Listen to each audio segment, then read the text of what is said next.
Hello, everybody. Good evening. It's Friday, what is the date? The 14th of July. Stuck. Anyway, good evening, everybody in the chat room.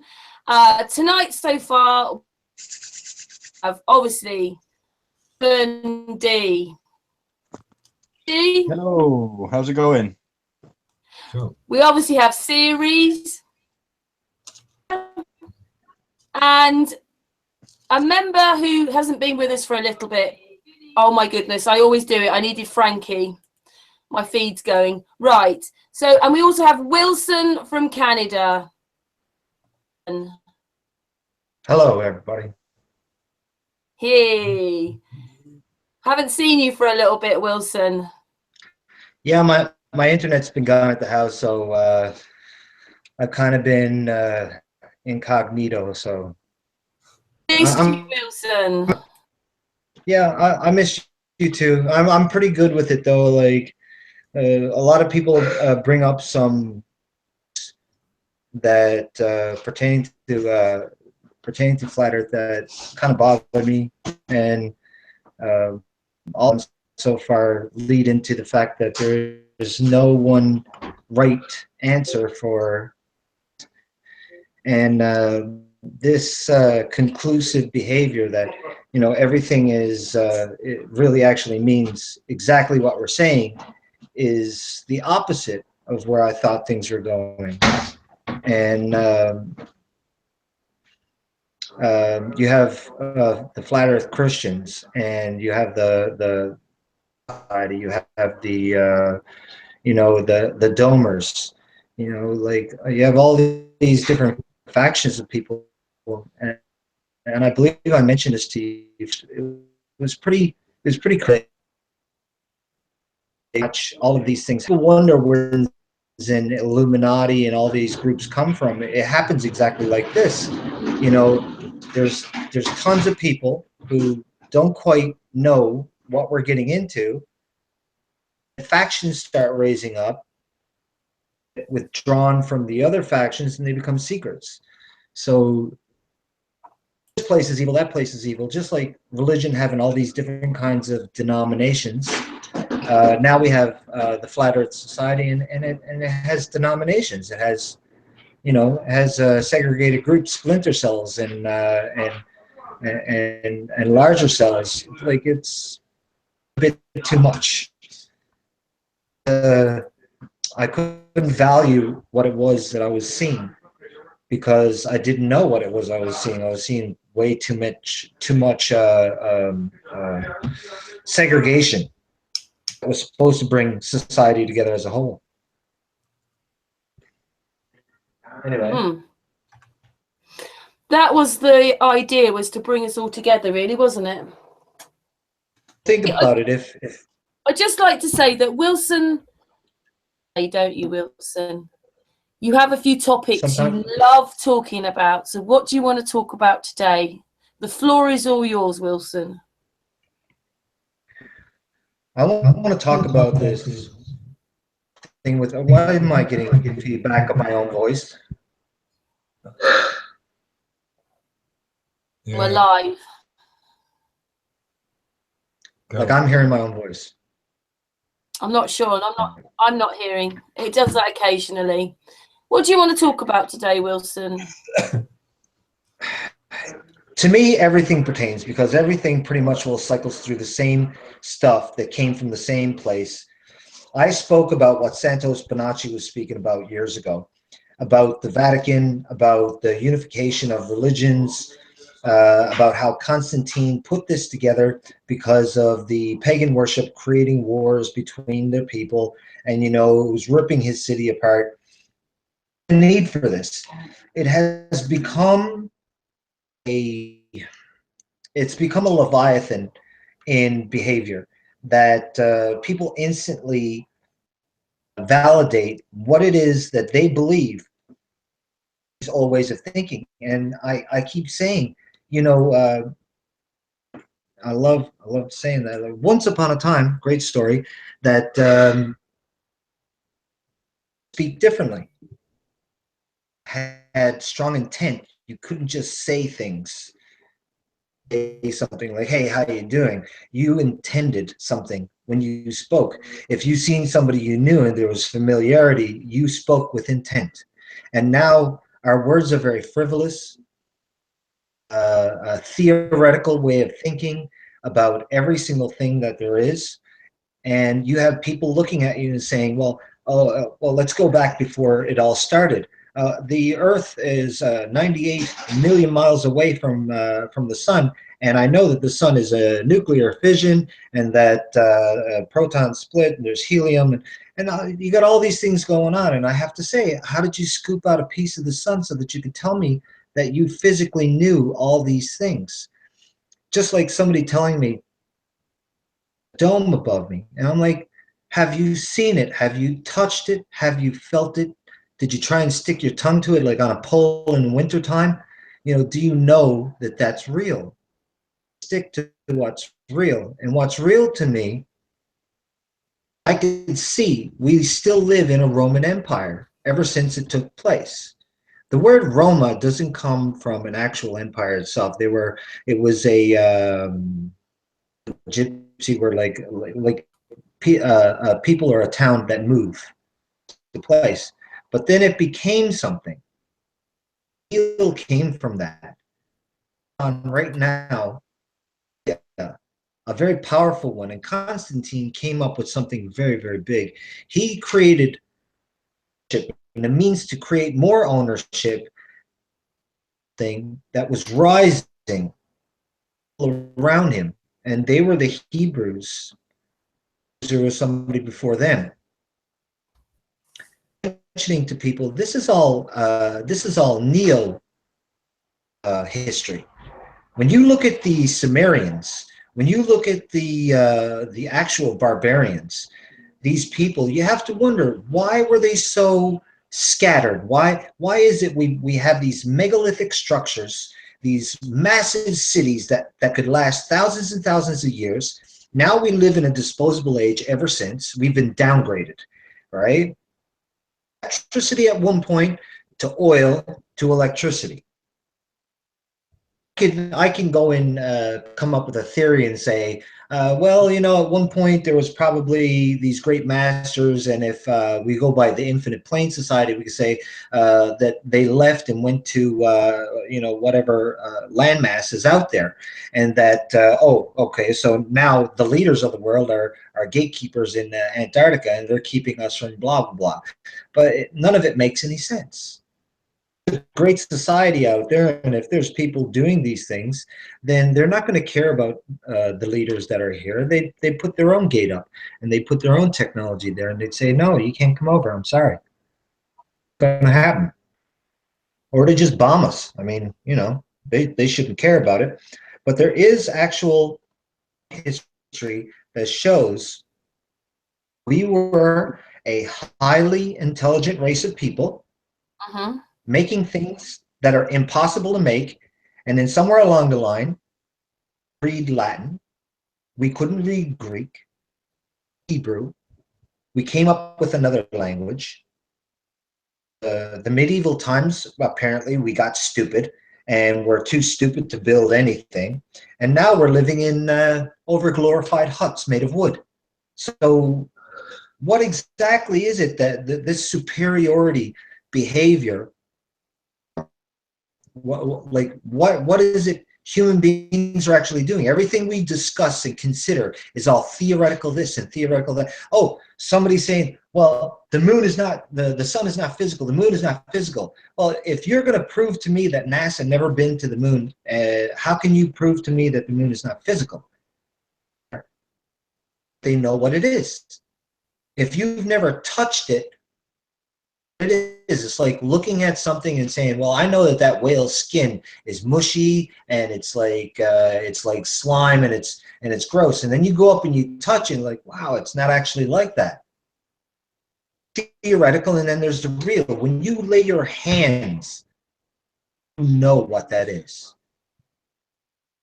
Confirms it. Your eyes trick you into believing something, and your hands tell you what it is. It can burn you, or it can freeze you, or it can do something. Our bodies are physically telling us.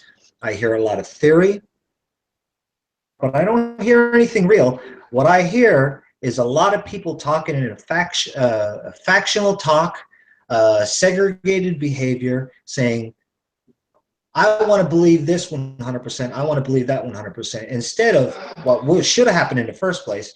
If I had a skeptical belief about something and I brought it up to the group, then the group said, let's explore it together. You know, Neil deGrasse Tyson talks that he's an educated man, yet when people bring something to the plate, instead he makes jokes, real, and calls everybody stupid. People don't know enough to know that they're wrong. Like that statement in itself, which I'm going to make famous if I possibly can, to the ignorance of an educated human being. So what then do we look at? How then do we look at our society? So if you're not educated like Neil deGrasse Tyson, you can't possibly use your eyes, use your ears, you know, and use your mind to like some kind of theoretical presupposition about whatever's going on, explore it or invalid or not validate it to discover that it's wrong. No, you have to go to an education firm that firmly believes that Copernicus, who you know, thousands of years ago, made this decision based on his eyes, senses, put it into a book, and that says that you're a professional. Well, you just regurgitated a whole bunch of garbage that was backwards talk in the first place. The beginning of what I said, when Rome and the Greeks and Latin started to come into play, it took language and it flipped it backwards. So what is it everybody's doing right now? We're talking backwards. We're talking backwards for when it seems stupid, it seems funny, but it's true. History, you will see. They took it and they flipped the words around and they added letters because they were mapping the sound that was coming from the word, and they were critiquing sound. So they were making syllables, and they were doing syntax, and they were picking apart things because, you know, in the Bible it says how God made man, and he breathed the breath of life into Adam's nostrils.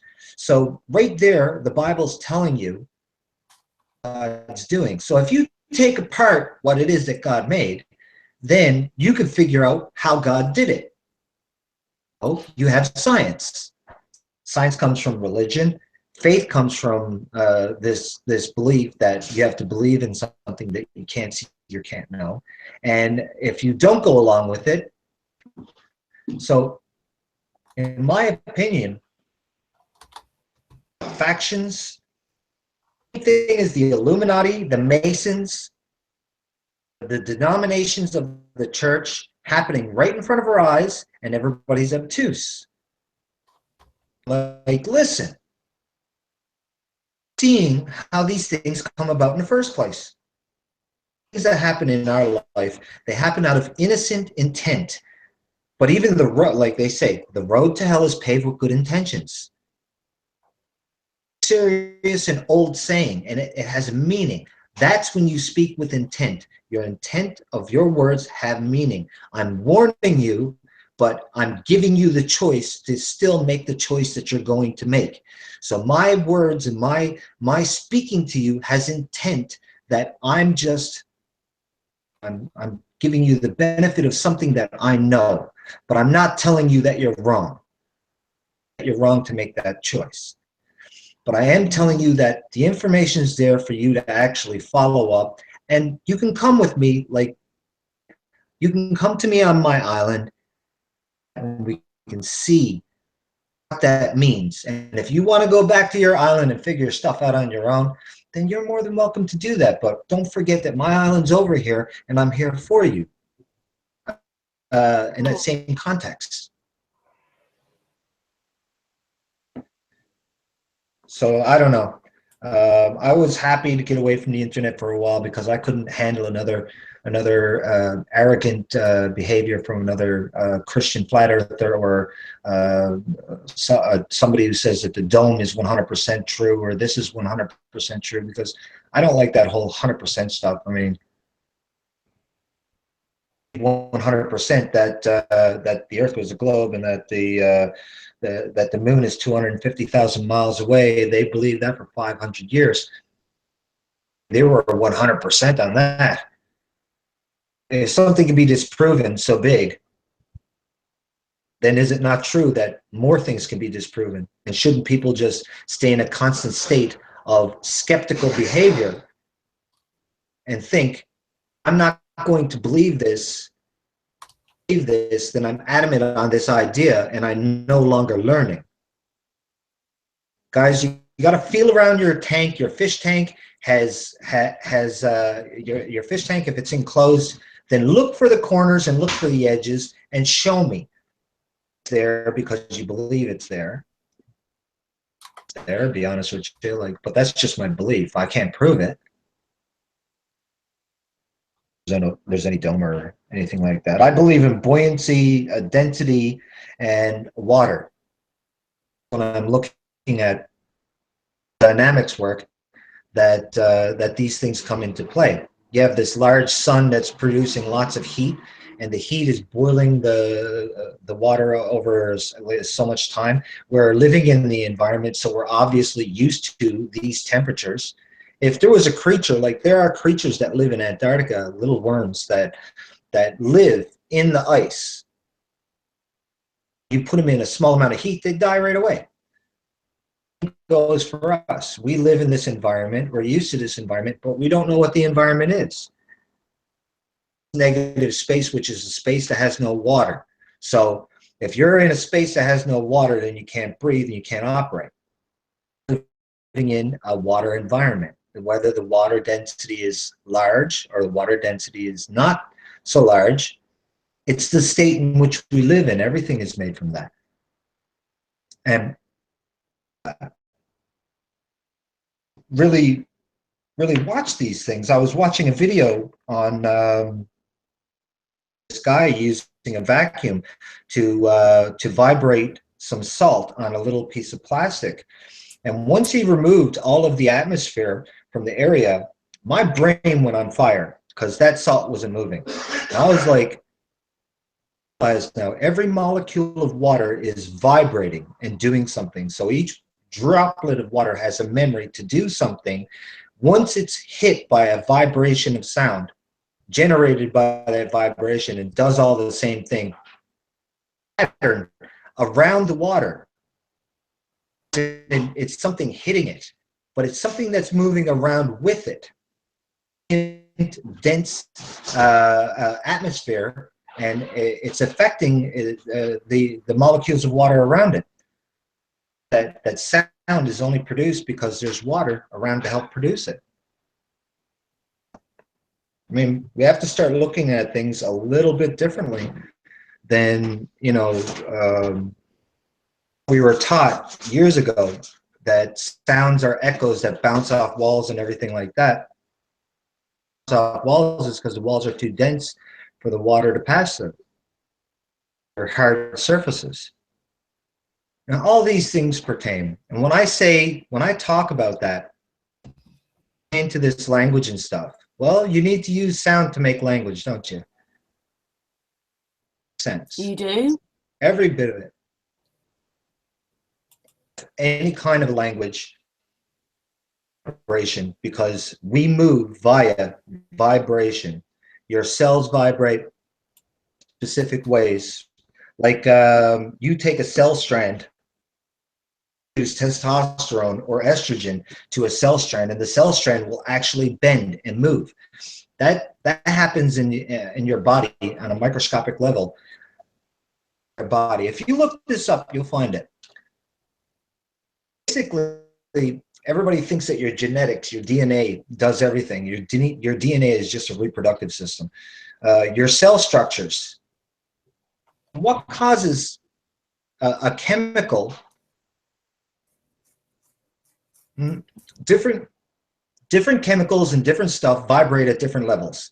Acid vibrates on a higher level, so it oxidizes and breaks down things a little quicker. To me, when I started learning about Nikola Tesla and I started learning about sound and vibration, I started seeing what he's talking about was the fundamental basis. Thing that happens on Earth is based off very, very elements like water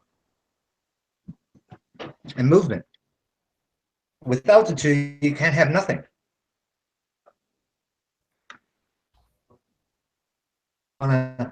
Anybody want to chime in? Wilson, you're talking. You We're listening to you. Wilson's Okay. been with us for a little bit, and Wilson has masses of knowledge and masses of information. We're listening to you.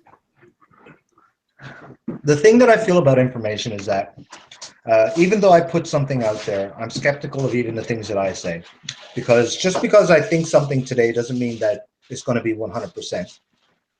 I may change my mind. I find something that says that it's not valid, but if something makes sense to me, I want to share it or what other people think, and that's why I say those things.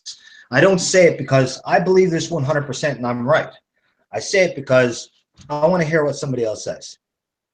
And I don't think that that's right, and they say blah, blah, blah, blah, blah. Well, they're giving me information that I can go on. Information. Wilson, you really go on about the methylic. I can't say the word now. Methylic. Say it. You know what I mean. You go on and on. The megalithic structures.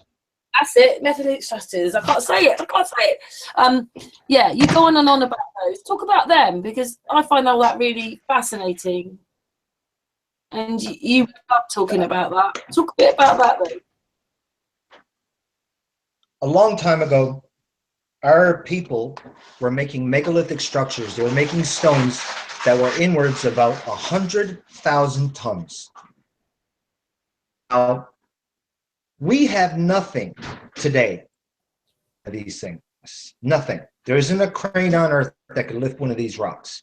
Not only are these rocks cut out, surfaced so that they are shining, and even today, the structures that are built on top of the megalithic structures are reduced in their complexity, complex as the structures underneath them, which means that there has been a downgrade ability to do things. These old megalithic structures, buildings, where they had started to form walls and stuff, could have been like full buildings for all I know. And you see a downgrade. My question is why is there a downgrade? Wouldn't we have gotten better at things? It doesn't make any sense. So you have in certain parts of Asia buildings. They don't want to say what they are. They say that they're natural formations. But I seen a cave system, which is called a cave system, cut out with striations. The striations show a uniform cut into the rock, but of cave areas, and there's no rocks outside of it. What did they do with it? I mean, it completely blows my mind that we could say that we know where things are in the universe, where the sun is, and what this is, and what that is, but nobody can explain something that you're able to go up and examine. They have no explanation.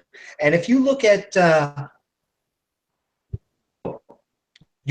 deep sea divers from years ago, I know this veers off from the megalithic structures a little bit, but it's in the same time. You look at how they made them suits. Funky, ugly-looking things that are really, really difficult to move around in and well made. A couple thousand years, you will find plate armor that is so intricate that not only can the soldier move around in it, his fingers are covered in metal, and he can move his fingers with all the range that he needs to do anything that he needs to do. If he sat down at this laptop, he could perfectly use this laptop with all the armor on, and it wouldn't even bother him. The armor is so decorated. You looked at it, you could think to yourself, absolutely looks like art. It looks like a beautiful piece of art, very complex. Talking about isn't simply just the megalithic structures, it's the complexity of things that were built so many years ago. And not to be quoting too many people, but if I quote Samir, they used and brass, and they wore leather sandal straps. So they're going around half naked with sticks, making stuff that we can only cut with the diamond tip 2-inch thick blade the size of a Volkswagen that they have to cool down with this. The stones would actually damage the steel blades. I mean, come on, guys. It makes absolutely no sense. And when you look at history and you look at these things in history, none of it makes any sense. And for somebody to look at me and say, I know going on out there in the universe, and they can't even tell you what's going on here. They say, oh, the pyramids, all that, it's a mystery. It's a mystery. But the sun is 98 million miles away and it's made out of blah, blah. They could say that, get to it, because they can't get to it. So I could say whatever I want about something I can't get to. I could say that the bottom of the ocean is full of unicorns running around, farting butterflies, if I want. But, I mean, come on. Nobody can really disprove me. I mean, go down there and disprove it. Bottom of the ocean, I'm telling you right now, it's all full of unicorns. It's got unicorns down there. They're farting butterflies and puking up going on. Conspiracy. Somebody informed the Masons. A very paranoid race. How can we expect that we can get to the bottom of things when even in our own expertise in flat Earth, you have nobody trusting each other? And as soon as you bring something up, if it doesn't fit the roadmap of the person that you're talking to, they instantly want to debunk you and say that you're wrong. They're not debunking it because they're trying to prove or disprove any given theory. They're debunking it because it doesn't fit their roadmap and they don't like that. How could you not like that? When I get new information, I get excited. I fall in love with new information. And like I have my little period where I'm like, this is wonderful, and I like learning about it a bit. And then I know what's going on, and I start formulating some of my own theories. But you get some people, and they're like, no, this is it, and there's nothing else. I mean, come on, guys. Like, all the time, aren't we, Wilson? We're learning all the time. Supposed to be this. I'm sorry? Hello? The time. Wilson? Oh, you're cutting in and out. I'm not hearing you. There you are. We're back again now, Wilson. Just had a bit of a glitch there. Okay, I hear you now. Wilson? Yes? We can hear you. There's a little bit of a glitch then, but you're back now. Okay. Hey, Wilson? I go into these megalithic we go into these megalithic structures and we're looking at them, and they're not, honestly, like, if the Almighty's out there, created all these things that are around you, to prove them. Him, he, she, whatever. Why would that be necessary? You know, it wouldn't be important. It's only important to a human being to prove something, so that what?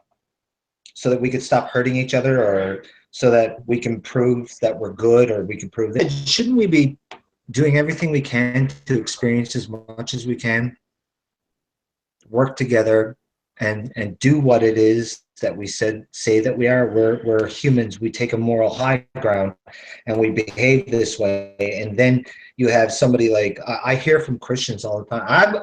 I'm a Christian, I should say. I don't like referring to myself that way anymore because I'm not entirely sure even what that word means anymore. You have these Christians and they're so adamant. They're being proven, and they're saying, well, this happened in this time and this happened. I'm like, these people God created, these ways of writing, these different things, and different parts of the world now, mind you, India, where they believe in their Trinity, their Holy Trinity is Shiva and gosh, I can't believe I forget their names. Shiva, and there's another one. But their Holy Trinity, God creator, he was creator of all things. And all the beasts and all things on earth. Shiva, who was, they call it the destroyer. And when CERN came out, everybody was like right upset in front of the CERN building. But you have to understand, you call it a destroyer. Shiva, the idea that every time you go to sleep, you're reborn. A human being dies and another one is born. The seasons, Shiva is like the seasons. They had a flat earth thing. And I have these Christians talking to me saying, well, this proves flat earth. That if it proved it in the first place, religious community, Bible. Well, it's because, Rome has control over that, and they didn't want people who knew that this was an important thing in their community, the religion, and important to the imperials, that this be there, to have it disprove what the people of importance and scientific community were saying. So people would say, well, what about our Bible? Our Bible is telling that the Bible's going against what you're saying. This is the book of God, and blah, blah, blah, blah, blah. What about the people that's from other places where these megalithic structures are built, where obviously there was society long before, any of us with our wooden houses and half destroyed small stone castles? How come they're not being proven as, people? Our stories could be them. Create of these other cultures, thousands of years, yet God didn't find it important enough. He created them in the first place, which would be the point, that they're valid, or they're important, or the words that given that when he made them in his image, that any of those were going to be.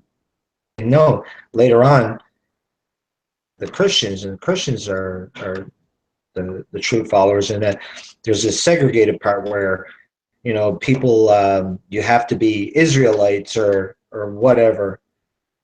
My computer, I'm having technical difficulties. Can you guys just give me a minute?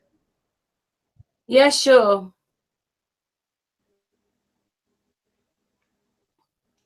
Richard, this is not working. We can hear you okay, Wilson. It's a little bit breaking up. I don't know if the chat room can hear Wilson breaking up. Well, I've been putting the sound on YouTube occasionally. Yes, it's slightly Dalek-y at times, but on the whole, he's coming through. I mean, you can understand what he's saying anyway. So.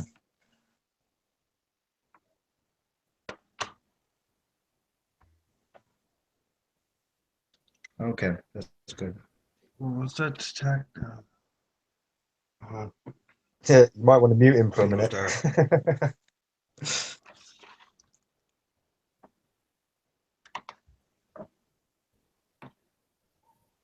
Okay, it's good.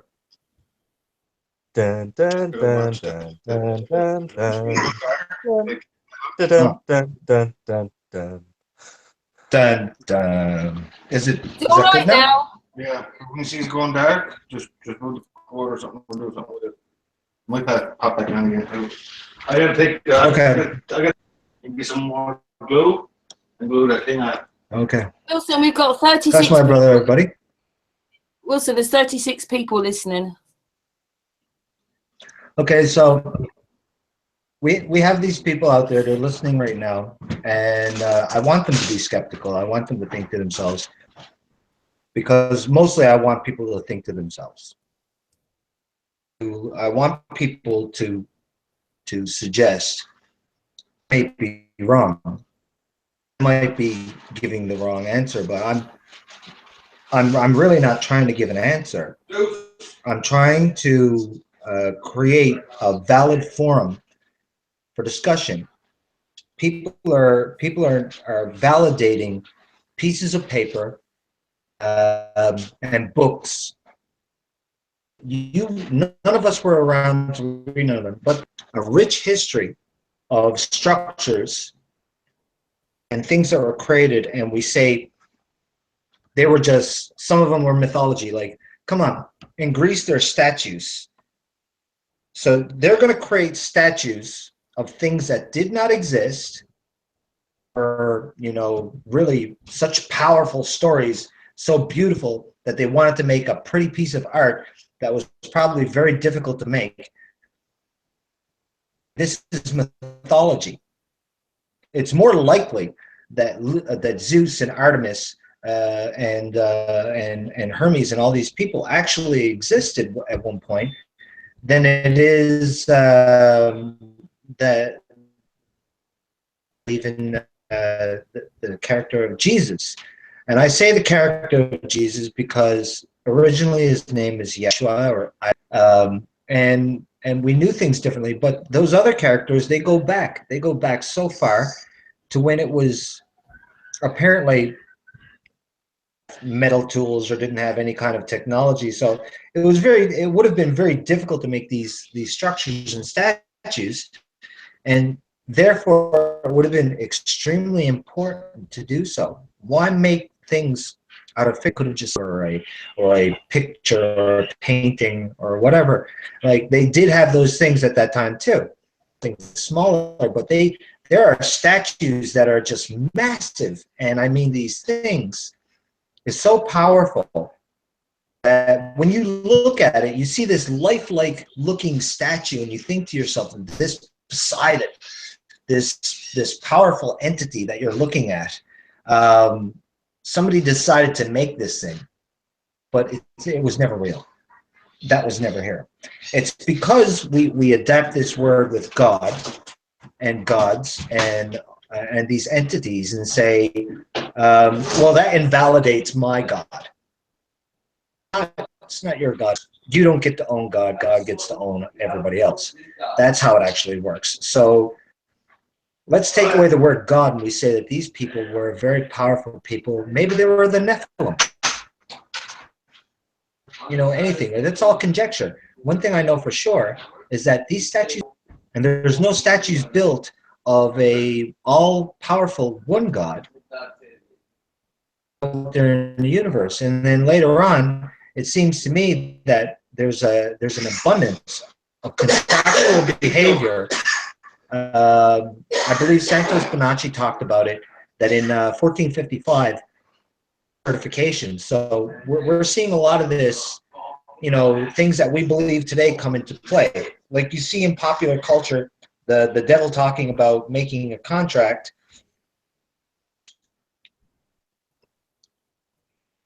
in blood or anything like that, then you're making a deal with the devil.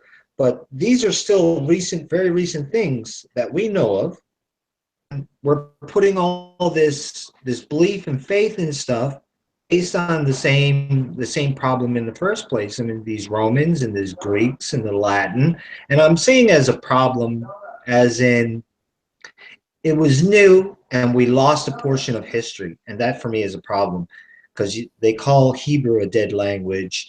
They call Sumerian a dead language. Cuneiform's a dead language. You know, I mean, all these languages are considered dead because they're not in use, not because people don't exactly know them per se. know very little about our own history, and we're talking about the future as though we actually know something. We're talking about the world as actually like we actually know something. Like somebody says to me, infinite plane society. I'm like, you can't really say that it's infinite. Not, you know, what's the real idea here? What is it we're going for? And I see a lot of commercialism. I see a lot of people doing things the exact same way that it was meant to be done, that they started doing when the Roman Empire started building itself and doing commerce in the first place. Everybody wants the money. Everybody wants the fame, the glory. Recognizable behavior. It's a part of our. It's a part of our norm. It's a part of the mores of our culture. I want people to question all of it.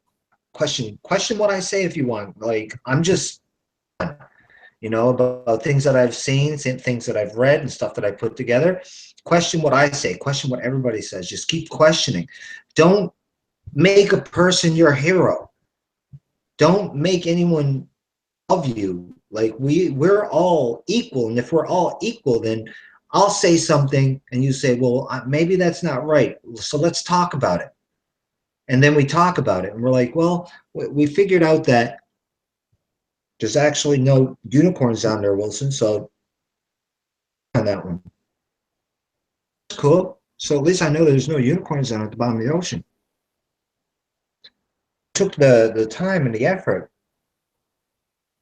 me to go on and say, I'm here to debunk you, which seems to be, you know, like shill or troll. And it just goes to show that if you pay close attention, antagonistic society and culture, people say, don't make war, yet everybody wants to be right. So there has to be somebody who's wrong, right? And there has to be somebody that's wrong. Then in some way, in some form, some matter, you're going to make war with another group, another faction. And I see it popping up everywhere. It just gives me a headache. I know Sirius feels like I do when this antagonistic stuff happens to be going on around. He just wants to either or say, listen, guys, same thing in a different way. Get over it. Go. And everybody's just completely obtuse.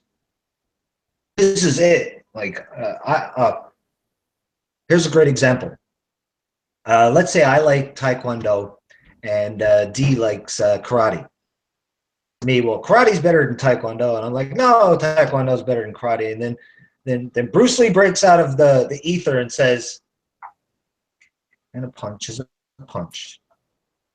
You only move one certain way. Unless your kneecap goes on the back of your leg, your kick is a kick. Punch. So everybody's approaching the same thing everywhere in the exact same fashion, out and saying that everybody's saying it is different.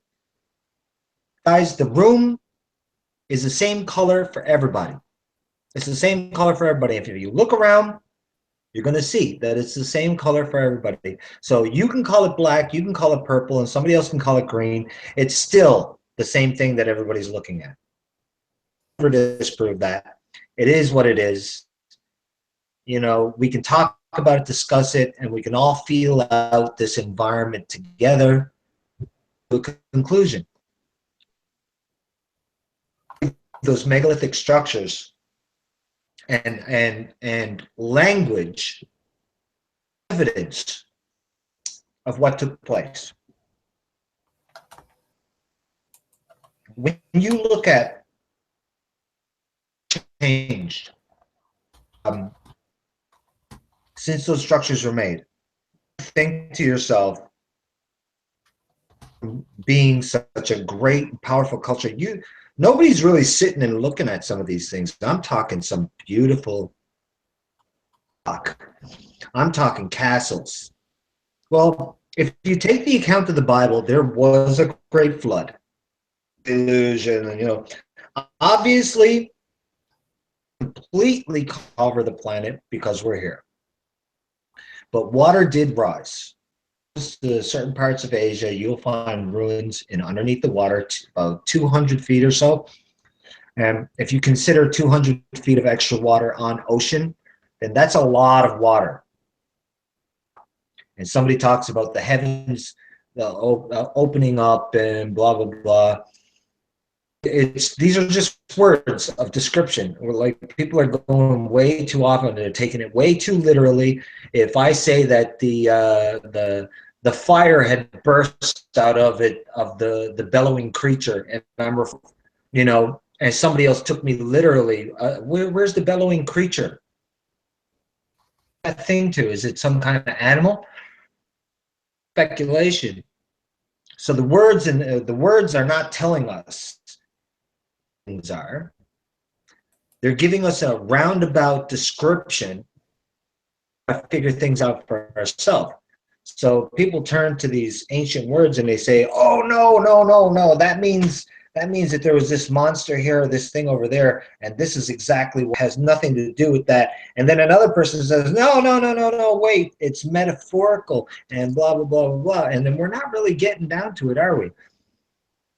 Sit down and take a look at these buildings and make an ace and a spade. Listen, been there for thousands of years. Right in your face. It's not a mystery. At some point, we got stupid in an ignorant way. Something happened that kept us technologies from societies. Very, very difficult, but I don't know what that is, because the structures that are under the ocean, they're touched by water. Yeah, we can't get to them. They're not. They're up here. You know, if I could just throw out some theory and conjecture, because that's all it's going to be. I had this theory a while back that Atlantis was every city. All these pyramids all over the planet were healing stations that created energy, an abundant energy that's nonstop. We have all these other kinds of pyramids that seem like structures, places where people go, and there's a reason for going there. It is, I'm not going to say worship, because I really like that back then. We just have a different way of looking at it. And then we have all these societies, these buildings, Monet, and these powerful society driven people. Now we live in huts, but I mean, then you think about, if all of those were connected, all of that would be Atlantis. Atlantis being a word that might have been a little bit different, but the A is alpha, Aleph, which is a word of power. So calling something Atlantis would mean that it would be, or a powerful city, something that's, you know, the center of what all this other stuff means, because the A symbol is very. Rest of them. So if you take this this flood, and this was buried, good possibility, not probability, that, you know, the world leaders were destroyed, or at least cut off, and a lot of people that were used to something being a certain way, because you know that if our government and police went down right now, the cities and the people will go into chaos.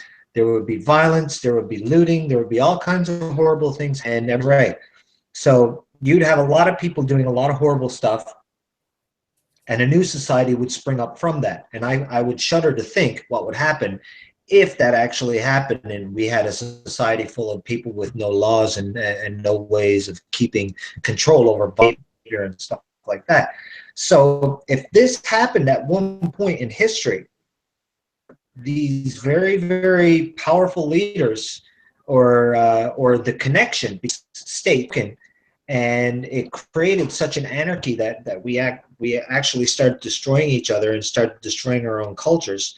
and decided it was time to run and hide and go and live in the woods and start building these wooden places, then yeah, everything would fall into ruin and would become historical, and there would be a lack of education, and there would be new languages being formed when people moved away from these societies that used to be connected, and it makes more sense.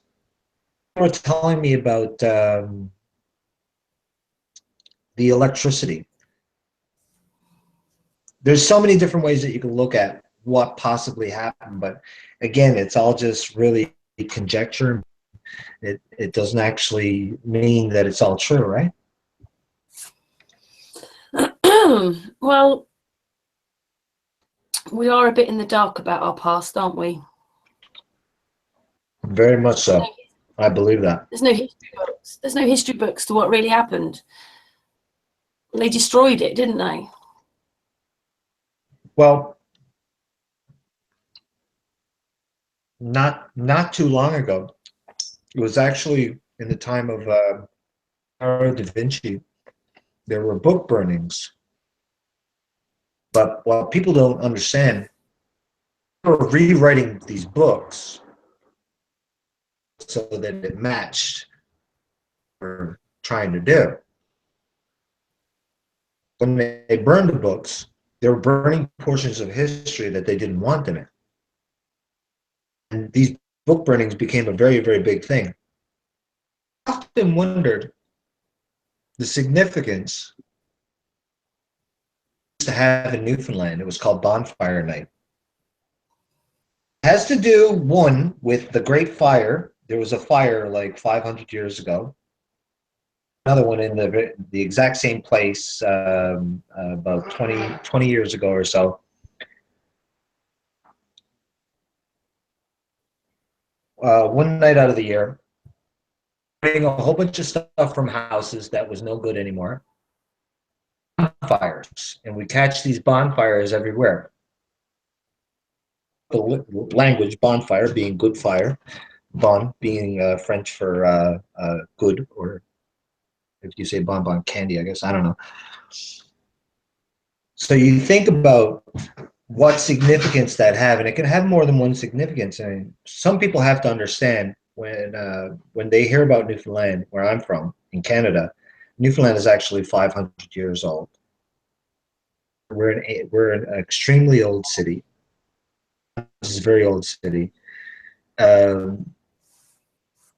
History is still, there's a lot of stuff from history that's still remembered in Newfoundland, especially with the older people. I hear about some of the things that people say in these neo cities, like 150 years old. When I hear what people talk about, I'm like, well, I grew up with Catholic people and Catholic lifestyle. My mother was Roman Catholic. You know, the older people I knew, when they studied from their Bible, it was in Latin. I have to wonder about these things from history, like where they went, and why they did what they did, and what took place, and you know, what was the significance of it. What did people want to cover up? I don't think of it as a conspiracy per se. I think of it as in trying to re-educate the people that they didn't want them knowing certain things. The word conspiracy kind of feels dirty, almost movie-like. You know, it's just too out there. When people say it, I always imagine like 2 or 3 men and women sitting down in some pub somewhere talking about, you know, the microfilm or whatever. I don't know. But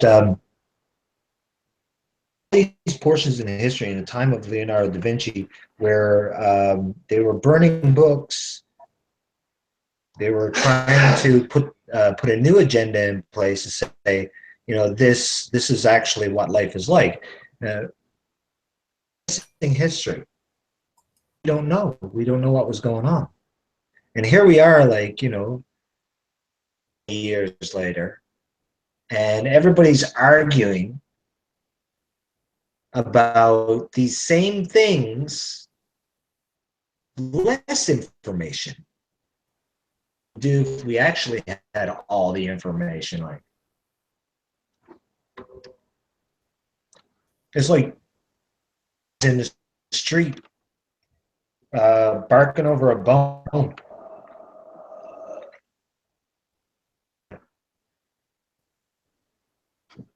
And that's what we're doing. We're barking over the same bone with no meat on it.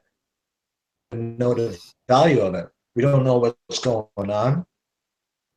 Walking around in the dark, trying to figure stuff out, and there's too many people saying, I'm right. You know, I'm going to debunk this, what you say, because they got nothing better to do. And none of us are working together. It really means to be human. To be more of the animal byproduct of that situation of how we are orphaned from society and now living in sophisticated huts. The moon is 250,000 miles away, and the sun is 98 million miles away. 1,000 years ago, looked up and decided, because shadows were different, apparently this is how the earth actually is. So my absolute question is, questions. When you say the thing that you're saying, do you have any solid proof to back up all this stuff? Because everything I'm saying comes from books, history, and if you consider what I just said a few minutes ago, everything I'm speaking is still a simple lie somebody else. Because everything that I'm taking now comes from rewritten stuff that was put out there to further agenda that wanted things to be a specific way. Saying anything any more real than anyone else. Real is these megalithic structures from the past. These castles and buildings, these cities that ruin, and people just go and visit them and look. And here we are, years later, still completely unable to have back then that we don't have now. Question. Vibration and sound.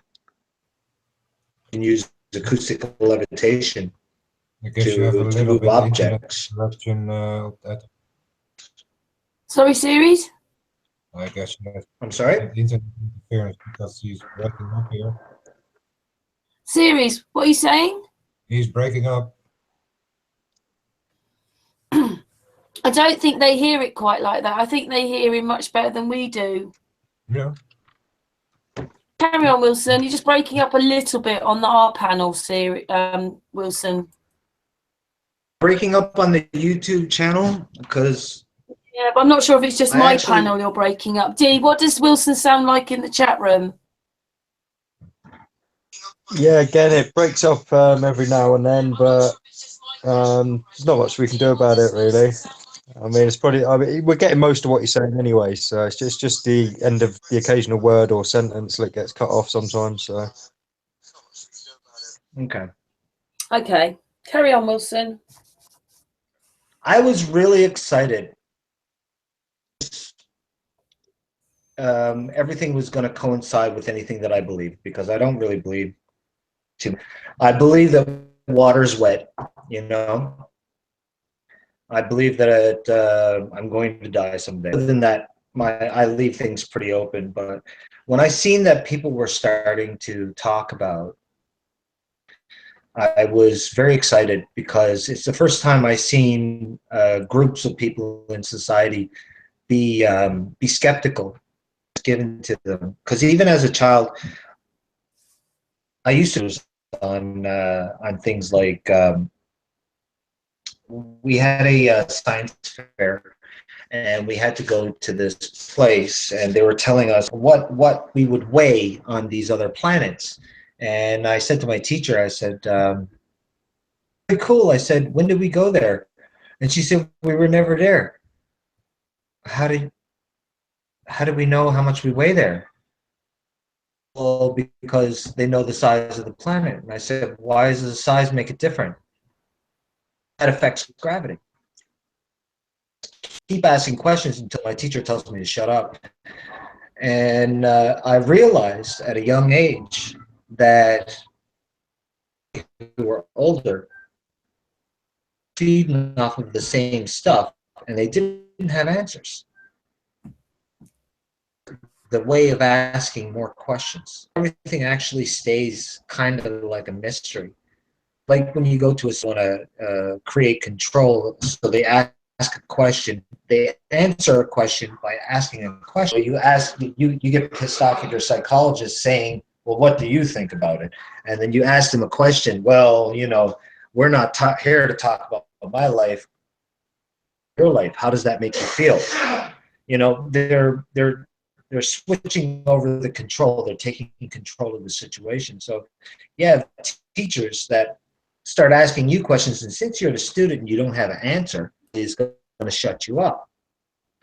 But it was good to see that even like regardless of what I believe, I started seeing people questioning the environment around them, and I'm like, you know, this is a good thing because that means that we're going to grow a bit as a species. You know, some of these men and women are very highly in the science are actually going to have to start doing a little bit of they're going to have to use a bit of elbow grease and do a bit of work and pull those sleeves up past their elbows and really start to dig in there, because right now theory, it's all theoretical this and theoretical that. They have to own up to what it is that they're saying and start doing a bit of work and say, well, yeah, well, I do believe that this is blah, blah, blah, blah, blah. But come on, go and prove it, guys. You know, we're all asking you. Like, we've been indoctrinated I've been under the same indoctrination ever since I'm a little boy. I grew up watching Star Trek and Star Wars, and I loved Star Wars. I loved Star Trek. It was my favorite show. I watched Battlestar Galactica and all those things. And I thought that I was going to space someday. And then to grow up and saying something, I believe it was I didn't really like him. Not that I didn't like him as a person. He was kind of out there. There was Dave. I'm going to misquote his name. I always forget his last name. Karen? Dave, what, allegedly Dave? Dave Murphy? Yes. Thank you. Sorry, Dave Murphy. Oh, that's all right. Carry on. Dave Murphy, the way he spoke about these things, he was very passionate about not simply about proving people wrong. Questions. What does this mean? And what does that mean? And that's what triggered me. Passion of this seems a little wrong.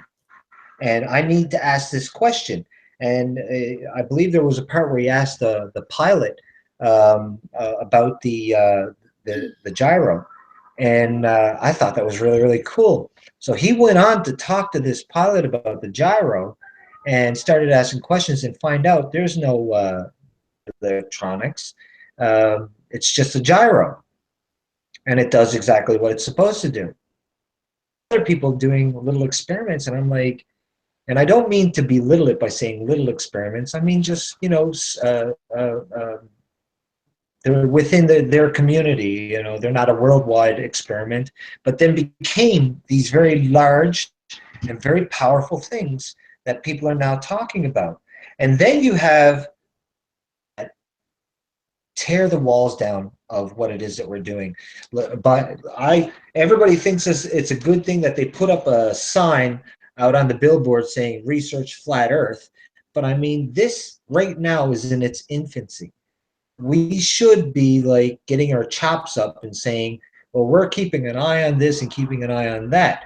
Now, like, instead of facing half of the internet crowd, you have some crackpot going out there talking to Parliament because he wants to talk about our money system and say, you know, the astronauts have been doing this and this and this and this and this. Like, we're just starting to discover that these things are problems, that these things could be false.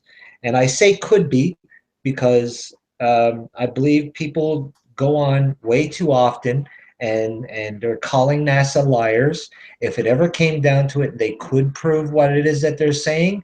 Everything that you say that says they're liars and this and that is can be held up in court if they wanted to, and it could be a defamation of character, and you can be held accountable for the words that you're speaking. And there's thousands of witnesses online, so you know, be very careful when you're talking about these people. But I do believe that there is something seriously wrong with things, and I'm glad that people are asking questions. But we're asking questions and behaving in a very antagonistic way, and being very upset about things that we should be working together on. I mean, you don't want to be. I don't care if Neil deGrasse gets mad at me. He can get mad at me. I think that he's too arrogant to come after me or even bother with me or even care who I am. But you don't be a Neil deGrasse Tyson. Don't talk about other people from other parts of this society or any society, even the Globers. You don't know enough to know that you're wrong. Give them what it is. If I look at you and say, you don't know enough to know that you're wrong, then am I helping you? The kind of good say that I am.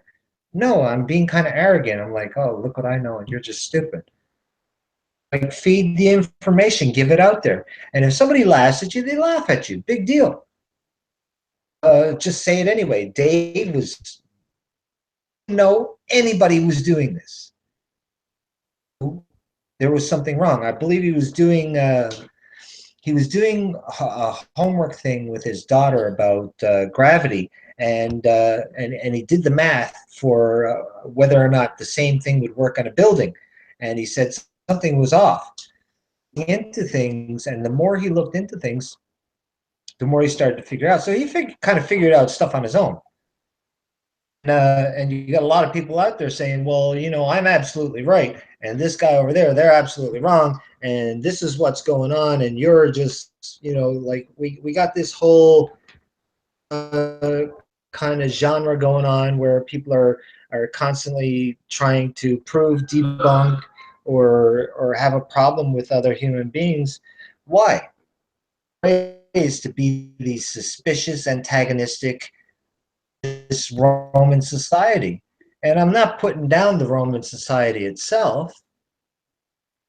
We're being bred from an old way of thinking, that we're being bred from warriors, from a warring states and conquerors. And you look at Japan, for how many years that they were at bloodshed with each other.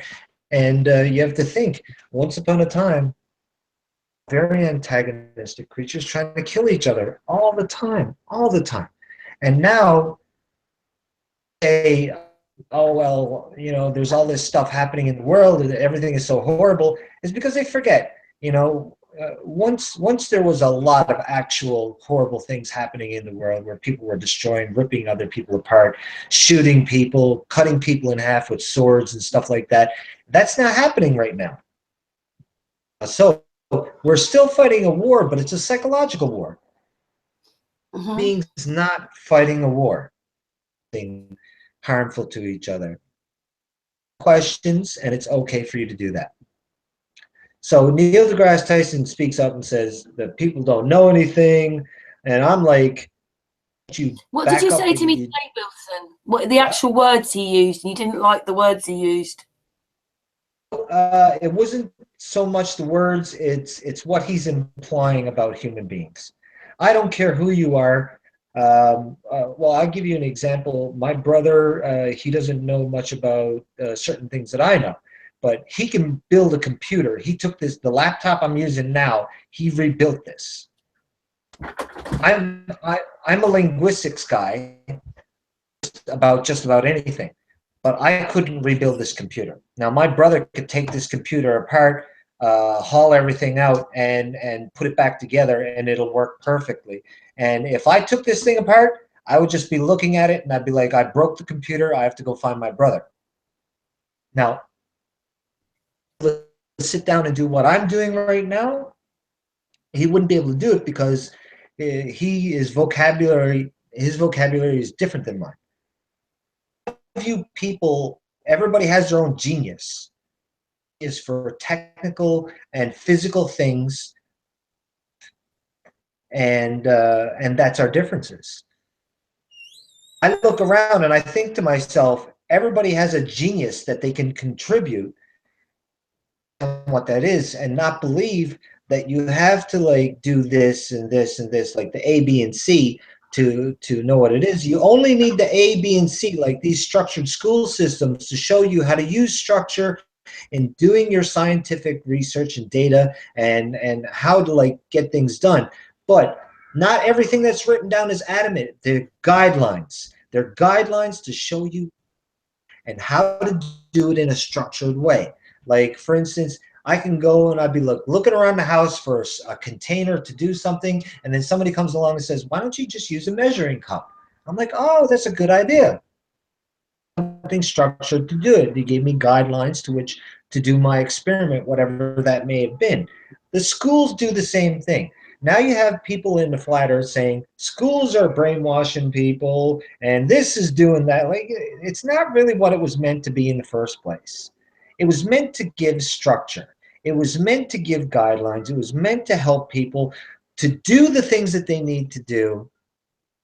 You have to count, but they don't follow you around in the world and teach you that, okay, you're counting this the wrong way, you're doing that the wrong way. And some people take things too literally. They take things very, very seriously literal, in a literal sense, and then say, well, you know, they're wrong because I found something wrong with it. No.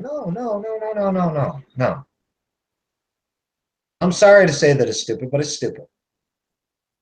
It's stupid to sit there and argue over whether or not something is wrong just because you found something wrong in it. If you found something wrong in it, then contribute and tell, you know, this, maybe you guys should be doing it this way. You know, maybe you should change this here, that way. That's the power of the community within the you know, the government realm, created, by the way. Like, we created all this. Every human being is, like anybody who's a part of a society, you're responsible as much for the society that you are in as the society is responsible for you. So if you have your hand in the bucket, all right, you're not going to take your hand out of that bucket and not have something from the bucket. The bucket, everybody's getting wet. So if you got your hand in there, then you're affecting whatever's going on in there. So everybody's a part of it. Start taking responsibility for what they're putting into all of this. And we're trying to say that we're in, that taught you how to speak, taught you how to count, and taught you how to behave is wrong. The same system to talk about how wrong it is. No sense. And when Neil deGrasse talks so strongly in his education prowess, in his system, which is supposed to be a simple guideline to do the job that needs to get done, it's infallible. It's infallible. And it really does not ring true with me. I'm like, come on, man. Much. How come you couldn't sit down and explain it like you'd explain it to a 5-year-old so everybody can understand? I can explain physics to my 5-year-old, my 7-year-old daughter. Explain physics to my 7-year-old. Well, it's imaginary, baby. It's not really real. You know, it's something that people imagine it to be because nobody can ever actually see some of these things and really measure them or touch them. So it's imaginary. You know, you see how the sun moves around this other large object. Well, that's what an atom would look like. And then I draw a picture, and then she knows. So, like, we know the power of that. We see it in school. We see it being done. And then as 100% proof information. Now, if you write something down and you put it into an instant, then it has to be real. It has to be proof. It has to be 100%. You stick some stuff out there on the internet and expect that people are going to start making their own kind of judgments or their own kind of like conjectures. All of a sudden, you got a bunch of people that are really bored and want to debunk it because they want to believe that what it is that they've been 100% true. In the past, they were burning books flat out. So where are we going with all this? I go right back and I say, listen, anything about history, about life, then start looking at the megalithic structures, about languages, and stop looking for differences. Problem. Everybody looks at what's different about this, what's different about that. What's the same, similar about everything? Same about everything. I'll tell you what's different about Christianity. Christianity is that there's Christians believing that it's all else. But I'll tell you what's similar. Every single religion at one point believed in flat earth. So if everyone believed in the same thing, then not one thing is wrong, is it? So if you say that, well, this proves that, you know, that the version is 100% true, then that Brahma is true then. And that, Asian, the Chinese, they believe that Earth was a flat plane living on top of a turtle. I mean, come on. So it all has to be true. If one proves it, then it all proves it. So you don't have nobody actually sitting down and saying that we're not antagonistic, that we don't have a problem with what other people say. We do have a problem with what other people say. And if it doesn't fit our roadmap, then we want to debunk whatever it is. You have people out there specifically debunking things and trolling other places so that they can like cause problems and make trouble. These are warmongering fight cats that have nothing better to do than to cause problems. They're antagonistic and they're very lonely people. I say reach out to them. Reach out to them, say, listen, you know what, you guys, if you really want to be a part of our club, we're not here to cause you a problem. We're not going to think of you any less if you say that you have a problem with something that we are saying. In fact, we welcome that. Come and have a chat. Tell us what it is that you think is wrong. And we have this very powerful way of like people. When you hear somebody say something, you say, no, no, no, no. You are putting the human being down and you're saying that they're completely wrong. What if I said, maybe let's find out if it is? Your books and see if there's anything that kind of like you're talking about. Come to a mutual understanding of what this actually means. Let's explore it together. Let's figure it out. But nobody really wants to do that. Everybody wants to be right and everybody wants to be first. And then everybody wants to be a celebrity. I mean, it wasn't until a basketball player and some rap star who was like a third generation rap star, like, you know, when I say that, I mean like he's not like, you know, Biggie or Tupac or nothing, but he's like, you know, the B movies sort of rapper. Just don't like rap. Sorry, everybody. That's okay, Wilson. You haven't a basketball talked for a while, have you? You haven't been on our hangouts. We haven't heard from you for a while because of your internet thing. So it's cool. Carry on for a bit longer then, Wilson. One thing, Wilson. Wilson on the hangout. Wilson on the hangout. We have Chris. Chris, do you want to say hello to Wilson? Because I don't know if you've met Wilson before. Are you there, Chris? Yeah, just drop in. I'll say hello and carry on, and I'm just listening while I'm working away here. Can I just say you're both from Canada? Oh, excellent. Yeah. I hear good things about you. I like your name, Chris Monk. Yeah. Very cool. Carry on. I'm just listening while I work away. You'll see my screen moving around down below there. I'm just doing some modeling while I'm listening. I find it inspirational just to sit and listen and work at the same time. Multitask, right? Have fun. Yeah. I'm. Everybody knows I'm somewhat. I fall under autistic spectrum disorder, and that I'm ADHD. Really hard for me to focus my thoughts. As soon as I seen his name, Chris Monk, my brain went on a tangent about 500 different little things, and to me, it still pertains.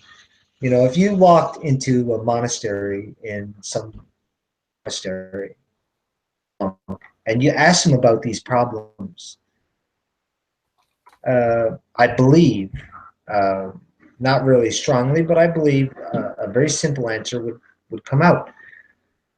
Very simply, like, well, where you're standing right now. Does it change where you're going to travel? Is it going to change your life in any real way? It's just we know. So knowing anything, does it? So then what's so important about disproving every other human being as nothing but a problem? So really antagonistic about this, and we don't look into history, which we should. We should be looking at these megalithic structures and saying, for real, why do we have them? Say that they're just these stone blocks. We don't know what they are. Um, we're never going to figure it out. But these same scientists can say that 1,000 years ago, somebody sat out and looked at a shadow and decided they knew the shape of Earth. Far the sun was as a result of a mathematical equation. They moved a rock. I'm really humbled by the pure of not seeing the difference of that. Right on our Earth, right on this planet. Planet means wandering star, so I'm not going to get into a debate about saying planet. It's misconstrued. This planet has things on it that we can't explain, but we can explain the universe. No sense to me. No sense to me. Somebody can look at me and say, "Well, I know for sure that there's a dome above us," but me was built. Belly that has pillars, you know, taller than buildings, and they're so thick it's not even it's crazy. It's insane how big these pillars are. There's nothing that can move them. There's almost nothing that can move those things now. And they're saying that these structures were built over a period of a couple of hundred years, yet any king, that any human being who is in power is going to wait grandson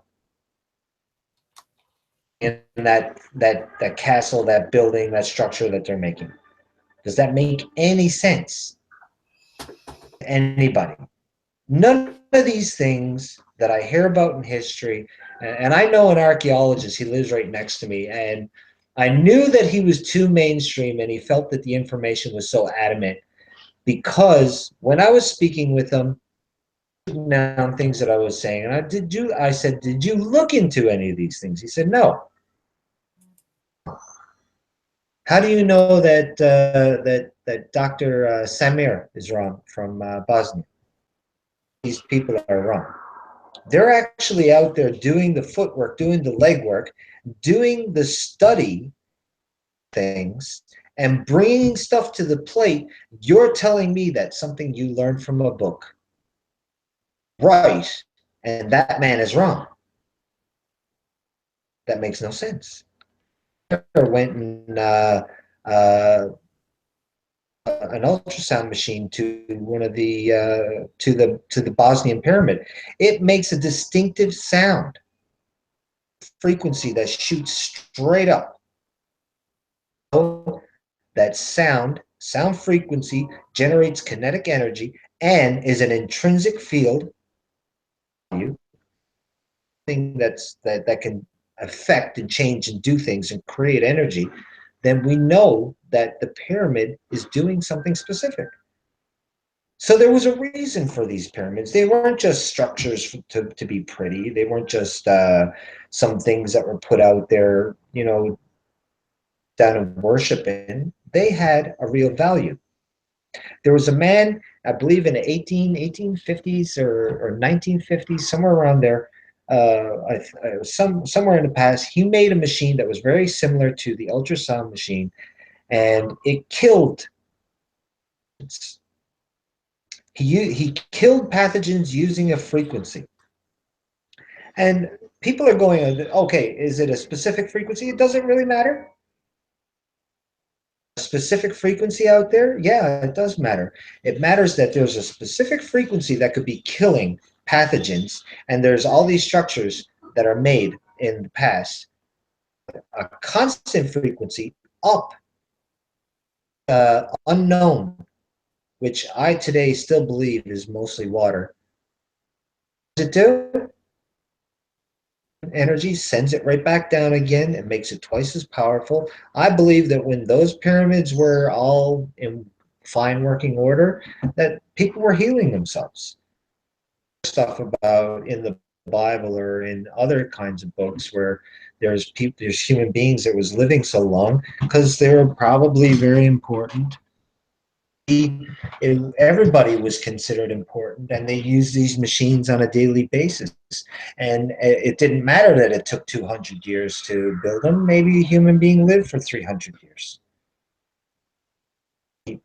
Strange for us to think that because we believe in evolution, we believe in all kinds of other nonsense that hasn't been proven. What Charles Darwin was doing way back in the day, I see that there's missing links. There should be like evolution is a gradual thing that happens over millions of years. Then there should be thousands of different kinds of beings and bones found that you see slight changes happening in all of these bone structures. So that wall with all of these little like the man, when you see that, it wouldn't be like 15 of them. You'd see like the going right across the whole thing, and you'd be like, wow, like look at how this evolution took place. You can really see the difference from this occipital bone to that occipital bone to the larynx in this older human being to the hominid, you know, and people can say, well, you know, I believe that what he's saying is true because it all makes sense and all the evidence is right there. But what do we have? We have about 15 different skeletons, and we see jumps of bone density from one creature to another, a cone-shaped rib that turns into an enclosed rib, and nothing in between. So to me, I think to myself, well, we always lived with these other simian creatures, and that they are at a different level than us, and there's something else involved. I know there's something else involved. Some of it I don't really like to say, and we do not look into history no more. We just look into books and say the book is right. We look into the wrong books, don't we? Well, yeah, we're looking into these books. I can't say wrong because even when something is kind of like giving you a bit of misinformation, it's still giving you information. So people can't really say, you know, all of this is wrong and all of that is wrong. You should look into it anyway, because even if it gives you a bit of wrong information, you read between the lines a bit and you're going to start seeing this. That's why we're where we are too now, because we're starting to see a bit through the bullshit and the stuff that's been said in history.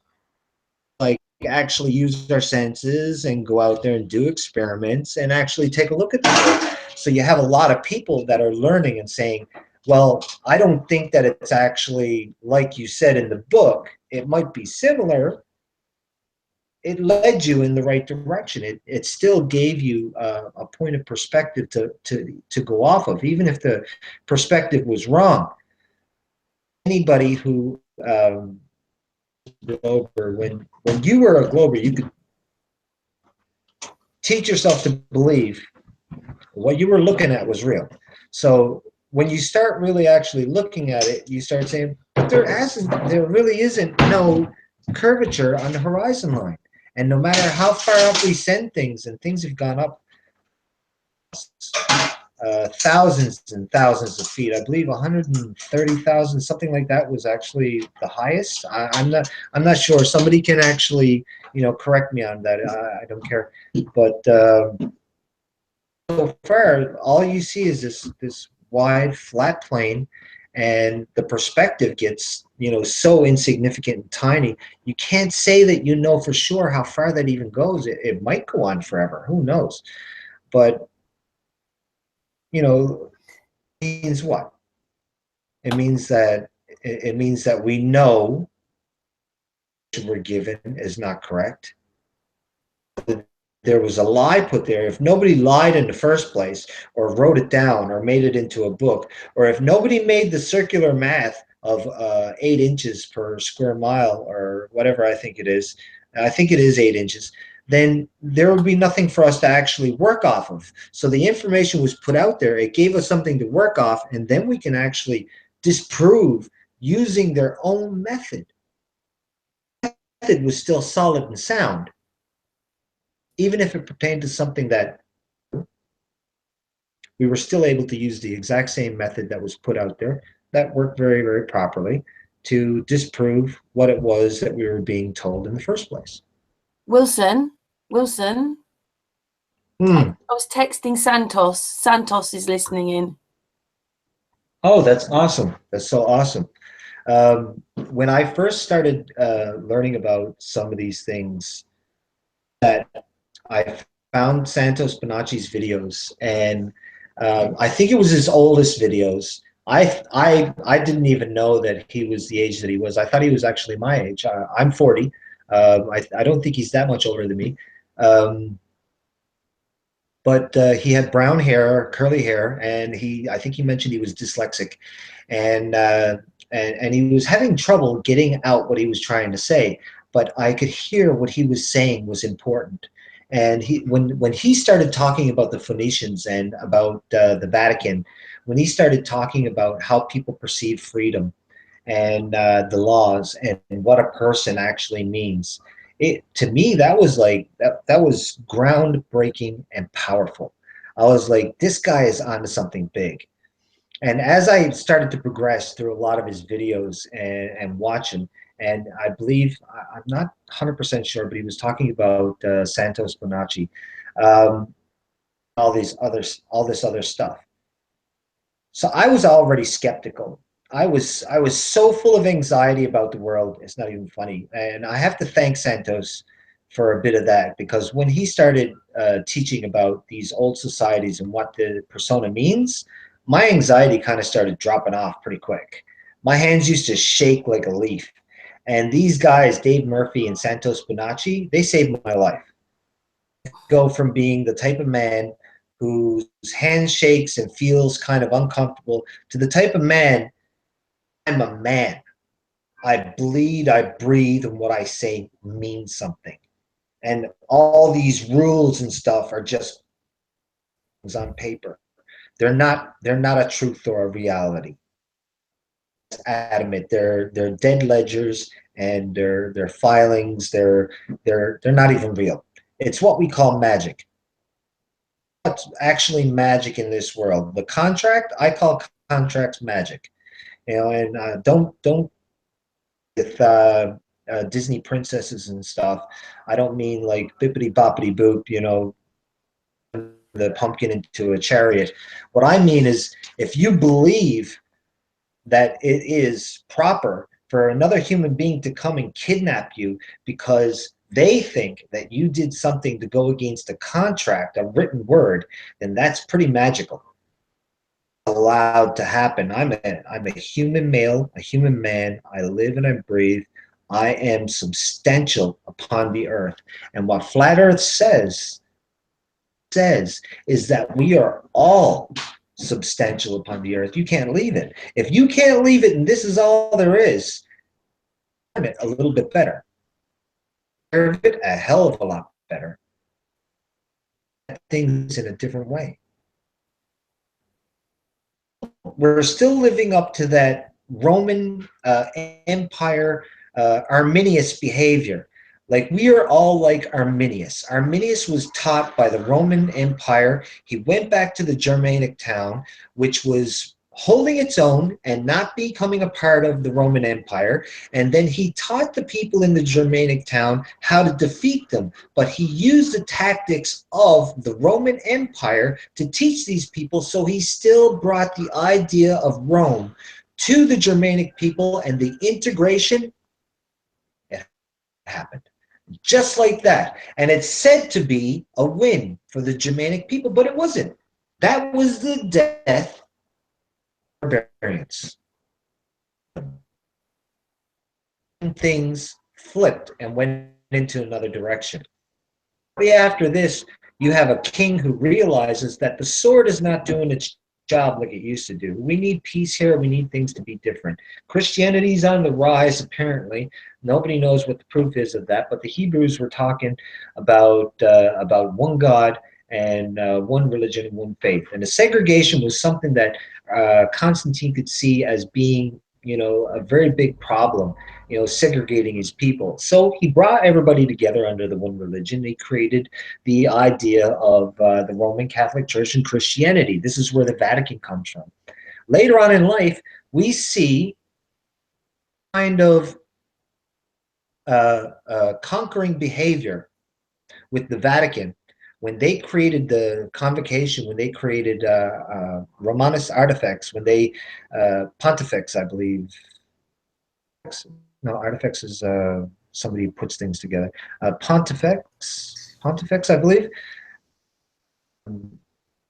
The first one in 1455, when the certification of a trust became something. That means that on a piece of paper, if I say that the piece of land that you live on, I'm taking care of, and I'm your trustee, I am entrusted with it, then I own it. Of it, you can come back and get it. But if I'm taking care of it all this time, then you owe me. So if you owe me for taking care of it, then you have to pay me. Oh, you got nothing to pay with? So when you're able to pay me the millions of dollars that you owe me, then you're no longer in debt. Then you can have it back. So Canada, in 1949. In 1949, Joey Smallwood signed up with Canada, and now we have what's in Newfoundland called a deficit. And if Santos Bonacci is watching, he can agree with me on this. Money is imaginary. It's fictional. It's not real. So basically, we were given to Canada and told that we're no longer a country of our own. Canadians. Now we are in debt, and we have to pay it. So the trustee thing, the trust works. You're living in it right now. So realizing that we're on the flat earth, that's step one. There's step one. That you're speaking an improper language made slave is step two. Realizing that your history is drowned in a whole bunch of crap that you're using to speak now. You're talking in conquering ways, conquering behavior. You're conquering other human beings. Right and wrong are concepts. They're not things that are true, right? They're just perspective. That these ways of thinking into you, talk to you over many, many years. We spoke with intent, with clarity, very, very, very careful of what it is we chose to say to people. would be important and use your power to influence another human being. Significant. It was significant enough to become an institution of education and professionalism. And anybody who knows how to speak really well, we consider them to be genius. But that's not true. They have a genius for speaking. Since I have that kind of a genius for speaking, technical savvy person like my brother is very good with computers. He can build a computer. He does this thing really well. I can speak really well. So you see what I mean? Like, we have this way of thinking about human beings and what a conqueror now actually means.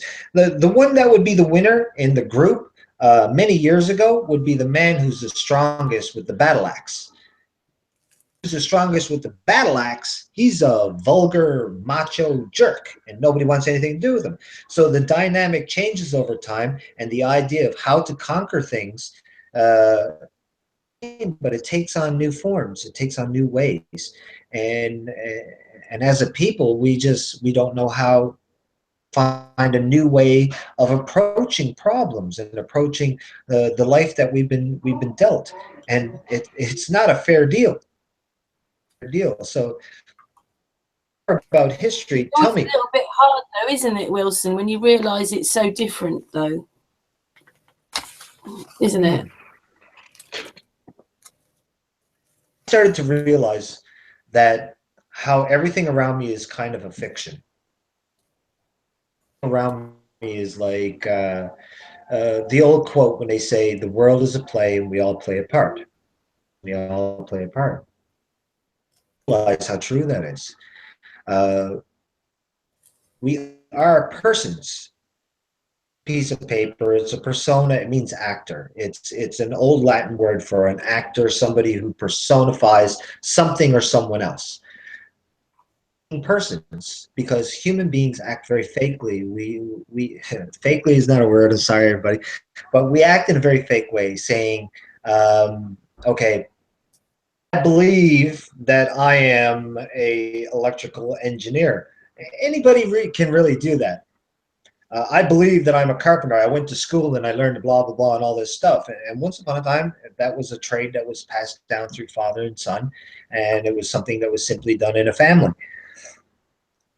We're playing these parts on a stage, and some people are actors in movies, and some people are singers, and some people are writers, and some people are, entertainers, and, we're all being a persona. We're walking around with our IDs in our back pockets saying, this is who I am, which is a real fake person. It's funny because Alan Watts quotes that. I love Alan Watts. Anyway, I look around and what I see is that everybody's fighting to be something, but they don't even know what they're fighting to be. Famous, they want to do this. Like, do you want to learn how to play that guitar because you want to learn how to play that guitar? Or do you want to learn how to play that guitar because you want to be like Justin Bieber? His money. You know what I mean? Or, do you want to go and be a doctor because you want to save people's lives? Or do you want to be a doctor because you want a big house and a fancy car? And like, why are you doing it? For your existence. Come into play that this existence actually means something to you, that the human beings around you are actually substantial to you and very meaningful. When do you really believe that? Because all I see is that antagonistic. Debunk you. I'm going to prove you wrong. Everything wrong with what Wilson said in this blah blah blah.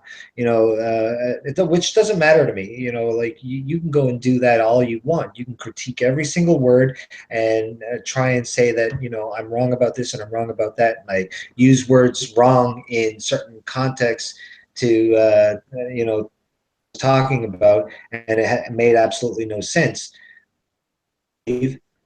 That we speak a language that doesn't make sense in the first place.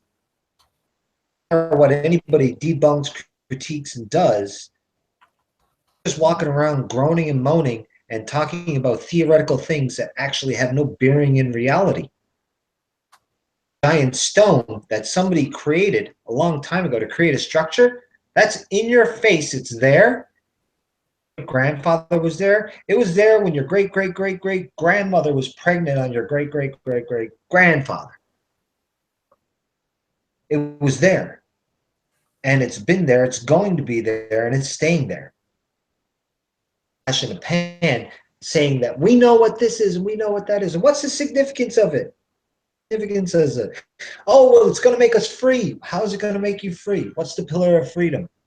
How's it going to make you free? You still need to be in society. You still need to follow rules, because even if there isn't a written contractual behavior, there is an implied contractual behavior which says that you're not going to hurt another human being. So whether there's a reason or not, you're not going to hurt, or you're not going to take what's belonging to them, or you're not going to do this and you're not going to do that. When are you really free? You're free when you do whatever the hell you want. That's when you're free. So freedom is a price. It's not something that you can actually have. It's not something that's actually real. It's a fictional thing that people are trying to strive towards, and they're not really getting it. What you should be doing, this as an order, as something that I believe wholeheartedly that everybody around me needs to get on board. You know, it's your choice. Is we should be asking the questions, and we should be getting the answers, and we should stop believing somebody is considered they're more important than us, and that our questions matter. Like my teacher told me there's no such thing as a stupid question, and I said to somebody, do you think Earth is flat? And they're like, oh, stupid. Really? I mean really? Is it stupid? Can you somehow prove? And I went looking for proof when I first heard this myself. I went. It was a few years back. I think it's probably going on 4 years now. When I first seen it, I was very intrigued. No, man, I gotta go and take a look for a picture, and the only picture I could find was that Apollo moon mission. I think it was the first one. Funny thing happened on the way to the moon, where it's just the Earth, and all you see is like clouds and a bit of land, and you see a circular shape. You look at that picture. If you look closely at that picture, it does appear that you're looking at something that's portional. That's not really the whole picture. If you were to see a ball, like when you see a ball standing in front of you, there's nothing in this world that can tell you that it's not. You see the differences in texture and depth perception and all these things. But a picture is very, very devious and very difficult to critique like that. But it does appear to me that there's something wrong with that first picture. And that's when I started asking my questions a little bit harder. And I started thinking about it. But it was a good long time before I could let go of this globe and say that this concept doesn't make any sense. Things don't make any sense. And even if they don't make any sense, and I can't prove that the Earth is, you can't prove that the Earth is a globe. And I learned all these things about how NASA has not been to the moon since 1969. This is a story now, so everybody keep with me, that NASA hasn't been to the moon since 1969, that the Van Allen belts are there, that this powerful radiation stops it. And recently, an astronaut went on TV and said that destroyed the technology. Like, I was dumbfounded. Like, the guy that was saying it was the one that plays at didgeridoo and plays with Legos up in space. I can't see any government institution. If you went into any government building here in Canada and the United States and anywhere in the world, and you've seen them doing something silly like playing with Legos, you would think that there's something wrong with them. How could, like, you're in a government building. They are very official and very, very powerful. This is a military presence. NASA is a military presence, and they have a man up in space, which is supposed to be important, playing with Legos in a ship that's going 1,700 miles per hour right around the Earth. And if something happens, I mean, those Legos are going everywhere. They're playing with water, and at any given time, if something happens, the water goes all over the place and creates a catastrophe. There's wires all over the place. If the ship starts flicking around, I'm pretty sure that the astronauts are going to get tangled up in these wires flicking all over the place. It doesn't look like something that is safety proof, that if something does happen on this structure, that there is a soft something. You'd be landing into computer screens, bashing against plastic, and like all these different things. All of it comes into question. I start looking at it, and then I stop asking the question because it's so ridiculous. It's like somebody saying, a child, and you say, what do you think of cartoons? Even a child would tell you, well, cartoons aren't real, but I like them. I mean, NASA wasn't real, but we liked it. We all thought it was amazing. We all thought it was amazing, and it didn't have to be like Star Trek or Star Wars because we thought it was real. And all around that don't want to let go of that, and I most certainly didn't want to let go of it. It was very difficult to do that for well over a year, and to be 100% honest, up until about a year and a half ago, I still have my reservations about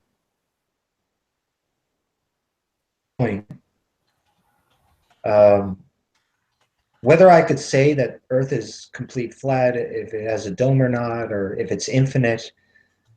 Answer those questions.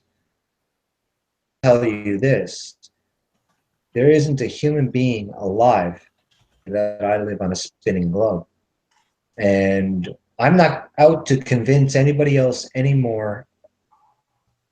It's what it is. Either you got to figure it out or you don't. I'm sorry if you don't. And I don't care if you believe that it's a globe. That's up to you. Some people believe that unicorns exist for real. So, you know, I mean, what's going on on the planet? Some people believe they have superpowers, right? Like, what's the big deal? We can't prove things to everyone. What we can do is we can pool together. Do you believe? And start real science and real behaviors, real structures, foundations of what this is. People saying they know what the sun is, that they know how far it is, that they know that there's a dome. I know something. I can say I know water is wet. I can say I know it's wet. I know I can drink it.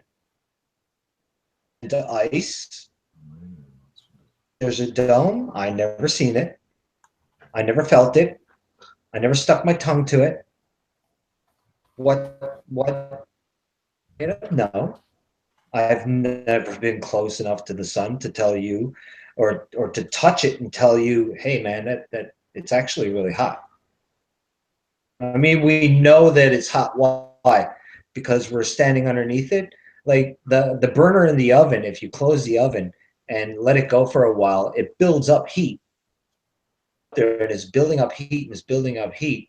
If you look up this guy Sundozer, see his video of a plane passing by the sun, and it actually.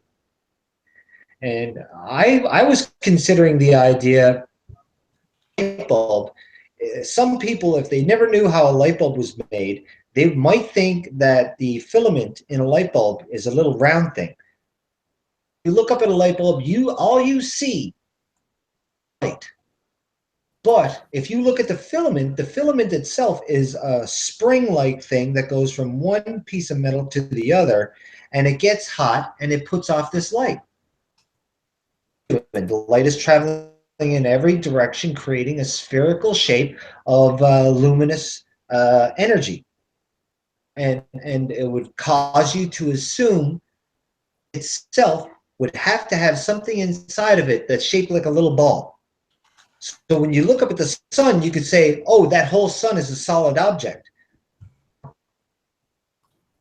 I would say, no, it's not a solid object. Not entirely, but there is a portion of it that should be creating some kind of energy, and a consistent one that doesn't need any kind of outside thing. It feeds off of something. I would assume water molecules or whatever, you know, oxygen, like something, and it's there for everybody to see. Sundos are made really great videos of I believe it was a plane.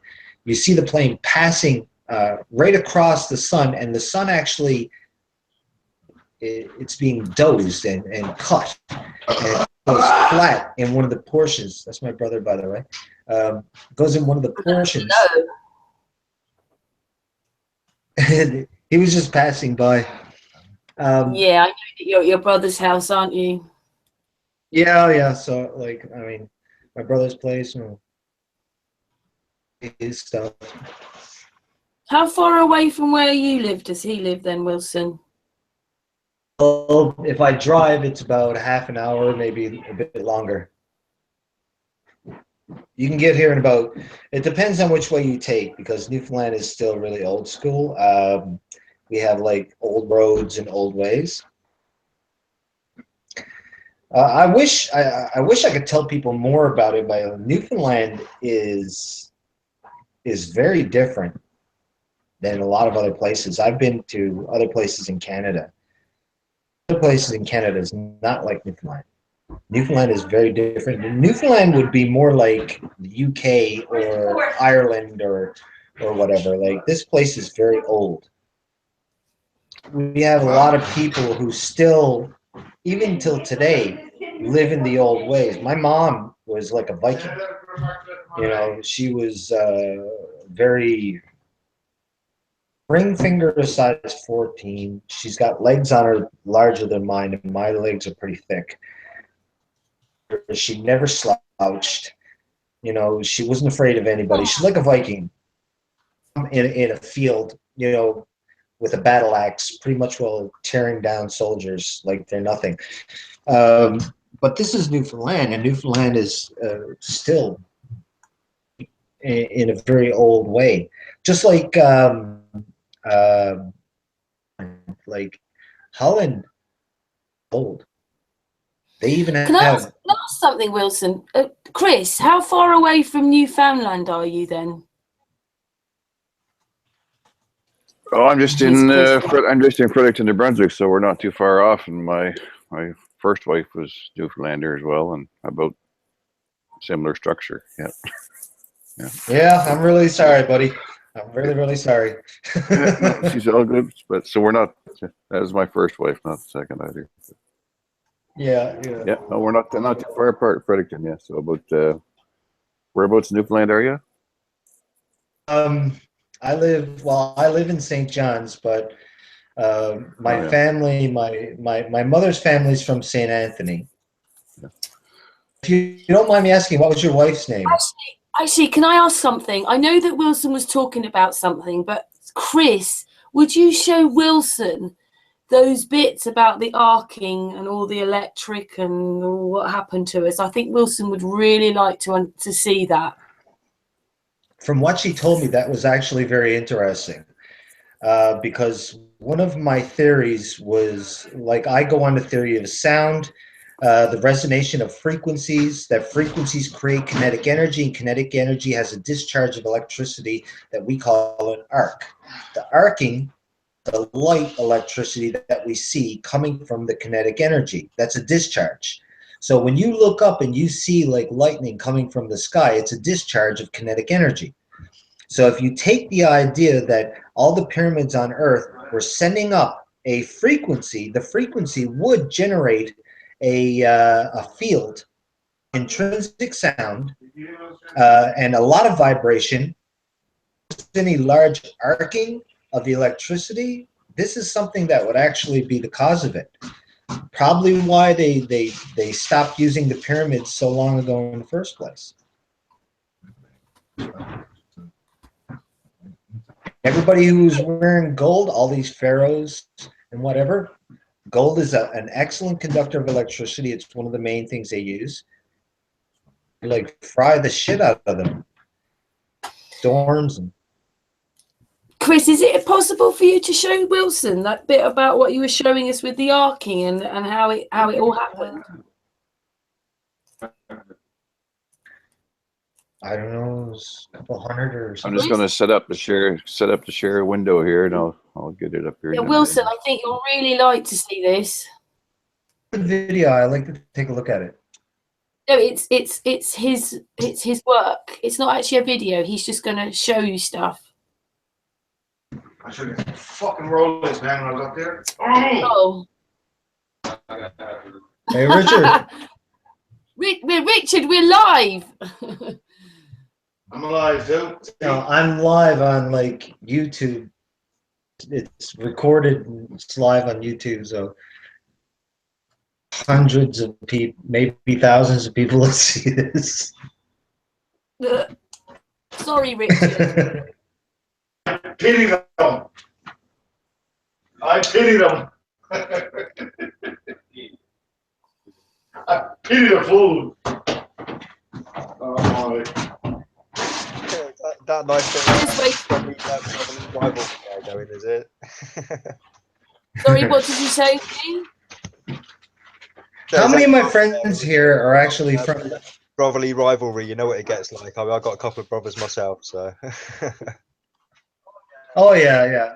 Well, Right, at this point, Chris is getting it ready now, Wilson. Wilson, if you look at the, I'm presenting him, so he's going through. Oh, he's getting it ready. Yeah, I'm just going to. What were you going to ask? How many people is anybody else from Canada? Look, that's what I was telling you, Wilson. This bit about their what they're wearing on their heads is what Chris could see that they were seeing in the sky.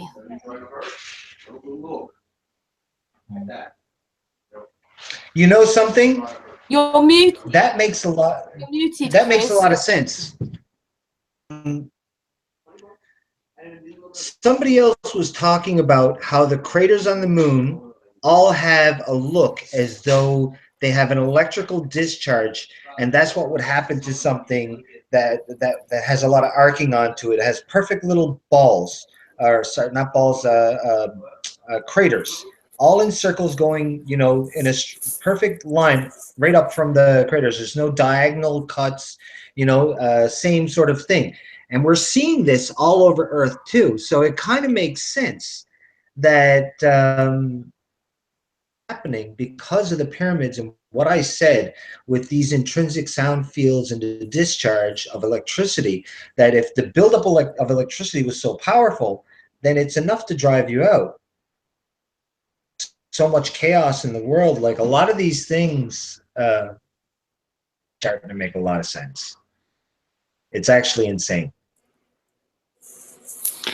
Yeah, so that's been part of my research. What got me into it, I was going to try and write a book, but then when I started going down the rabbit hole, there was just too much information, so I got get into this instead. So I'm just doing Hangouts, and that's precisely what kind of got me onto that. Was I started looking into the electric universe type of thing and how electricity works in the plasma field, and once the globe model failed, I looked for options, right? And Did you see the experiment where they?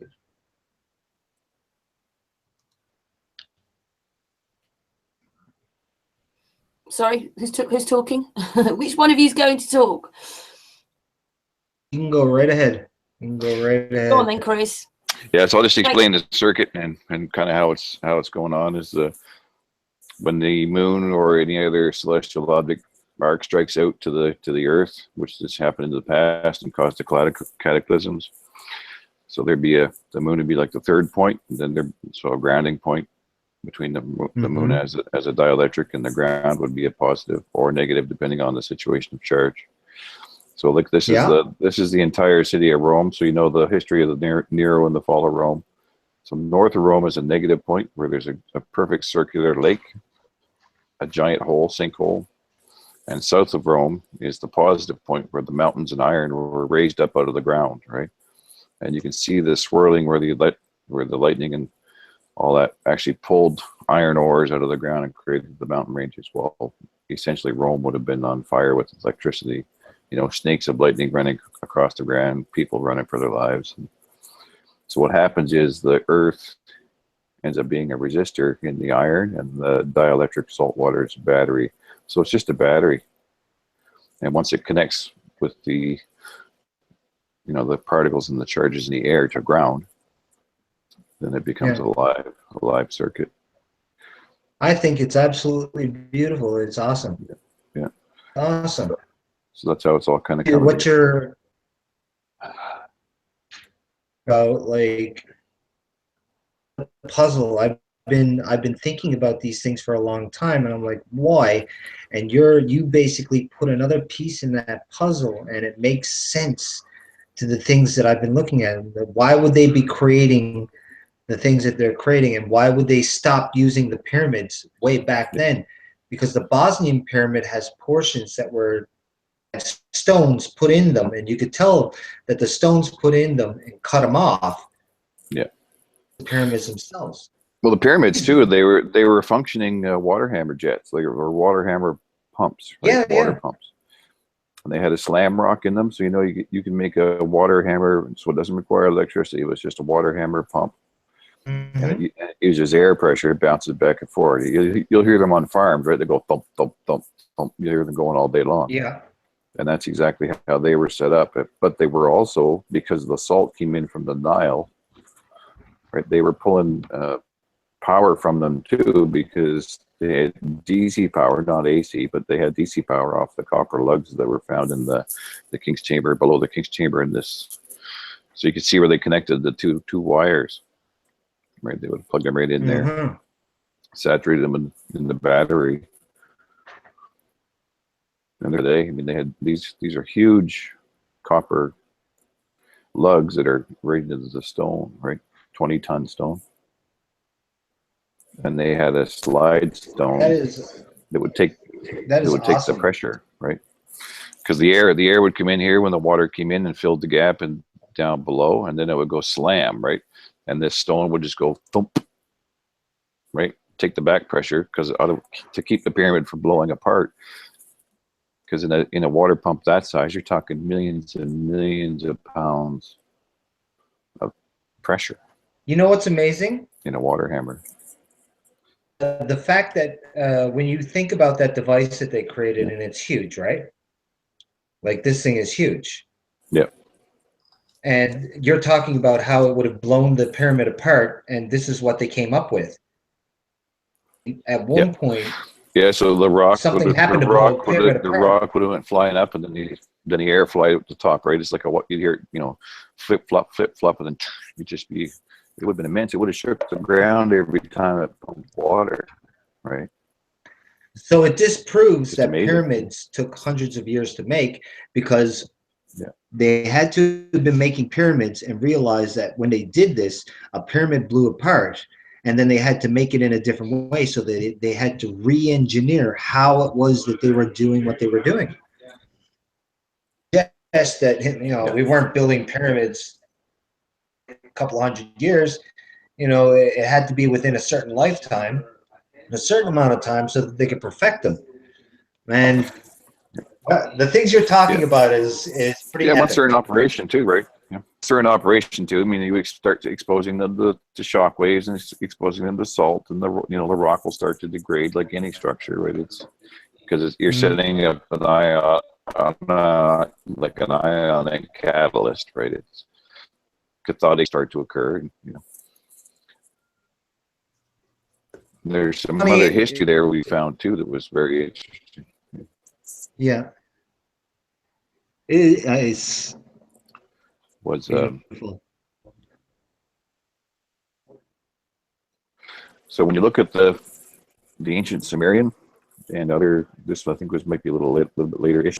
King Solomon. So these are eras of 2,500 years apart, right? Different eras. But you could see that if there was a northern, so imagine at the North Pole, a giant plasma cloud coming out of the North Pole following the toroid field in electric force. And then, for example, say Mars or Jupiter arcing to the surface in a plasmic type of surrounding envelope. It creates this type of wave pattern when it grounds to ground, right? And it would have glowed white hot. And you can see it on top of their heads. This is a 5,000-year stretch. And they're wearing it on top of their heads in worship. Yeah. You have to turn this upside down. I forgot to flip the picture, but if you take that shape, turn it upside down, and put it on top of their heads. Right. As soon as I seen it, I could weigh, and it makes a lot of sense. So I kind of imagine, when you look at the physics of it, from the ground, it would have looked like this. You'd have Jupiter, Mars, and a plasma field. And this is actually a 3D model I did with the particles and a light, right? So I'm shining a light on it through the plasma field, right? I'm at Richards. So you end up with the plasma field, and then when you actually look at the Milky Way going across below Mars, you can, if you zoom in on that, I'll try and zoom in a little bit for you. There for 1 second, please. Sure. I want to hear this. Brother just called me. I'm just going to talk to him for a second, okay? Sure. Yeah.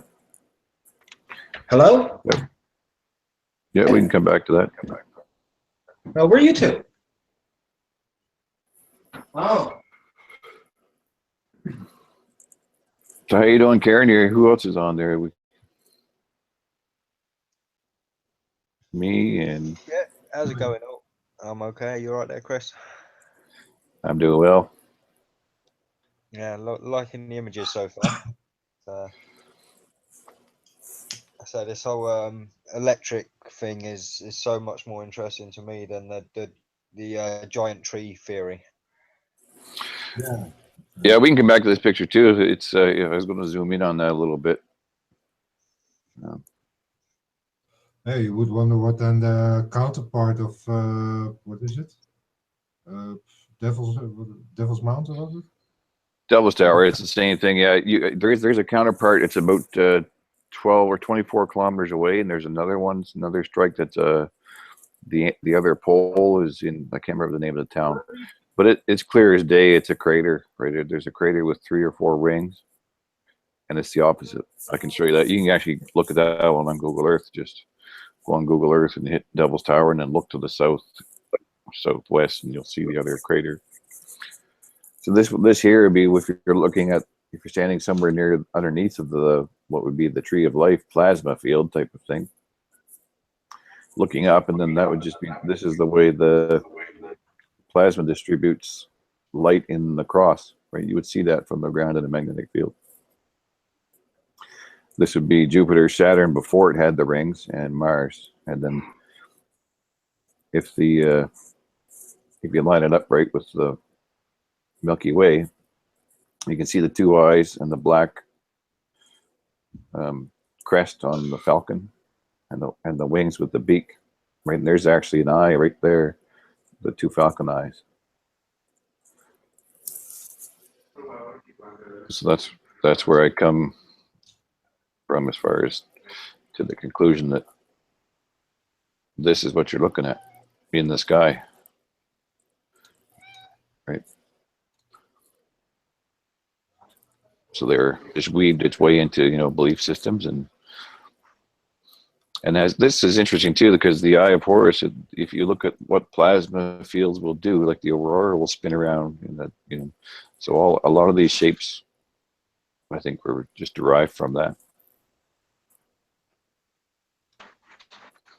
as well as the headdresses. Green plasma field, and there's 1, 2, 3, 4, 6, 7 planets, major planets, the ground of the Earth. If you zoom in on that picture, you can see that the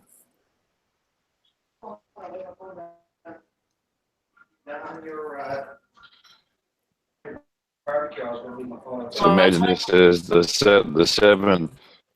Yeah. Sorry, I turned Wilson Seven up a little planets, bit because I seven wasn't systems, sure if seven you were muted. chakras. Chris. Carry on, sorry. Yeah.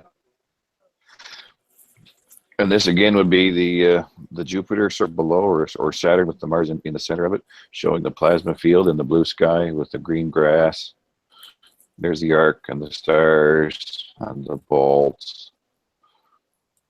And it's all, I mean, you can, if you look at that and compare that to the,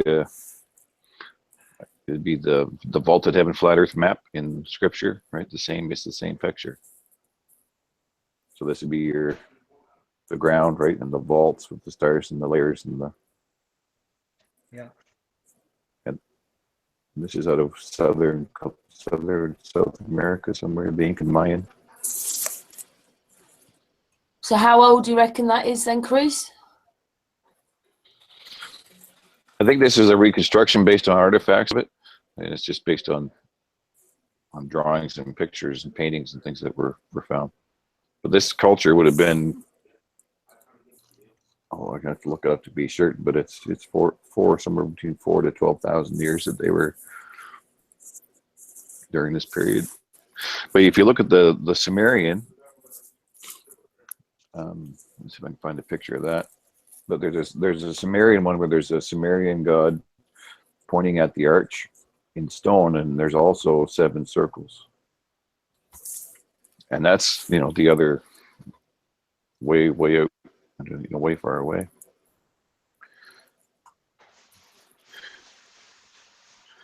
I don't think it's in this one. I thought I had it up here on this page, but this is just a Facebook page that I managed. There it is. Nope. Wait, no. They're pointing. Oh, yeah. I had that here somewhere.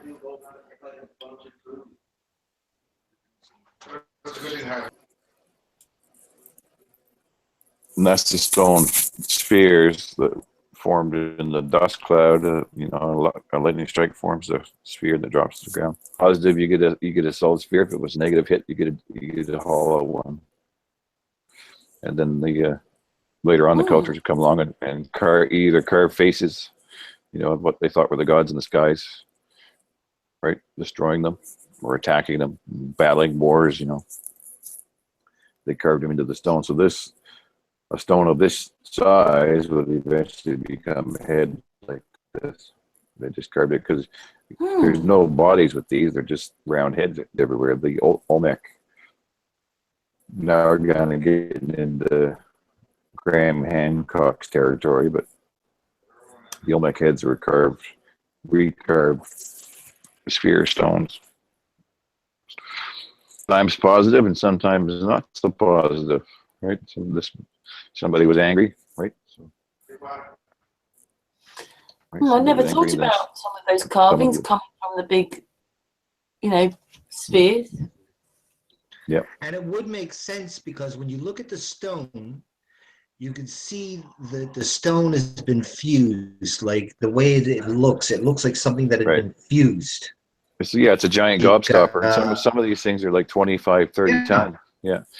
Yeah, and there's millions of them, and we don't hear about them. It's like, how could we not miss, hundreds of thousands of these stones laying around that are perfect spheres and nobody ever talk about it? Because they're everywhere. I've seen a video here and there, people talking about it. The megalithic. Yeah.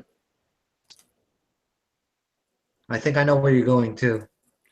Well, the problem is you'll see it on like ancient, I don't know, you pick your average Discovery type channel or whatever, History Channel, ancient origins and ancient alien technology, because we can't make a perfect sphere this size, so it was man-made, and all of a sudden now we're down the alien road.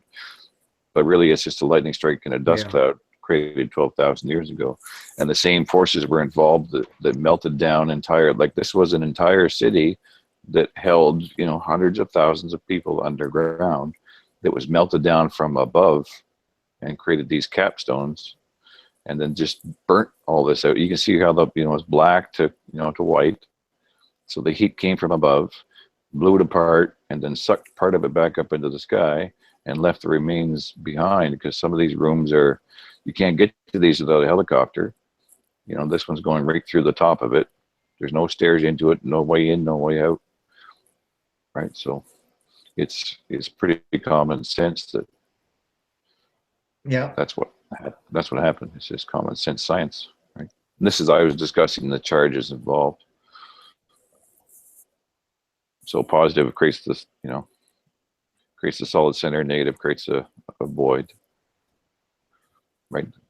If it's a charged nucleus, you get solid. If it's negative, you get the hole. That's just distribution within a Gaussian sphere. It's just Gauss law, electric. So there's negative. One that I was showing some more. This is another one, Cappadocia area. So you can see they're hot on the top, fused solid, softer down to the ground. So there's thousands of miles and miles of it.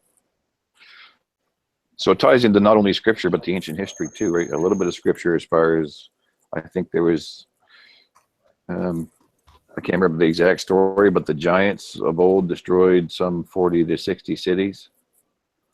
And it's referenced in the Bible and other scriptures, like all of them. It's the common link in the history, I find.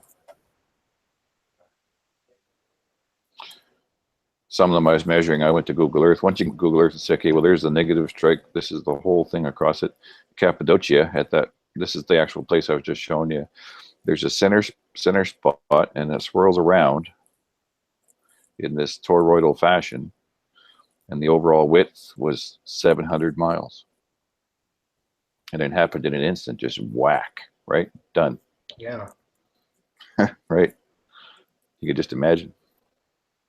I have to say, you did some excellent research. Press, and that's not something you'll hear very much. Something I can actually, I would actually say, yeah, I would put my hand there and say, you've proven something. I don't know exactly how much of what you've proven, but you've proven something to be very, very serious and very, very possible. The quality of what you're saying is so high. And there's some of it I got, if you go to the electric universe, I mean, they talk about just the general process of it, but they don't take it from the flat earth type of perspective and take it up to that, you know, central toroid type of force, right? It's still, they're still doing the spinning ball planetary interaction, which makes sense. But to take it back into the history to this point, I mean, the entire Grand Canyon was created in an instant. Yeah. I was trying to find some pictures. There's Tibet, and you can go to the Tibetan highlands, and they're called the Red Cliffs of Tibet caves, Tibetan caves. And they're allegedly built by the, they call them, they're built by the sky people, right? Because nobody can get there, right? But it's a 1,500 foot deep cavern, and there's caves up top. You add an elevation of 14,000 feet. So the immensity, you can hardly get your head around it. It's so huge. I got and this a question of a possibility, something that just entered my mind as you were talking about it. You were talking about how these things happen in an instant, and it drew some of the materials up. Possible actually formed by these situations, and all the arcing, all these negative bubbles, result of burns happening in the aftermath of this, that the whole thing itself formed in the same way as these stones in the ground, in fact, rise up. It's all one, yeah, it's all one on the same thing, right? So the ark would have hit the ground, blew everything apart, turned it to dust, carried people, cows, carts, you name it, water, whatever was on the ground, lifted it up, because the negative charge would have actually given it like an anti-gravity, to use that term lightly. I don't like the term gravity, but a lifting effect. took it all up Yeah. into the air, then another positive strike, turned it back into the balls, and the balls fall back to the ground. Right? If what you're saying about the negative and positive is like it is, then one would decrease density and cause this almost effect like a balloon being blown up. When the balloon blows up, it becomes So obviously, in a buoyant system, it's going to the air. Yeah, some of it goes up, and it's like we see that also in tornadoes, right? You'll get that anti-gravity effect in the center of a tornado, right? It'll pick up a tractor trailer, lift it in the air, and drop it miles away, right? We see it today, but the scale is the difference. Just the scale of this, you can see it on the top. You know, these are solid. They call them fairy chimneys because nobody knows why there's a chimney stone on the top of all these fairy chimneys. Who knows? But this is why it's fused solid iron on top of sandstone. It's interesting, eh? And now that when you talk about it, and they're everywhere, right? That these would be shaped like this, pulled up, almost like if it was molten and if it was in that malleable state, that as it's being pulled up, it's almost like if you take a cake or when you make a lemon meringue pie and you start to make your little spikes on it. From it, exactly. Yeah. As it's pulling away, it makes this kind of a shape. So if something is pulling away from the earth and it's malleable, these little cones, these little puffs, you know, like it makes a lot of sense. Yeah, it's just surface tension. It's it's just surface tension. You get the Z pinch at the center of the 0 point, and it just pops away and leaves I'm a glad solid. that you did this work. Like this is Devil's Tower. We were just talking about there. Well, I think where you're to say that Artist has joined the hangout now, and sorry, Devil's Tower. Yeah, Artist has joined, and I didn't mention Patricia earlier on, but anyway. Hey. Artist, I'll talk in a minute because you're talking, Chris. Carry on. Howdy, folks. I just say quick, hey, everybody. Hi there. Now. Hey, how's it going? Yeah, so it's between Devil's Tower and the town of Sundance. What's your take on Devil's Tower? Sorry. What's your take on Devil's Tower? It's the same thing. So Devil's Tower between Devil's Tower and Sundance. Right through it. Wilson, he was just answering you. Because what I was thinking is because of the uniform shape of these pillars and the size of them, it kind of seems like more so that it's organic. That once upon a time that Devil's Tower was an organic thing, and this whole thing about it being a tree, I've heard that before, made a lot of sense to me. You know, it does have that sort of organic shape to it, but on that thing, like my take on it, well, it's the basalt, right? Basalt is a salt rich granite. Sorry, and when it was molten by the arc strike, then it. So they're not getting the screen on the right. And if you look 20 degrees, say again. Hang on a second. Yes, you've gone black.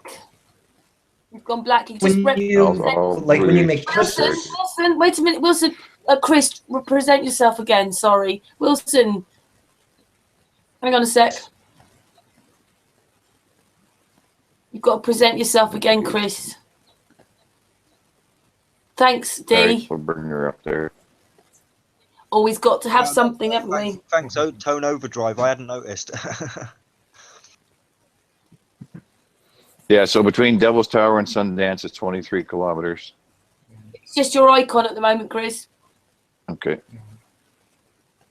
Because I'm sharing it. I can see it in my version. There, maybe there you go. I see it too. We don't see it. I just see Chris' icon. I'll go back a page or back a picture. So from Devil's Tower, which is the right. No, it's still your icon. It's still your icon, Chris. Yeah. That's slow. Even on the chat, You can see it's still your icon. It was working a minute ago. Yeah. It was, but it just All does right, I this gotta make a sometimes. visual appearance. Well, I can quickly search Devil Tower for you. Maybe mine is working. You never know. If I unpresent you, Chris, and you just... Oh, hello, Wilson. We can see you, Wilson. Yeah, so try to represent it, and I'll try to share screen again. Maybe that might work. Yeah. If it doesn't work, I already have Devil Tower. Yeah, I got the specific. Wilson, specific not met picture. Artist Wilson. Sorry, carry on, Chris. Hey, Wilson. Hello. If it doesn't work, I have Devil's Tower now on my Google Maps. So you can always try that if it doesn't work. Let's try this screen share again. Yeah. It kind of makes sense what he's saying, and there's actually these structures in quite a few places. And if you think about how crystals actually form and grow, Can you see it, and Bruce? Sorry. then He's got it back now. okay. Was that? I can You He's see got it it now? back now. I've searched it for you, so you can see it. So here you Yeah, from you Devil's Tower. From Devil's Tower to Sundance, yeah. Let me just go back to start here. So from Devil's Tower to Sundance is 23 kilometers. But that's too long. Devil's Tower is the positive, Sundance is the negative. This is a picture of Sundance, and you can see the arcing around the outside, and it forms almost a perfect flower. Oh, yeah. And this, so that's the negative pole, and Devil's Tower is the same dimension, 23 kilometers away. Yeah. This is slightly southeast, and this is like a solid iron chunk of iron. It was pulled out of the ground and surrounded by salt. Yeah. What I also found out that a lot of those strikes on the Earth, often beside one is a lot of salt or salt lake. Most of the time. That's the thing, right? It's Mirrored. so I found out in Peru and in Egypt and in other places where those positives and negative strikes are, is often a salt lake, almost most of the time. Yeah. that's why they call it basalt, right? It's basalt, Yep. granite, stone, and it has a high salt and sodium content, NaO2, right? SAI. Well, it's basically silicon and salt. Yep. So it's the perfect superconductor. Exactly. And so when it gets zapped with that much energy, it turns into that octagon or hexagonal crystal. So you'll either see it in shapes of 8 or shapes of 6 will create those stones.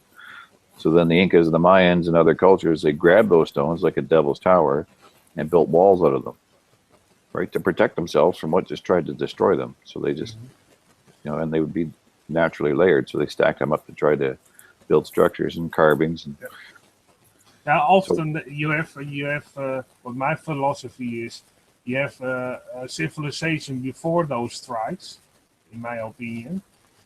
Yeah. They often used big stones, monolithic structures, and they were very precise and flat.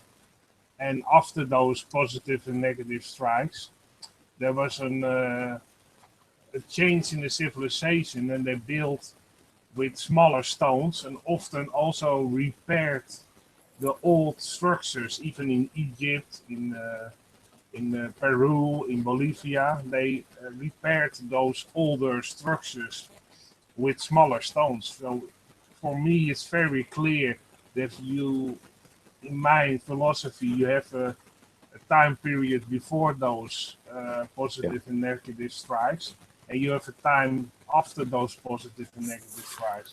And in between, you also see a lot of cave civilizations. And they were possibly in that time period when they had to hide because of all the cataclysm that was going on. that's why I'm trying to research it so much from an electrical standpoint, is I want to see if there's a cycle in the circuit, like an electrical circuit, if it's a standing wave pattern, then there's a chance it might. I'm not saying it's going to. I don't want people freaking out, but there's a chance, since it is a sinusoidal wave pattern, that it's a resonant frequency that comes together and goes apart, comes together. So it's a cycle. So I'm trying to study that as far as from the electrical perspective to see, we see the same patterns on the planets. They form those octagon shapes. Yeah. This is static distribution, right? So at the poles is where it's going to happen, right? Anywhere. This is static distribution, and this is actually an arc strike or an arc static distribution in a toroidal field, and that's where it looks to me like they're perfect, Oh, well, what grabs me? distribution patterns. Yeah, what grabs me with the picture you were just showing, and some other pictures you were showing about that square map, that often those symbols, like the brown symbols, look like crop circles. Yep.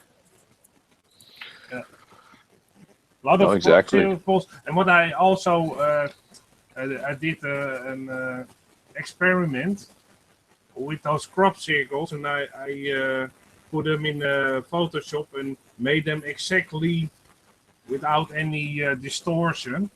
And then I put it on a handrail with a screw and rotated those crop circles.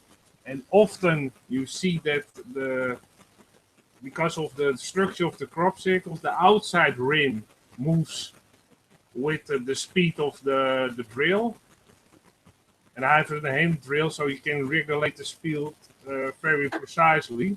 And often the rim in that rotates the other way, and that goes on sometimes 4 times. So if you get and it goes up if you put the speed high enough on a frequency. I don't know how fast, but you can try it out and you see for yourself. That's almost becomes a 3D model. Well, that's exactly what it is. Yeah. Yeah, those crop circles. If you can make it in Photoshop, cut it out on a piece of carton, screw it on a handrail, and you put the speed up. And if you do the speed, I don't know how fast it is.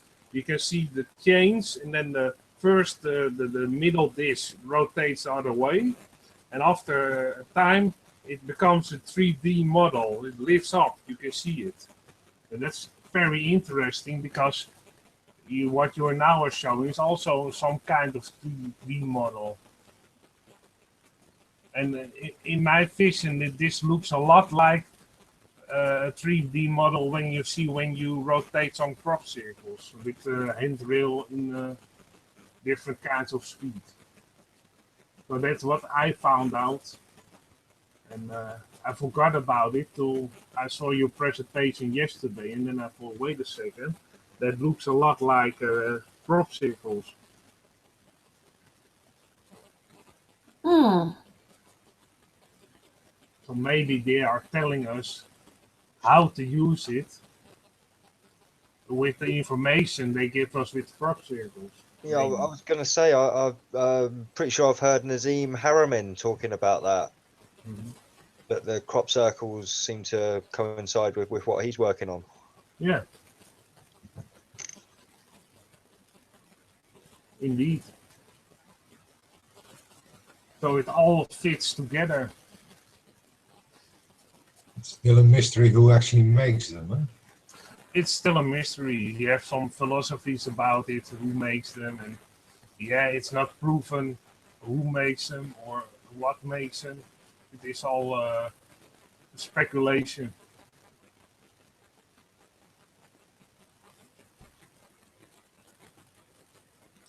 Often when people tell about those crop circles, when they witness it when it was made, they always talk about metal balls floating in above the grain. You see a lot of metal balls moving around. Well, that's it, right? The electricity comes into the center, and that's where all the torque it all ties down to the center point. And they call it the Z pinch at the center, where then it switches polarity, and that's where all the matter center of the toroid. And Nassim has talked about that. I mean, you can zoom into it forever, and what you end up with in the middle is a perfect sphere, right? And so basically what it is, it's a model of an atom, and it applies on the smallest micro level all the way up to as large as we can think. Yeah. And which is what I have here is, it's ending up being the model that we're looking at for everything. And I can maybe, I'm not quite ready with it today here, but maybe later on, if the chat goes on for a little longer, I can do a demo on it or something. Well, Chris, do you know those old? Sorry,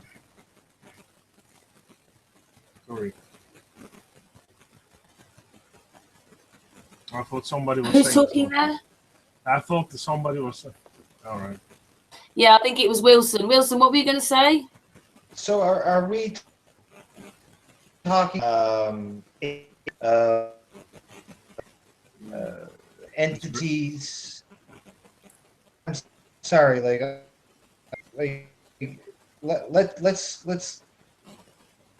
the table.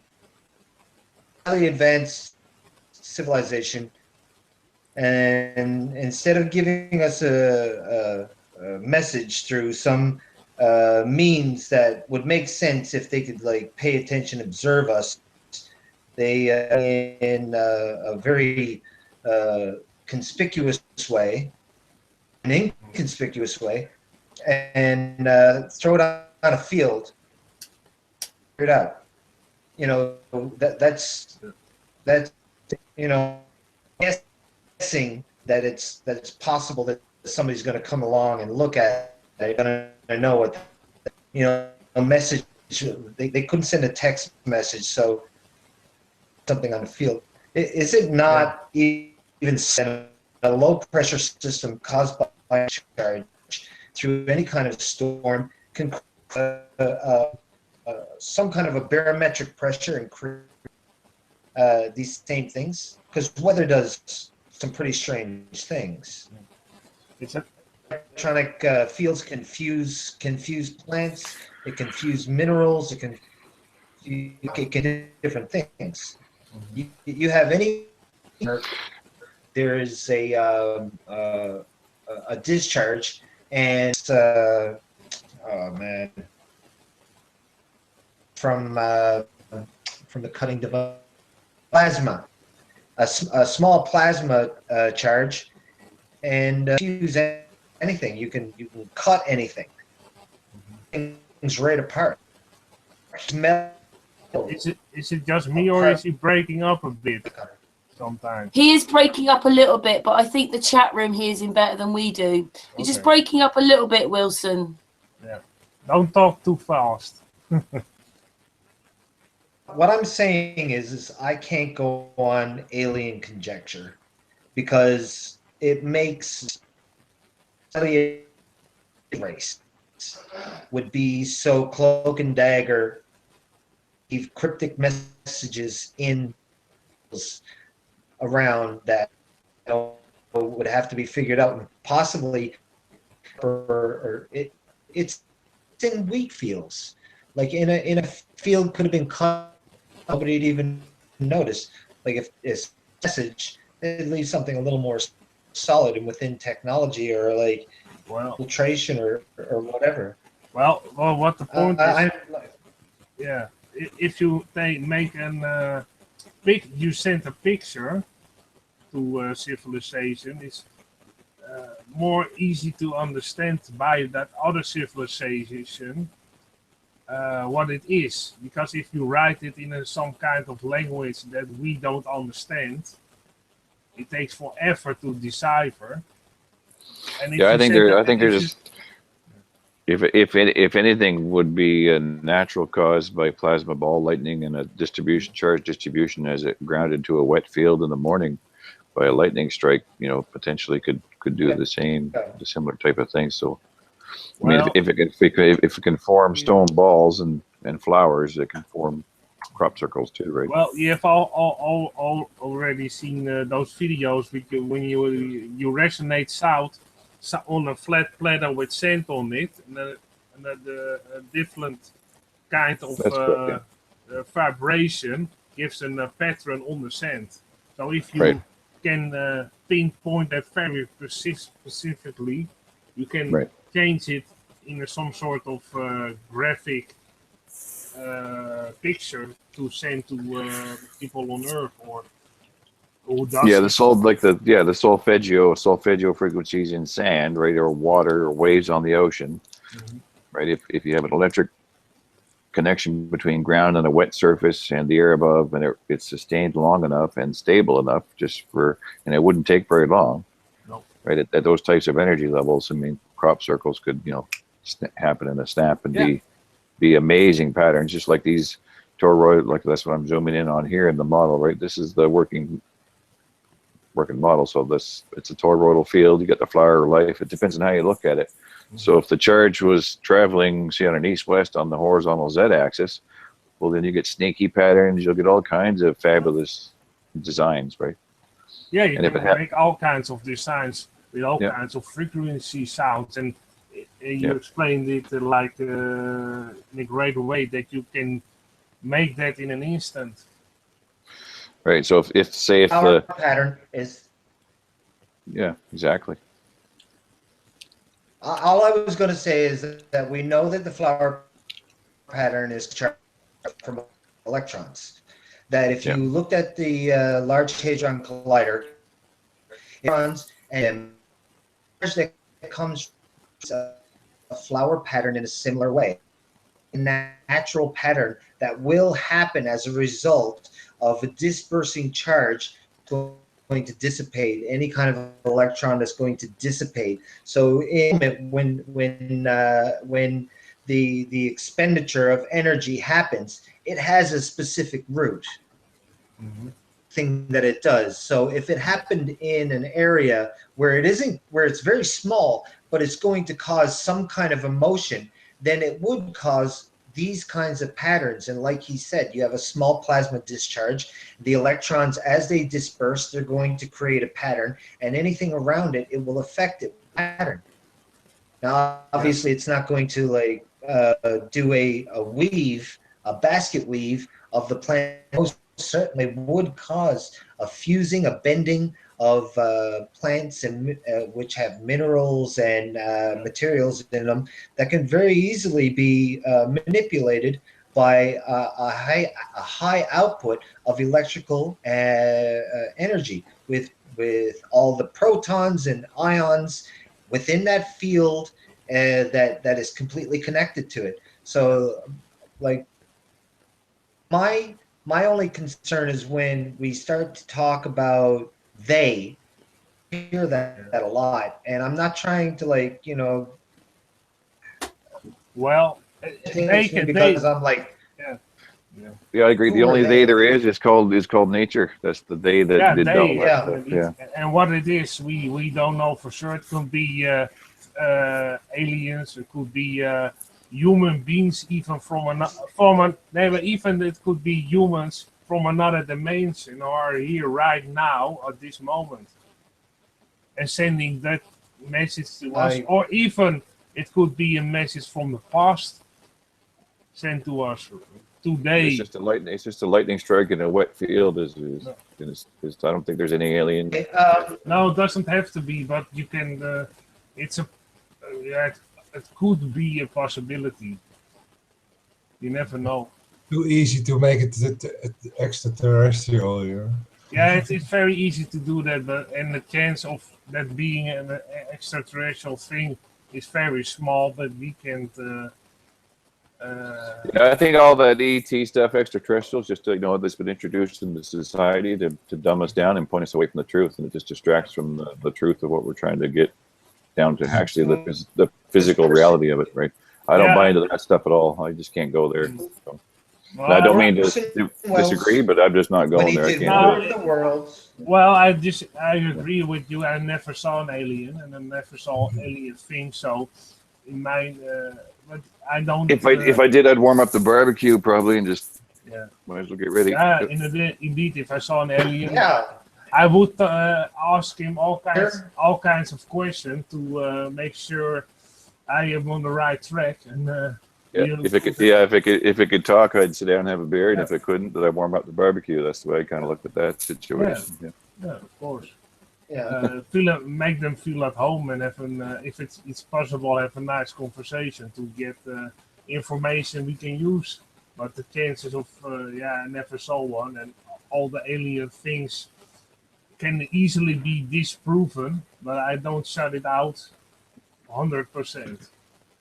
It's always a small possibility that could be something, but most. So just to go back on target. So what? Yes, refocus. Yeah, to go back on target here. So I was trying to get to in the toroidal fields. So if we take it from the ground that caused the storms and the plasma lightning, and take it from the ground up and start with the central pole. And what I've done is taken that and applied it to the ground and lined it up with the North Pole and the South Pole, and the sinusoidal wave will show up as a natural formation, and all the winds along the equator and everything will follow that toroidal field and the sun path. So you have to kind of envision it's all the sun going around and following that, and the moon as well. So that, and if you look at it going down through the end, you'll get the path of Venus, and everything else is all right there in the one shot. Okay. The way the magnetic resonance districles will cause toroidal fields, tornadoes, wind patterns. Yeah. Everything right down to the size of the atom is to a central point. Just repeated and repeated and repeats, fractal, right? Yeah. And that's where it ends up. Yeah. So that's kind of where that's the whole long and short of it, in my opinion. That's where it ends up, is down is the center of torque, the center of mass charge density in the entire system within itself. Yeah. Right, a central point of everything. Yeah, I was talking about lightning to some people before, and I said that that lightning moves through an area with the least amount of resistance, and as it hits Earth is so solid it can't pass through it, and it keeps it from going all the way to what we say ground out, and it dissipates, and the energy loses its momentum. It basically spreads out and becomes something else. So the pretty much is still there, but in another form. It changes its physical state. It's not so physical state. Its electronic state, its discharge becomes in essence something else. I mean, that are being produced by these electrical discharges, the production of the discharge, and therefore another state, another form, and what that actually is. It created a circle, this sphere, and that itself, that shape itself, is the new state in which it is. Like electrical form. Yeah, basically the way I look at it from an electrical sense, I look at it as we're sitting in the nucleus, right? And it's a cold fusion zone of dielectricity. On the outside, where the positive red glowing hot would be the positive plasma side of it. So it's cold, hot, cold, hot, cold, hot to infinity. And when I zoom into the model here, you can see how you can.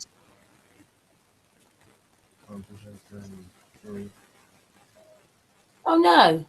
Oh, we turned away. Oh, we lost him. We just lost. Well, I can pick it up a little bit. We were talking about all the way. Now he's back now. Chris, sorry. you've got to represent yourself again, I think, because you just jumped off the. Well, I was just filling in. Yeah, Artist was just going to finish it for you. I'm showing some positive and negative strikes. Yeah, right. So, can you see your lake? You see a lot of. Not there, Chris. It's not presented. You can see here. I'm just showing it for the other next person. time I'll leave. I can't go anymore. Yeah. Here you have that positive strike. And here you have a big lake over here. Can you see this? Yeah. That's the positive and negative strike. And what I showed some time ago, but I show it for the other people again. You can see this is all pushed aside those mountains, and here you have the strike, and it goes like here. It goes further and further and further. It's calling a positive and negative strike to me. Here you have like this. It's an entry It's and coming out exit. somewhere and going in somewhere.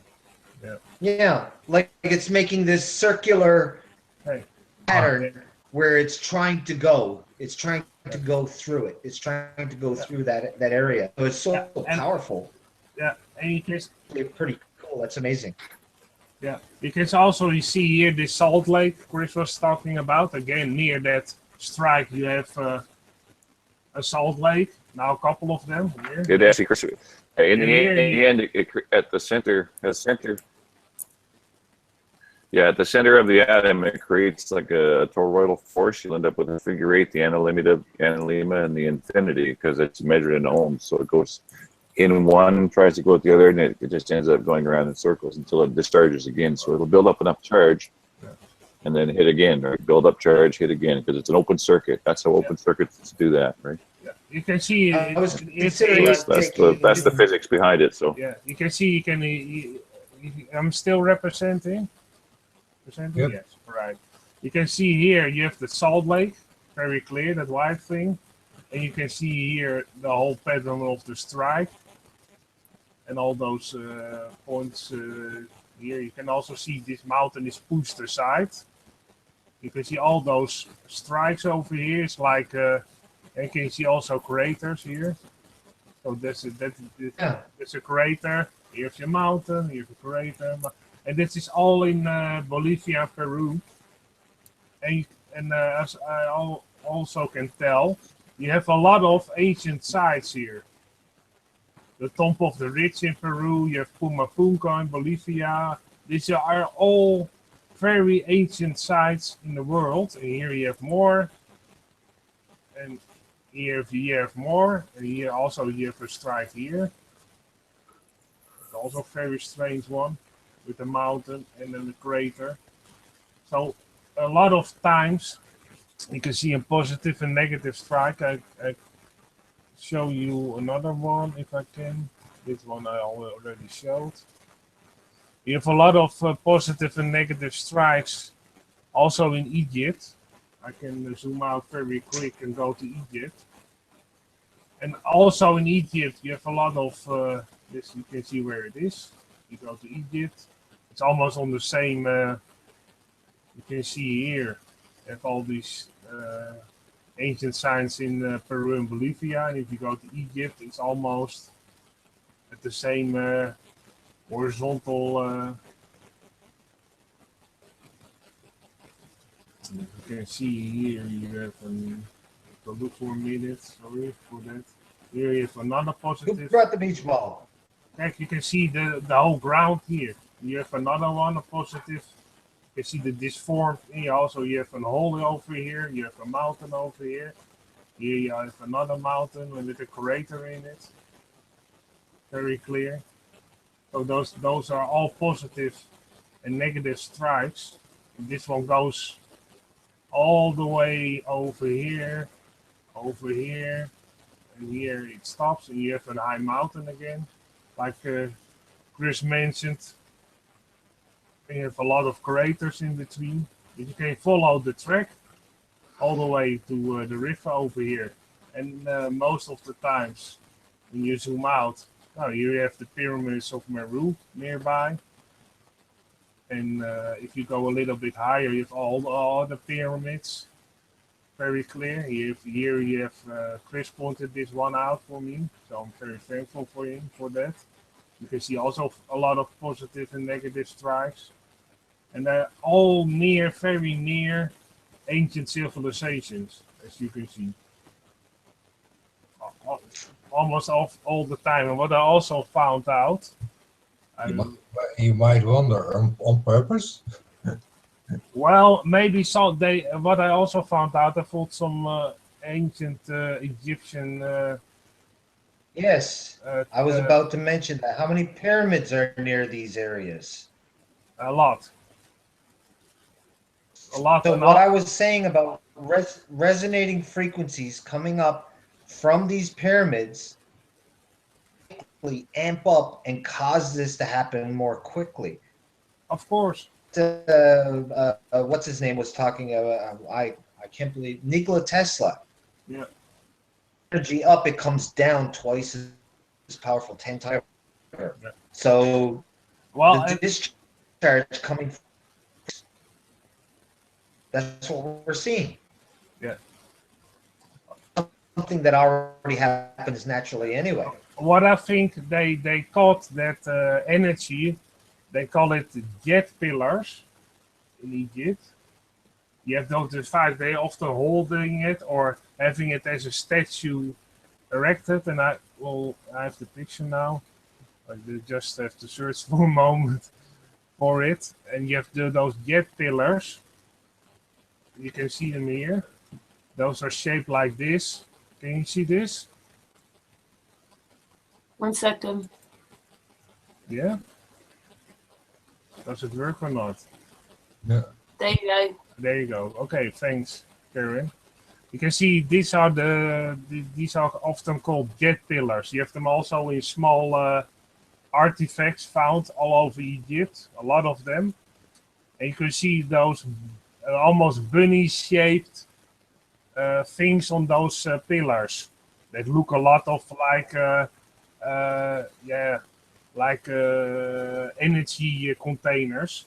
And on the left picture, you can see a god that is wearing a headdress in the same shape with those bunny ears. And you can see he's holding also those candlesticks. And that Egyptian guy, that is an Egyptian god, Horus, I think, with those candles on the right. On the left, a person is holding them.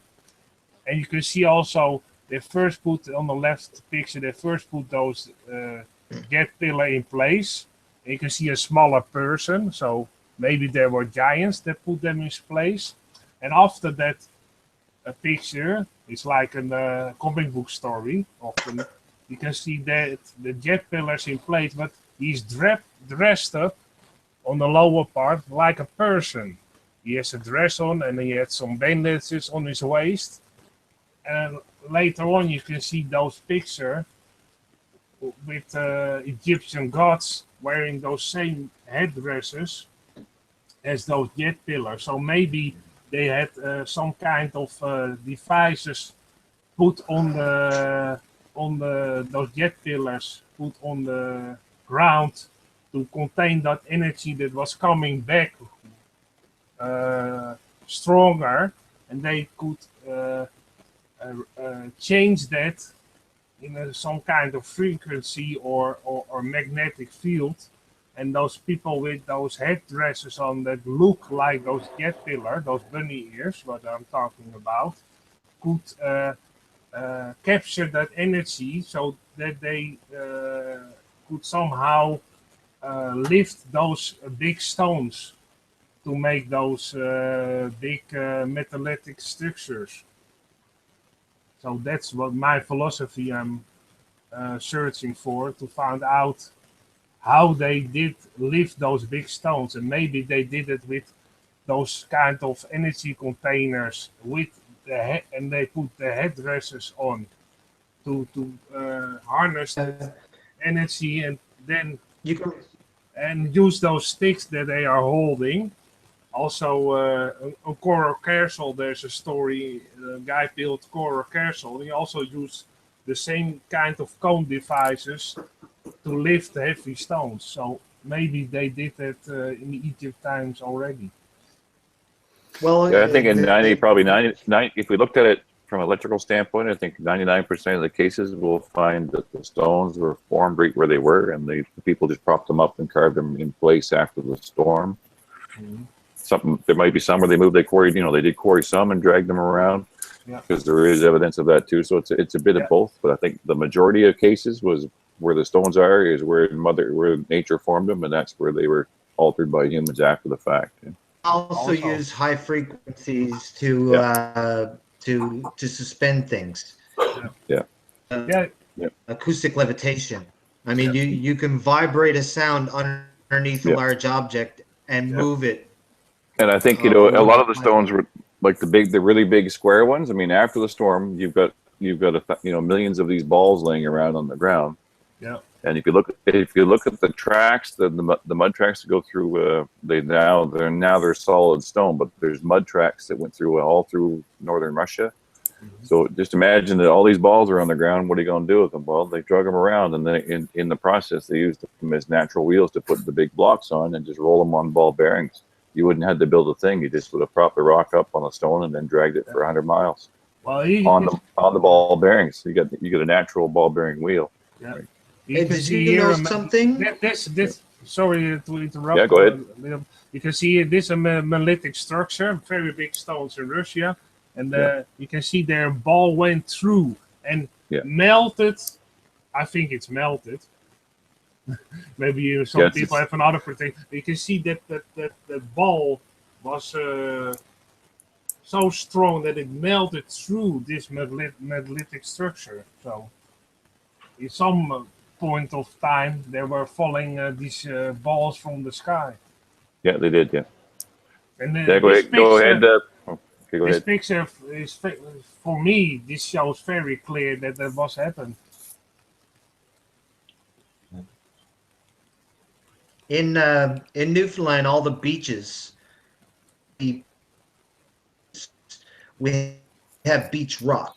They're all like some of them are, can't say spherical, but the term like oval shaped or whatever. All of our beaches, the rocks are all like that, and most people say it's rolling around for millions of years, coming up against the shores made them the shape that they are. But I mean, we have the singing sand too in PEI. I mean, PEI is just an anomaly all by itself. It's an iron-rich sandbar, giant iron-rich sandbar. But there's black sand, which is magnetite sand on the north and south of it, and it's black magnetite sand. But the spheres of the sand are so perfect that when you walk in it, it still makes a sound to this day. You can hear it making a moaning sound under your feet when you walk in, and they call it singing sand because it was so perfectly formed in the resonant field that it still carries a frequency as a crystal, right? Yeah, it just blows my mind. A lot of those old megalithic structures still resonate to frequency. Most of the time. I'm just showing a picture of to show you that also megalithic structures were hit by this is Tanis in Egypt. And you can see, I think that there are burns on this structure very clear. This is caused, you can see the structure is a big structure, it fell down. And you can see all kinds of cracks, but also burn marks on them. And a lot of old structures have burn marks on them.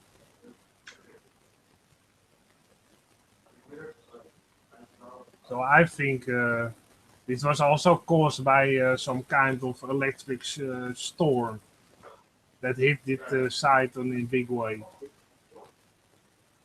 Mm-hmm. You can see this on a lot of ancient structures. You can see burn marks, or it is melted almost. I have also a picture of an old structure that you can see that it is melted.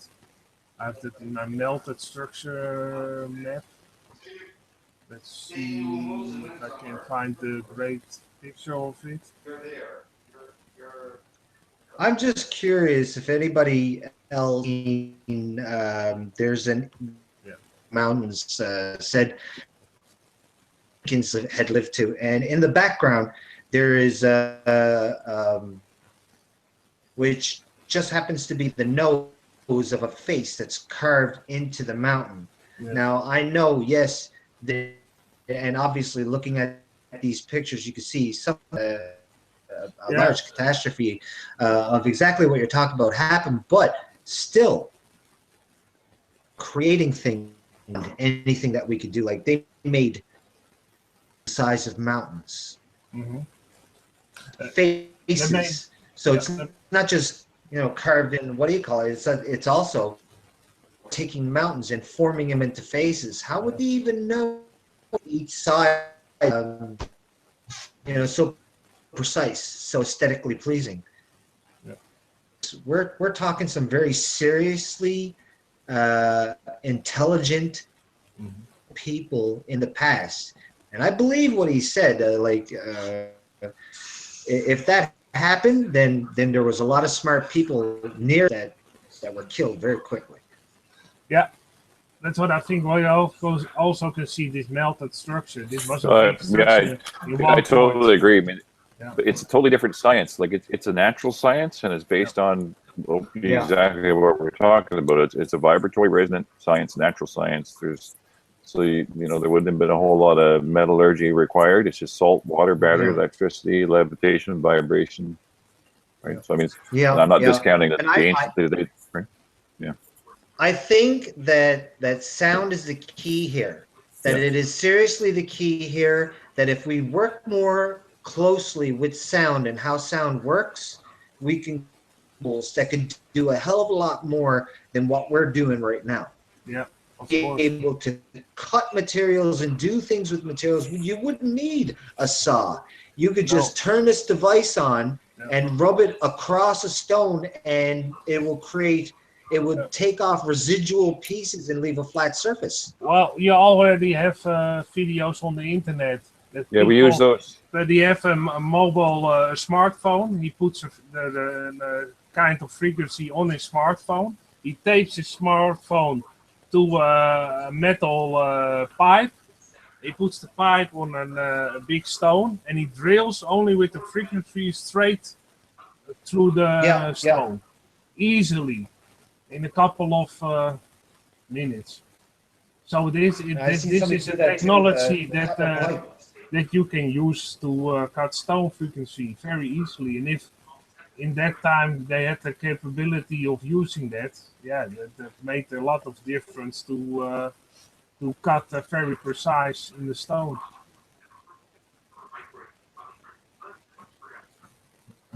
Maybe I can find even the video of it. And people think yoga and chanting is just some that people do when they're meditating, and all this stuff is crap. But I mean, it's the residual thing that's left over from ancient knowledge of what we know about sound, sound and frequencies.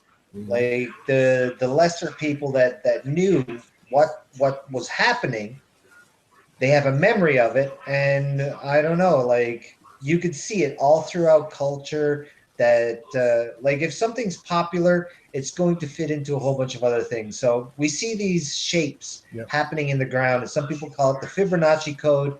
They call it this other kind of sequence, and they make these shapes like a spiral, and it's based off of what we see in nature. You see these arkings happening on the ground, and you're like, oh, that's really. Then next thing you know, somebody makes a vase on it, and then somebody else will be like, wow, that would actually look really cool as a staircase. And then somebody makes a staircase out of it, and then next thing you know, the very thing that's happening on the world has become very, very popular as in pop culture, and is into our actual building and our structures and everything around us. And they're like, oh, it's a conspiracy. No, it was just really, really popular and really cool because it's something that happened in nature. You know what I mean? Like, I mean, all this makes such powerful sense, and it's so cool to hear people talk about this. I really like this. Well, I'm geeking out over here. Yeah, that doesn't matter. But I was on this track when I was researching a lot of ancient sites, and I already was thinking, strange. Sometimes you have all these mountain booster sites, or strange mountain tops, or mountains that look like old statues, like I'm representing right now. That could be two statues melted down. It could be. It also could be rock, but it's very strange that they are so pointed out like a statue. And Chris was on this hangout for the first time, and he talked about those positive and negative strikes and all those magnetic fields. And it fitted so good. All right. And it fitted so good on my philosophy, what I was almost going through towards, and it fits like a puzzle exactly together. So I'm very thankful for Chris for pointing this out, and yeah, I'm researching further to find more evidence of structures that are melted down or fallen down. And, Looks like a guy smoking a cigarette. yeah, and maybe you never know. But I have a lot of pictures of ancient structures. So I just realised what Sirius was Yeah, saying. yeah, he's smoking a cigarette. Yeah. Yeah, sometimes you can see a lot of old. This one I was presenting. You can see a lot of faces in mountains, like this one. This one also looks a bit like a face. An eye club, so wouldn't. Yeah, yeah, or half a face that you only see the right side and the left side is torn off. And some people say, yeah, that's just naturally formed, but it's very discussable that it was not naturally formed. And you have a lot of these structures that look like big old structures of ancient people, in my opinion. And I also have a lot of pictures, found a lot of pictures of ancient structure that have big stones, and later on they built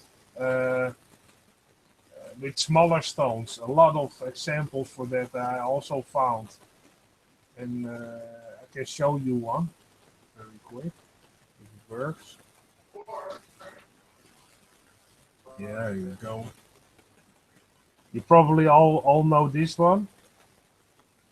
You can see on the base is made of big stones, and only the top is all smaller stones. Like there was a building before, and they reconstructed the Incas with smaller stones to get the old structure back like it once was. So they probably still had some of the knowledge to make those structures, but they didn't have the knowledge anymore to lift those big stones and build without mortar, because all the old monolithic structures are built with mortar, and the later structures are always built with mortar between the stones, and the old structure never. To reiterate on one of the things that I was talking about earlier, and it pertains exactly to this. This is what I was talking about older structures being something that's sophisticated, and the structures built on top of older structures being less sophisticated, being that they were more manageable. And this is what you see all over the earth everywhere. Structures, and noticing the rock, this little protrusion that comes out. This is as though they had some kind of a system for lifting these rock, and they were using it in some way, like to be there. It could be that it was a connection to something else, but it's only on certain ones, right? Certain stones. There was also there's a keystone. There's a piece of metal that was put in between these. Bind two of them together so that look at the shape. Obviously, square, and then put together, you see a large one that has an odd shape, little cuts and turns, and put together like a jigsaw puzzle. Like it seems very. Wouldn't they just build every rock very uniform? And in the exact same way, they use something like this, things into it. Like it doesn't seem like there's a uniform pattern here. Like what I said, you see the larger the more being made on the bottom, and the simpler things being made on top of it, saying that in our technology over time. Yeah. Anyway, So please go on. yeah, so some you make a great point in explaining this. I'm on the same page with you because it's very clear they what you told they built with smaller stones on older, bigger stones that were already there, and you can also see indeed those stones with those cutouts that you can put iron things between them to lock them together. Also, you can see here a big hole in one side, and Chris was pointing it out. It's almost like Lego putting on top of each other. You have sometimes holes that could fit other stones in them, like a Lego structure. But you have always those big spaces like here, with a hole in it or things sticking out. I've also a picture of. Let's see if I can find it very quickly. A picture of.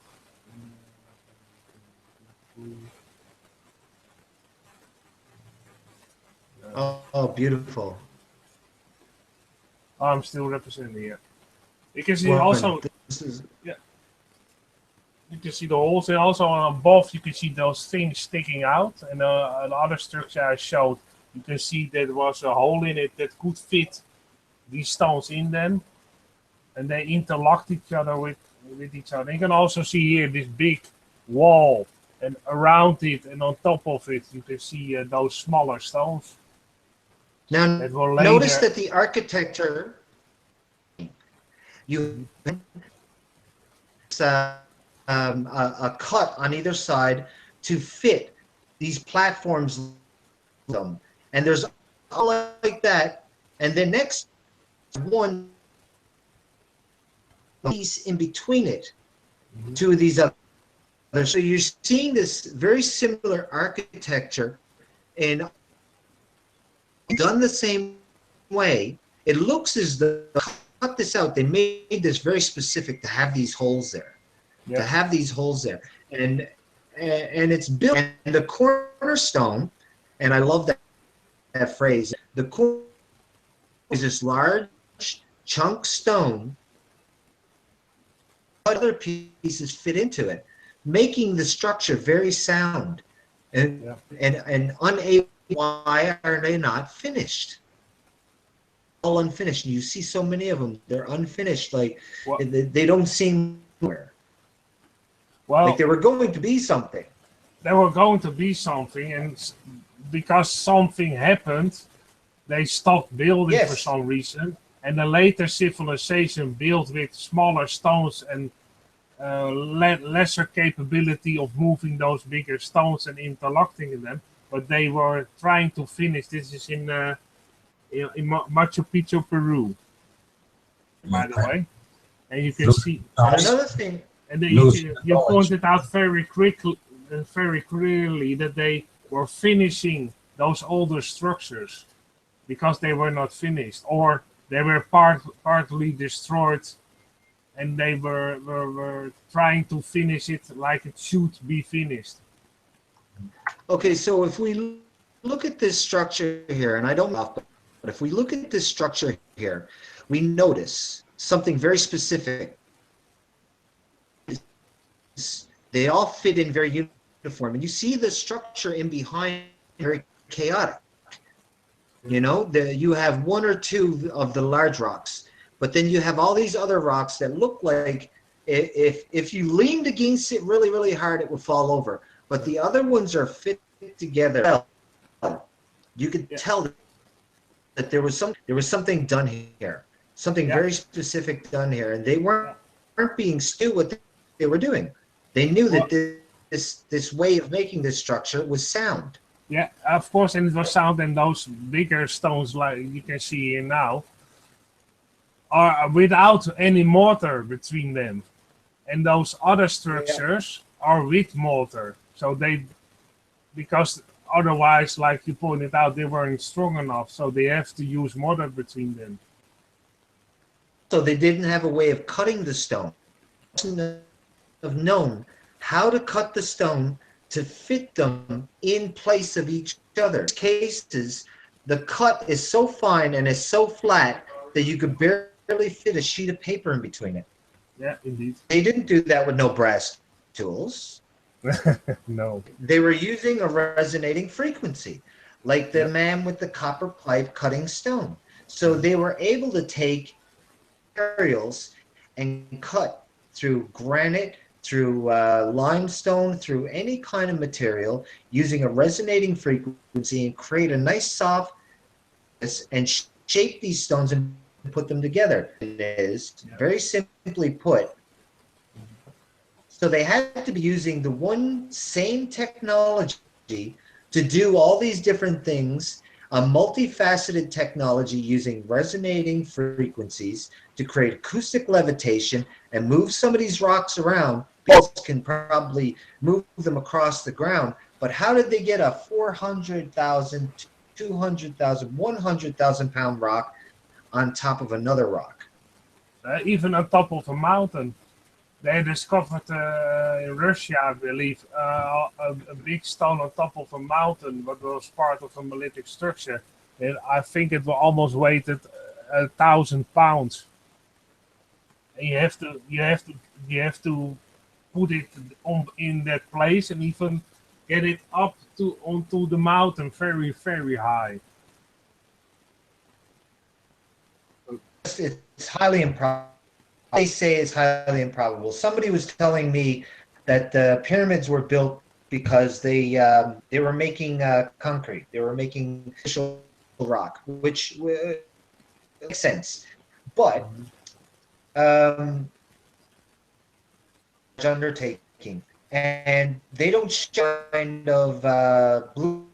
Makes sense that if they're smart enough to be making these things, then they would have been smart enough to be making blueprints, since they were making pictures of everything else anyway, but they don't show this anything on what they were doing. So they were smart enough to know how to make these things, yet there's nothing left behind. Well, it disappears. Well, you can see the pyramid, one pyramid in Egypt. And you see the foundations are made of a harder stone and also a little bit bigger stones. Yeah, I think they must have had a different kind of hierarchy as well, right? Yeah, but they put those big stones in place over here, back in, and later they smoothed it out very. You can see they suddenly start with smoothing the stones. So they had a device to put them in place, and afterwards make them very smooth. Like if you put a level on this, it's perfectly level. Sorry, Chris, what were you going to say there, Chris?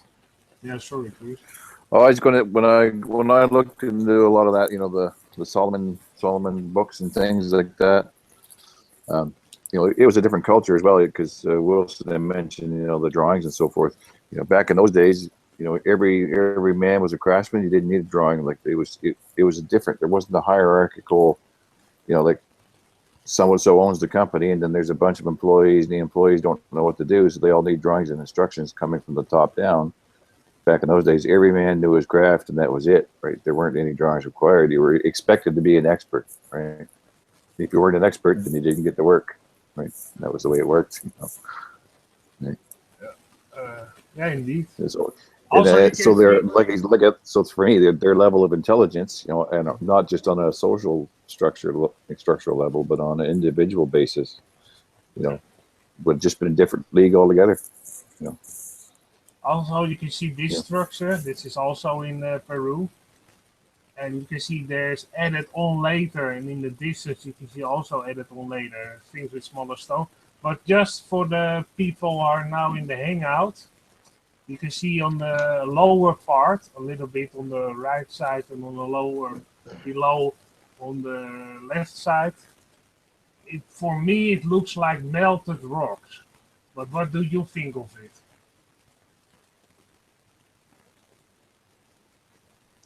Just to put it out there, if you think this structure is melted or not.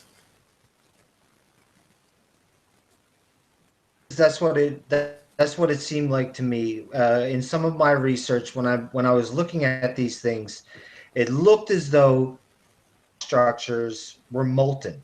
Yeah. Happened to them. Yeah, a lot of heat. So obviously, and something to create that much heat that fast would actually have to be exactly what Chris has been talking about. A large plasma electricity. Yeah. Plasma that would come from it would like instantaneously cause the kind of heat. If you think about well, exactly, right. You think about like a salt lake or a mud lake, for example, right? If it's wet and it cools slowly, it creates the hexagon shapes and those types of patterns as the surface skin cools slowly, right? It's the same thing with electricity. You make it molten instantly with electricity, and then let it cool. It'll fracture with those types of shapes as well. And this here looks like it's a bit of both. The people went in after the fact and they started carving into it. Right, but the initial formation was electricity. I agree with you guys. Yeah, absolutely. I can see. I can show if I can find it another side of this structure. If I can find it in all my pictures. But guys, I got to run here. So I'm going to bail out. But you guys, thanks for the chat. I have to run here. So. Yeah, Nice Chris, to meet it you. was actually it was great meeting you, and I have to say, like, it was a really big eye opener. It was really beautiful. Like, I fall in love with new ideas, and when somebody brings something across my plate that actually makes a lot of sense in between, I find it really exciting. Like, I feel like I've learned a few things tonight. I'm glad I was able to. Well, you're welcome. I was glad I was able to connect a few dots. And since you're You're not alone now, Wilson. There are other people just like you that love all this stuff. Since you're handy in Newfoundland, if you're ever going through the Brunswick, give me a shout. And we'll go for a coffee in Fredericton or something. Sounds like a plan. That would actually be awesome. Thanks again, Chris. Always amazing when you come on. And thanks a lot, Chris. Okay, night all. Have a good night, you guys. Yeah. Cheers. Bye. Take care. Good night. Take care. Next good night. Yeah, Chris has a lot of great information and viewpoints on this topic. And I was glad I met him in this hangout to talk about this, because a lot of things make a lot of more sense now to me.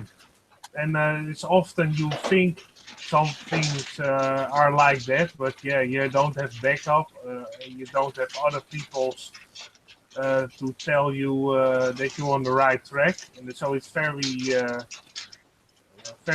nice to have people like yourself to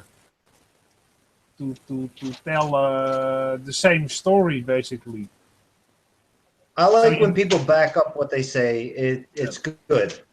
Mm-hmm. And most certainly you have, and Chris has, and pretty much you backed up what I've said and what I've been saying, because I mean the evidence is right there.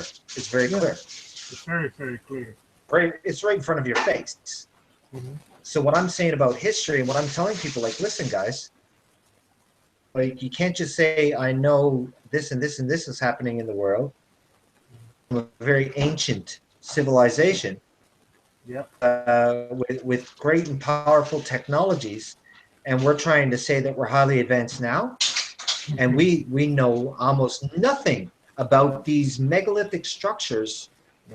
Obviously, were extremely difficult to make, and we can't even explain them. Explanations tonight are beautiful. Artistic. Because they were very smart in using those bigger stones that were interlocking interlocking very good to each other. And what also is very great about them, they are also earthquake proof because they don't Yeah. use water. So they were very smart in building those structures like this because they survived a lot of thousands of years. And you can see nowadays most structures are built for about 40, 50 years, and then they are most of the time, only structures for a short period of time if you take the whole perspective of the history of the Earth. If what Chris is talking about is something that is a almost like a season reoccur, then you have to consider major cities are actually made out of, conduct electricity, long to wipe out an entire city, Easily. a plasma storm. Yeah. We're talking like plasma can blow apart like puffs of air. A plasma cutter would see this when it happens, that when the plasma touches the metal, it disintegrates it. That full cities will just like there'd be no trace of them. Yeah. These megalithic structures will still be standing. Yeah. It's really funny. Well, they made them. They possibly knew already that those things they were using with magnetic and electric currencies, they made their structures already proof for it to when it should go wrong. So they maybe already calculated it in that if it goes wrong, the structures will still be standing. Only why it went wrong, we don't know for sure, but something went very wrong and wiped out a lot of ancient structures because in Pumapunku you have also ancient structures, and that was one of the most ancient structures in Peru, and there's nothing still standing. It's all on the ground in pieces. Maybe I can find a very quick picture of Pumapunku if I probably have to. Can I say something? If they weren't so big, you'd think that maybe they stood on that to go further up, but the stones are so heavy, so why would they be standing on that? Do you think they use those to pull things up? It could be.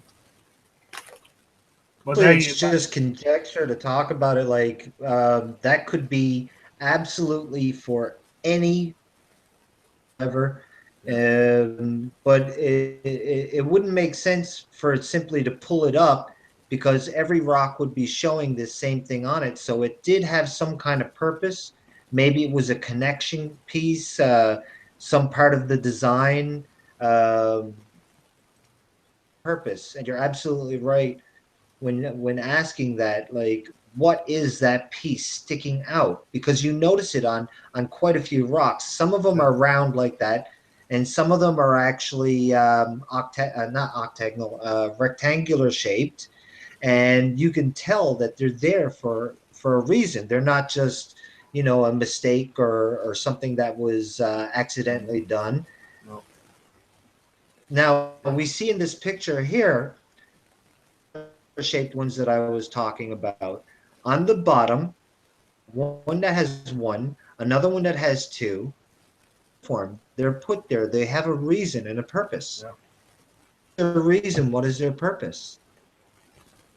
They're a powerful mystery, and what they were like for a housing. No.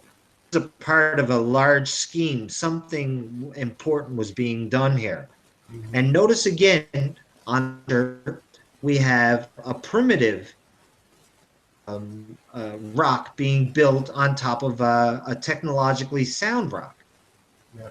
Cool. Look at that. That is cool. Yeah, like it was thrown into the air and landed in the Sahara Desert. Right? Yeah. That is amazing. Look at how perfect the structure is, and the rest of it, it literally looks like somebody the mountain and just like laid it there, right there in that spot. Say, hey,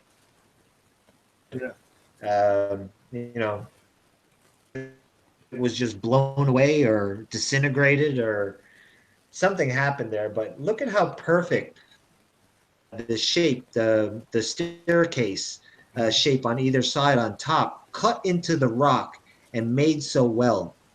Yeah. Yep. And we call these civilizations primitive. Isn't it like, isn't, you know, it's such a joke. It's a horrible joke. Like, our civilization is a parody of stupidity. Yeah, it's time we got our It makes no sense. We never learn anything. Wow. I have another example of something cut out of the rock. It's not finished, but they cut out a whole temple in this case. It's the Koyi temple in India. Just to tell where it is. But here they also see they have some great craftsmanship to cut out these things. They're very precise. And yeah, somehow we lost that technology to cut out these stones. And you also talked about those big holes in the wall. Well, if I can, if it works. Artist, can I ask you something? Artist, on those stones there, was there something else on top of that covering it and they took it off? There's bits on there that don't kind of match in. It looks like something's... If the city was melted, the city survived, it would have looked like that the city was built into stone. Because if the area and it's melted down and portions of it is left over, then it would appear it's unfinished. It could have been finished. Yeah. And it could have been melted by these plasma storms. Portions of it were left behind untouched because parts around it were flash fried, melted. Is that the petrified bit then? It's petrified. Yeah. Like if something melts, then it collapses and it closes in. Like, and then you have this aftermath. You have these structures where you're like, wow, how come it's so well built? And it looks like they just built this thing there and then they just left it and they decided not to finish making it. Maybe it was finished. These electrical storms melted the surrounding area and there's parts of it that were untouched by the electricity. Yeah. Like, I mean, it's just conjecture and postulation, but it does make sense. Like just like this one, you can also see there was something cut out. And if you look very close, yeah, you see the door, and you see above that, you see one ridge that is a little bit overlapped by the melting, but the right side of it is a little bit lower. So it was a little bit melted over the structure. Yeah. I'll somewhere a more detailed picture of it, but if you say take the other side of this structure, I can show it very quick. Can I ask you something though? This was supposed to be like stone in the first place, and the stone melted. This is the other side. Yeah, this is the other. Yeah, the stone melted. In my opinion, you have a lot of examples that the stone was melted. You can see here the other side of this structure. Now you can see it's almost like something went straight through the building because this is the back side. Yeah. And why you should build a gate in such a small piece of stone, because it's maybe 3 meters thick. So why you build a door in something that is only 3 meters thick? That's ridiculous. You if you wanna carve a building out of a big stone. You don't take a small slice like this. That is very strange. And all those stones you can see very clear are melted down, almost dripping in this in this in this picture. Yeah. And I have an old map of melted structures, just to prove a point that I almost think a lot. Sorry. It's almost like clay and mud. Yeah. So soft. Yeah, it does make me think about how I forgot his name. The electric guy with the levitating stuff, where you were in tests that he actually mold wood and iron together. And that iron is becoming so soft as a mineral that you can just put anything in it in that sense. And it's the same effect of what probably happens here.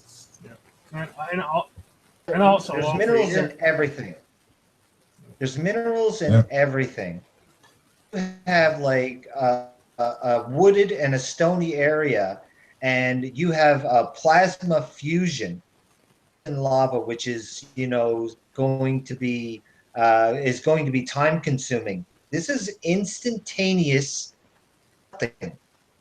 Like everything is going to raise to temperatures so fast and so powerful that you almost see it go from being a solid structure, liquefied state, and then the cool off period would be almost just as instantaneous, and it would happen, and you'd see in these structures like how you have one part that's very got striations and it's uniformly cut, and then the other part of it looks like it's melted and molten.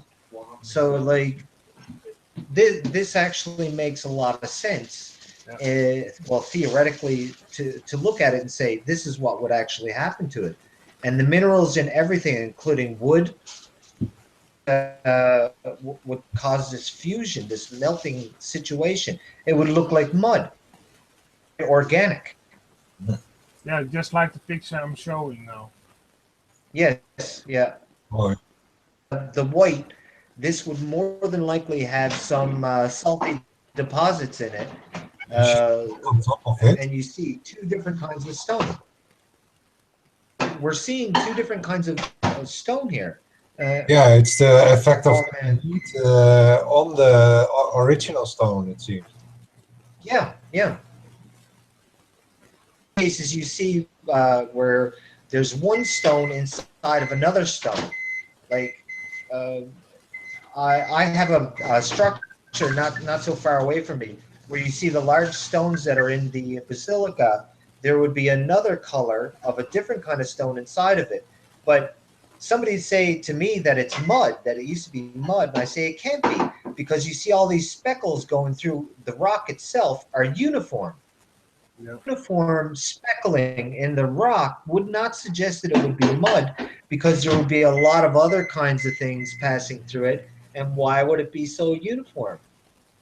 Some kind of instantaneous melting and a fusion of the materials, and it's presented as you're looking at it. You could see the actual proof of it. Yeah.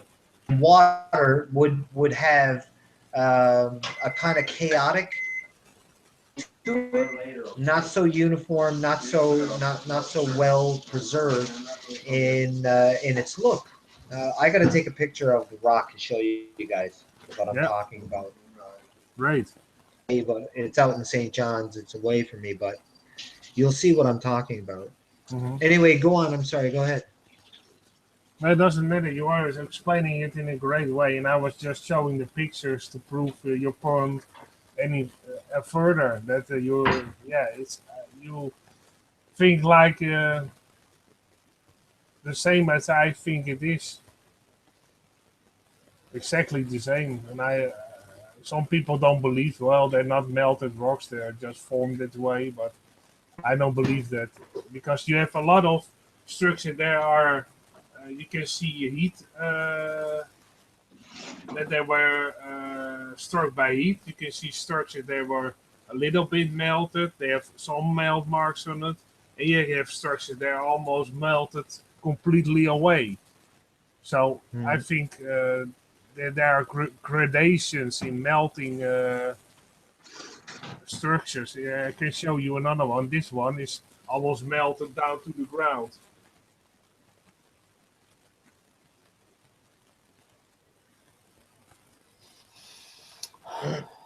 And this you So can many see, of these. yeah, there was a guy that wasn't agreeing with me about those melting structures. So I've researched it a lot and found as many melted ancient structures I could find to prove my point. And I think I proved my point that you see a lot of melted structures. Yeah. Because you can see clearly in front of this structure there was a statue or some sort that was melted down, and behind that you can see a melted rock. You can also see on the left side that the rock was split in half, almost straight down. You can see a shadow on it. So it's very clear that these rocks were put in place here.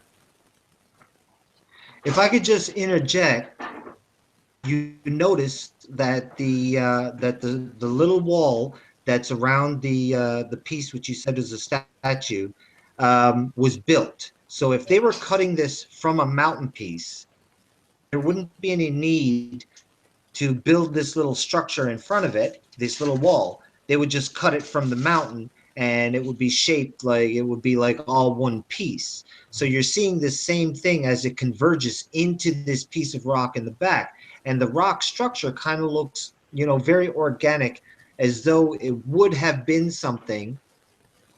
And it has, in fact, these arcing shapes going through it everywhere, almost like a lightning strike, sort of. You know what I'm saying?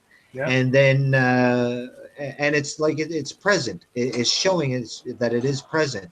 And to show more of this actual structure, I bet you would actually find different colors and layers. That's your first clue. It has layers, almost like there was something in between. I have the back side of this structure. Are you seeing it? This is the back side. Yeah, this is what I'm talking about. You see the discoloration? Yep, very clear. Colors? Yep. And Very you can clear. see it almost looks like there's a fusion. Mm-hmm. Yeah, if you see also on the right side, you can see some shapes that were not organically formed. Very clear staircase, very clear round shape. You can see on the front, you can see that the rocks are put together in this form, and it was. And you can also see the piece, the big cracks in it because of the heat. It was split from each other. There are some huge cracks in this structure. And there is another one nearby that it looks almost the same. But I don't have found a picture of it yet. Because a lot of pictures, they are very hard to find. You have to I've probably already shown this one, but I'll show it again. I can find it. And it's I can also feel my throat kind of starting to give out. I got a headset on. I'm probably driving everybody in the house nuts because I don't hear my voice very well, and I'm probably getting really loud. I don't mean to be. You're not that loud. So I'm actually going to go there now. I'm going to get something to eat. Yeah. I had a really, really great time, and that'll give you a chance to just go ahead. I was really happy to meet you as well. I don't remember when they said your name. Yeah, you can call me Ray. Ray. Well, Ray, it was really wonderful to meet you. I'm so happy that everybody showed up tonight, and I'm happy that everybody and you're all so awesome. This is being received very in a very positive way. What Chris was saying, but I'm really happy. It was very positive, really wonderful, and a lot of great things here tonight. It Usually is. happen very often. Well, we've started to go live now, Wilson. So it's all sort of research online. Yeah. Yeah, this is it. Wilson, you have to show your face and say goodbye because we won't see you probably for a while, will we? Wilson, I'm trying. A few people tonight, and people were really enjoying what you were saying earlier on. So it might be worth you making some videos yourself and getting yourself a YouTube channel. Yeah. I put some of Wilson's videos out. Wilson, your internet out. I'm gonna put my hat back on. All right, you guys. I just unhooked Oh, you put your hat headset. back on. Oh, we haven't. Wilson's been a big artist. Wilson's been a big part of our group. He's done many live videos on our Facebook page, but then he had an internet problem and he's disappeared for a bit. Yeah, you still have some delays sometimes. Sometimes it goes smooth, and you can hear it very clear. Sometimes you have a little bit of delays in them. But it works out fine for the most part, I think. But it's very nice meeting you, Wilson, and I'm very glad that a lot of people are on the same track as I am. And it's very nice to see more people that have an open mind like I have and are open to the philosophies I have to bring to this hangout. And it's very nice to hear that a lot of people are thinking in the same way as I am thinking. Well, and Wilson's relieved that he's not the only one thinking like that, aren't you, Wilson? Yeah, with the fact that there are people that are questioning all these mainstream things and saying like, that because it's basically just a theory and there's evidence of other stuff. So let's take a look at it all. Can you guys hear me? My screen is lagging like crazy. Yeah, We can hear you okay, Wilson.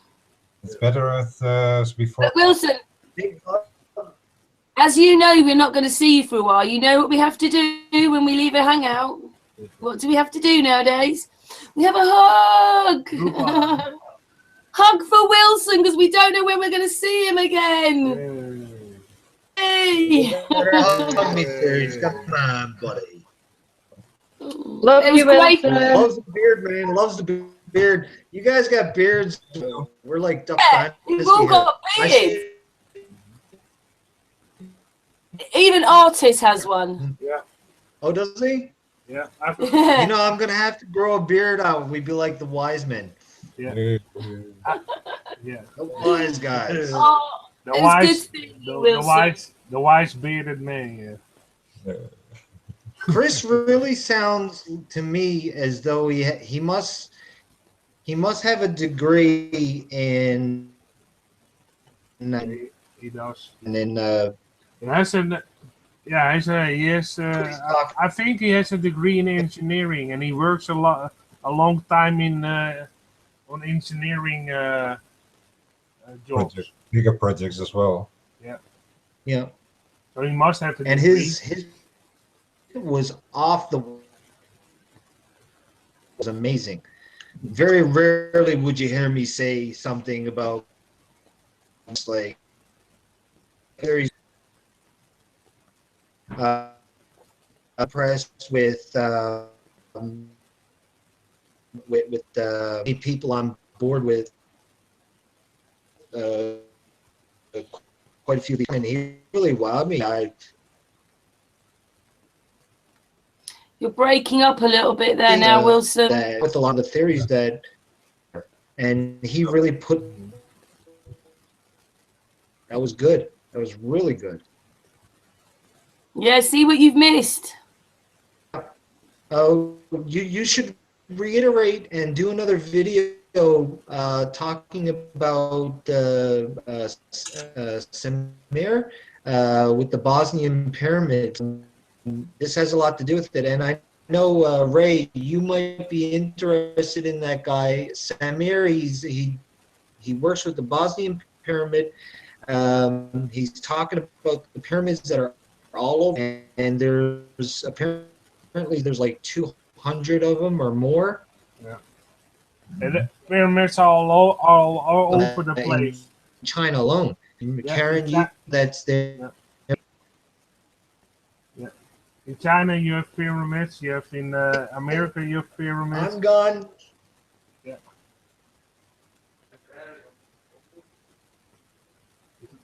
Talk to you. Yeah, you got a bit stuck, Wilson. Yeah, you had a big freeze. Canada, where he is, problem with the internet, doesn't it, Wilson? Yeah. For you. Well, because we're not going to see you again for a while, are we? You might. Yes. I'm like the Pokeroo.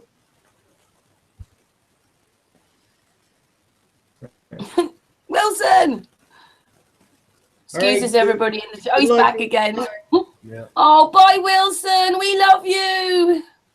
See you next time. I love you guys too. See you later. Later. Oh, great. Oh. Artist, do you want to talk for a little bit longer? It's getting a little bit late now. Well, Series hasn't said anything tonight. He was he was listening to us all the time. Yeah, I'm not the only interesting one. There's so many more.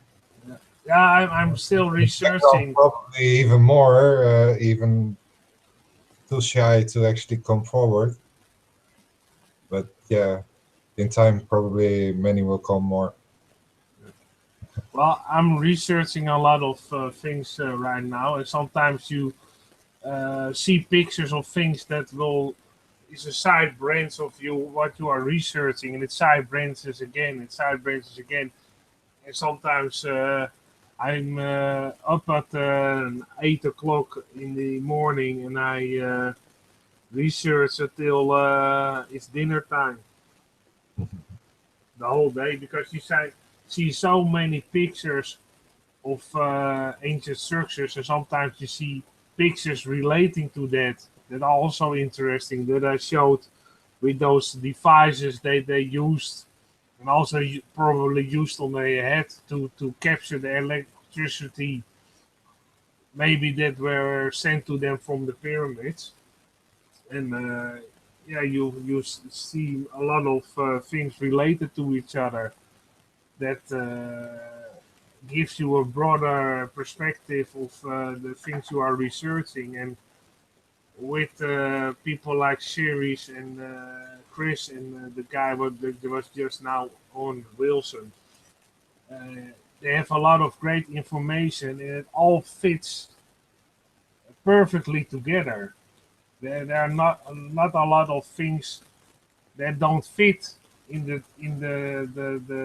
structure that we are presenting to the people, and it fits too well. So that is a very clear vision for me. We're all looking in a part of reality, and we bring it together into a bigger reality. And yeah, no wonder it will fit.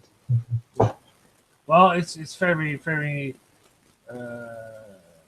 great that it fits so well, because if you are researching, as I do, about ancient history and ancient structure for almost 5 years, and suddenly it fits all together, and you found out that everything you researched was already fitting in some places, but you didn't have those other pieces of the puzzle. And you and Chris presented me the other pieces of the puzzle, so I can put the whole thing together as one big truth thing that is that we are developing with all these hangouts. So I'm very grateful that I met you all, because you research fits to my research, and it all points in the same direction. So yeah, I'm very glad that I found you, and I'm still researching a lot of things, and almost all my time goes into my research and finding out all these ancient structures that are all over the place, and often they are melted, like I just showed you, because some people say in some cases the structure is melted and then the building is carved in it afterwards, or from out rock. But in some cases the structures are already carved and then they were melted, and after that they were rebuilt by later civilization to put the old structure together as it was. And in some cases, yeah, you often see that the later addition to the structure are in most cases with smaller stones and with less capability of lifting bigger stones and building without water, like this picture that I showed before. You can see very clear that that it was rebuilt by the Incas, this structure, because on top, all the stones on top, there are very clear by the Incas, because most of the Inca structures are built with those smaller stones and mortar, and all the old structures, even in Egypt, I also have a picture of a structure in Egypt. You can see very clear that the later addition to the structure was built with smaller stones. Even with, I also have a picture of it from the Incas to show you another picture for, because I'm showing only pictures of Egypt and Inca structures. And this is this structure you probably know very well. The ball field. Yeah, this is in Mexico. And you can see over here that it's all very big stones, and between those stones here and over here, this whole wall is built with smaller stones. I don't see him. Again, they are filled up with smaller stones with very less capability of building with bigger stones that are put together and on top of each other without any mortar and without any gaps between them. And the later addition to this structure, you can also see they're using very thick layers of mortar and also very less capability of building very straight and very precise. So even with with Incas, and this is a Maya temple. So even the Mayas, To break it down to actually realize how they did it. yeah, how they did it? Oh, probably with the magnetics and the electricity and maybe water power or some sort. We've got They had chat here if you don't mind. No, I don't mind. Yeah, sorry, Question. From Eric Albert. He's just asking, oh God, I'm going to try and pronounce this correctly. Has paleocrolic halos been mentioned this evening? And he's put in brackets there, radio halos. So hard, I think not. No. But yeah, that's not something I've heard of before anyway. And Electronic. also, just a quick mention is Mr. Menzer saying you should research the stone spheres because they're said to be cast/melted. Yeah, fallen from the sky, made by electricity. Like when you actually are awesome, how do you call that? What's her name? Radio helos is that with that they use ampere to for electricity. Welding. With when you weld, you have all these balls falling off as fireballs. And this is what All right. to the stone as well, and it's purely an electric effect. Mhm. It's so hot that it is like water spatting out, and then it cools down and becomes those balls.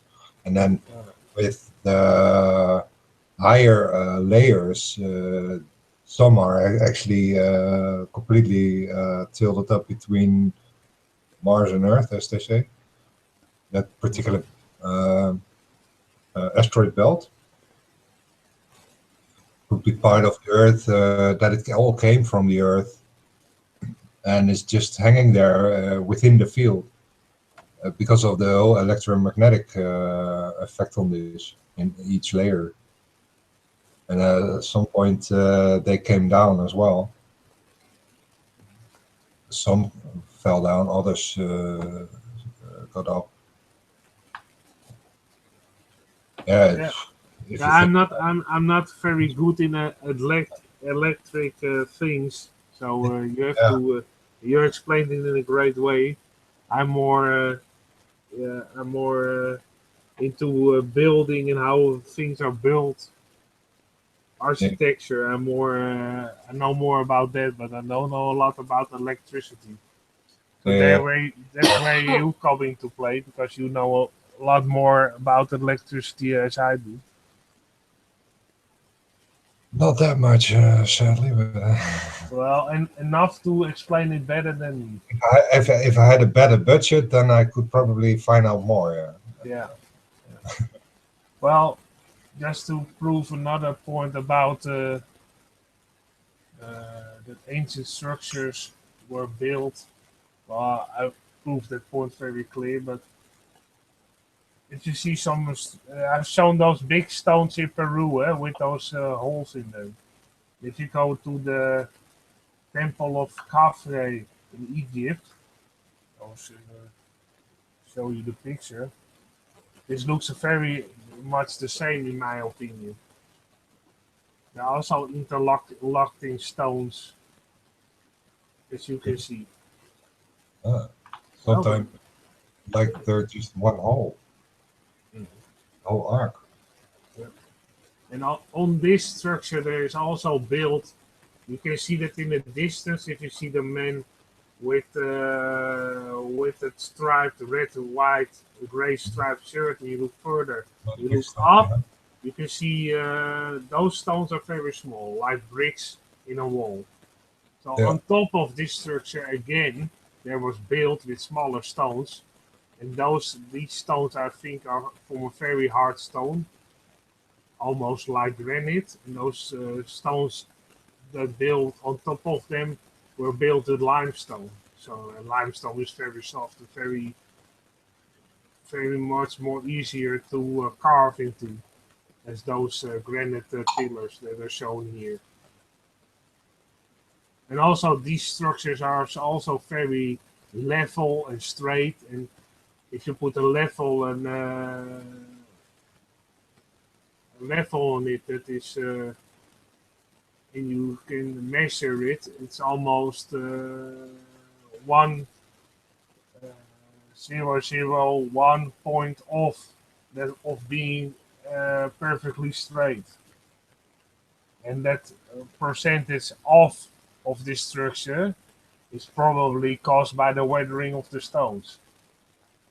Because probably it was one time it was perfectly level. I have another picture of an example That is another temple. They're all in Egypt. This was the temple of, what I'm now showing is the temple of Osirion at AB Bos in Egypt. Well, it's all in Egypt, so if you research it a bit, you can see also this one. It's also with big stones interlocking each other, same as in Peru. You can see the cutouts. If you look very careful in the distance. That also where cutout is different shapes and interlocked into each other to make the structure very strong. And on top of that, they're also built with very small stones. Again, they're on top of the older, greater megalithic structure that was again built with smaller stones, and it was done on Maya temples, on Inca temples, and even on temples in Egypt. So it's all over the place that you found these bigger stones there were very hard to lift, and all of a sudden you can see a later addition to it with smaller stones. And that's all over the place, all over the world. So that, for me, is a perfectly giveaway that a lost ancient civilization with high technology built with those perfectly straight stones. And later on, there was probably a cataclysm. You can see over here there was big chunks of it broken off. You can see also burn marks on these stones.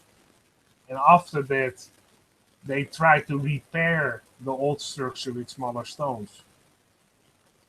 Yeah, in a way, like the craftsmanship was lost because of all the destruction. Yeah. And on armor, etc. What do you think the top's been ripped off?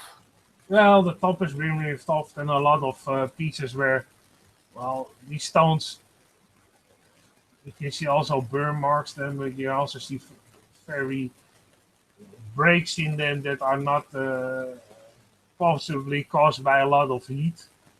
And you can always see that they are some sort of repaired also in the distance when you can see that round pipe. You can see around that they try to repair this structure with smaller stones. And that is done so often that you can see that they try to repair bigger structures with that were already there with smaller stones to make the structure like it was once was. And it struck me that this is done all over the place, all over the world. Yeah, it was also not one disaster. It was a time of very much, and then in a declining strongness of how strong these storms were. But it was a lot. In a lot of ancient structure, they're also told about these cataclysmic disasters, that big floods and the big lightning bolts out of the skies that destroyed a lot of things. So even in old scripture, there a lot of old scriptures they are telling about this in their stories. So that is also a thing that fits perfectly to this, in my opinion. Almost looks like the top of it's missing, doesn't it? Yeah, it probably is missing, but because around this structure you see a lot of loose stones lying around, most of the time. I can pop up a picture of some stones that are lying around beside this structure. But most of the time you see a lot of stones around these structures that are just thrown around. And try to find a picture that presents this. Guys, in 10 minutes we've been going for 5 hours. And I really hate to cut you short here, artist, but do you think that we should probably start winding down, because talk about what you're showing us? Well, I think we're going to have tomorrow off, aren't we, series? Yeah, we need a free day as well. Well, we need. Excuse us, everybody in the chat room. We've been on here. Have we had a break yet this week? We've been on for days now. I think we've had one day off in about 2.5 weeks. Yeah. And we're getting a little bit tired in a sense. You're like every single day. We just need a day off. So we'll be back on Sunday. Sorry, Artist. Do you want to carry on for a few more minutes, Artist? No, I've proven my point. I just was proving the point again to make to the people clear that there were older structures. They were partially destroyed, and later civilization tried to repair those structures or build or try to finish those structures, like you mentioned. And that's what I'm researching, and all the information that the series and Chris is representing to me all already point in the same direction. So that is basically it. And I'm still researching further to find out if I can find in some ancient writing some things about this. You know, he left a little bit quick today. I said, was everything all right, Chris? He said, yeah, everything's fine. I just had some food on the barbecue. So he had to go for his food. Yeah. Well, maybe... I really enjoyed that today, and I know that Wilson did, because Wilson has this mind full of all this information, and I think he gets a bit frustrated because information and they don't find that many people to talk to. No, that was very, very nice to talk to Wilson and talk to Chris and Sirius again. And it's a bit hard, really, because you, Chris, and Wilson all like talking. I have to restrain myself a bit and let. In theory, so quiet. Patricia's always pretty quiet until we ask her a question, and then she give a meaty question or a meaty answer. And Dee's always busy in the chat rooms. Yeah. Patricia, you can say hello if you like. Patricia, say hello so we know you're there. Hello, I'm here. Hey, Patricia. Hello, my darling. Did you enjoy that? I did, yes. Yeah. I don't know why, but this thing about the giants keeps popping up in my head when I see these structures. No. And I'm thinking, could they have helped build them? Yeah. Not to move the pieces and stuff. I don't know. I weren't there, but it's a possibility because in a lot of ancient texts they talk about giants, and in a lot of Egyptian murals you can see giants very clear.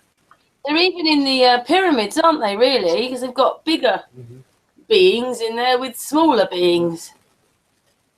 Yeah, I mean, they can pop. This whole thing with their hats, with those things sticking up, what are you saying? That they were sort of using electricity in themselves or something? Were they electric? Yeah. I can show the picture that I was talking about. I've got my dressing gown on. It's 2 o'clock in the morning now, and it's a little bit chilly here. Yeah, you mean this picture? Yeah. Yeah. What are they funneling the electricity straight in or something? Well, you can see it. It's almost. Oh no, you had them on the hat. Later on, they were on that, and later one god of the Egyptians. I don't know the name on top of my head, but one Egyptian god was also wearing that bunny-shaped hat, as I call it. And this is almost like a picture story in a comic book. You can see here 2 giants are placing the big device in place. It's not already in place. They're trying to set it in place. And you can see a very small person below on the left side of the device. That is almost half the size of the person that is standing. And in the second picture, the device is already in place. But what struck me that the lower part of the device it's like an Egyptian. It's a dress with those bandages around it, like all the Egyptians are wearing themselves. You can see that. So it's changed from an electric device to a thing that looks a little bit more like a person. And in the picture on the left, it is a person already. So it's almost like a small change from an electric device, morphing and changing to a real being. And that was struck me. And you can see in the second picture from the left that the one guy, some giant, is holding two big cone-shaped things. And you can see on the right picture, he's also having cone-shaped things in his hand, and there are two standing on the ground still.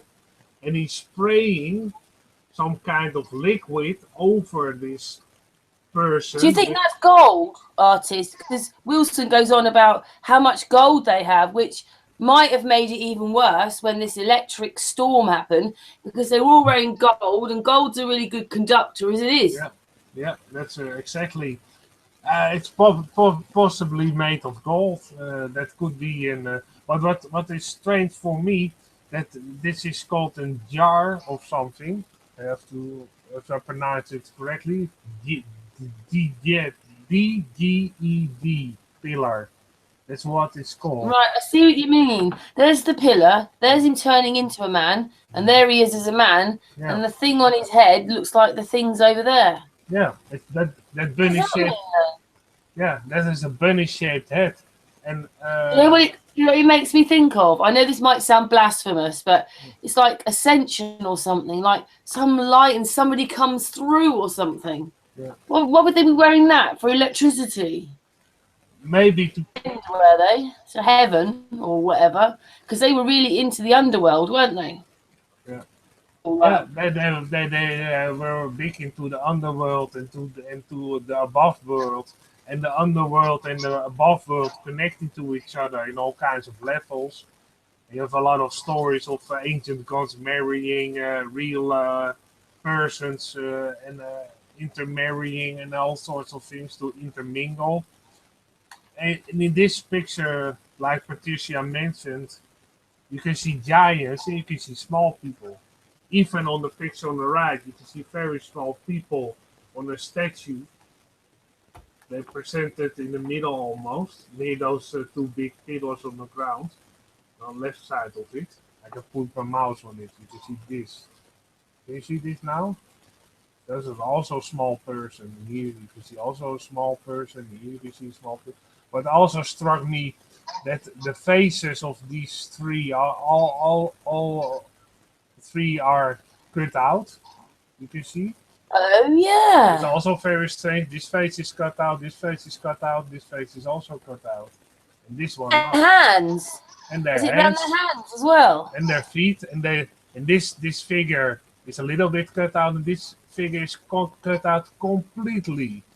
And that's done deliberately. That's not wearing off the wall. No, they specifically cut out these heads and the feet and the hands for some sort of reason.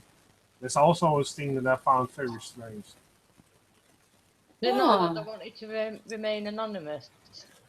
You know, like the block pictures out of children. Or they were gods, and the people didn't believe in those gods anymore, and that's why they destroyed their faces. Maybe that's why they did it. But it struck me as something very strange and done very deliberately to cut out those faces and hands for some sort of reason. And I think this is also connected with the electricity they used. Because it looks to me like an electric device. I can show you a picture of that artifacts that were found of those jar pillars, because they were found all over the place. There are hundreds found of these jar pillars, and most of them are not big. They are for hand-holding. Okay, can you see this one? This one isn't very big. You can see I think this one you can even wear around your neck. So this is representing that jar pillar and what they were used for. Well, they have all kinds of stories they were probably used for. That's the dumbest thing I've ever done. because they're just giving people an idea that they otherwise wouldn't Sorry. have. That's why this didn't go anywhere. Sorry. Doesn't matter. I think somebody was talking, so I shut up for a moment. But this Yeah, is, sorry. I just pressed something on my phone. I'm sorry. doesn't matter. This is that one of the jar pillars, and you can see here is another one, and this one has the bunny ears, as I call them. And these are not very big. You can hold them in your hand. And there are a lot of these found in Egypt, all over the place. So they were used for something. It seems such as power stuff. I mean, we built the iron version, but it's all to have wires or whatever with high energy working there. Well, you can easily put a wire around this because you have already the holes to put the wire in. So why do you reckon that they were like doing all these drawings of it? If like, how can I put it? It's not like you see drawings around here of a light bulb or something like that. Well, that is very good. Maybe they were like magic sticks or something. I mean, not magic, but I will show you the picture of that famous light bulb everybody's talking about, and you have to watch very clear. Can you see the jar pillar? I see it in 1 second. The same pillar below the lamp, Yeah, the same one. holding up the snake within the lamp.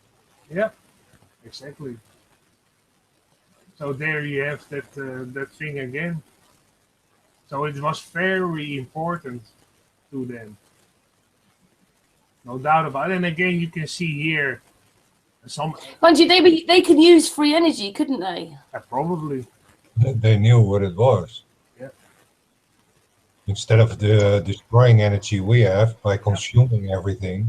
Like Patricia mentioned, you again see smaller person, and you can see on the left side and on the right side two giants. And one looks like some sort of god, and one looks like a normal human being, some sort. I've seen these pictures before, and there's a few of them. What it is it's on one of my videos on YouTube, and this is about. There's 2 of them. This, but the other one is about warning. There's a big warning about that. I don't have the picture with 2 of them in it. I'll send you the video. I'll get it now and I'll send it to you. On my Facebook? Yeah, on Facebook. Okay, cool.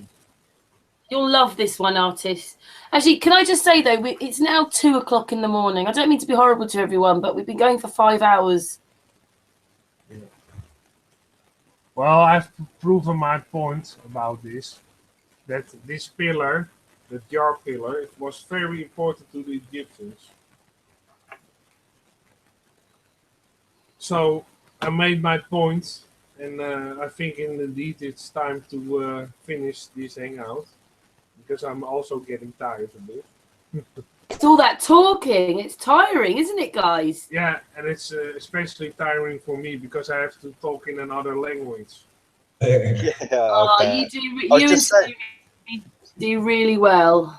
Sorry, I've been reading chat a lot, but I've just looked at that picture, and to me it looks like there might only be one human being there, and the rest are all giants of some sort.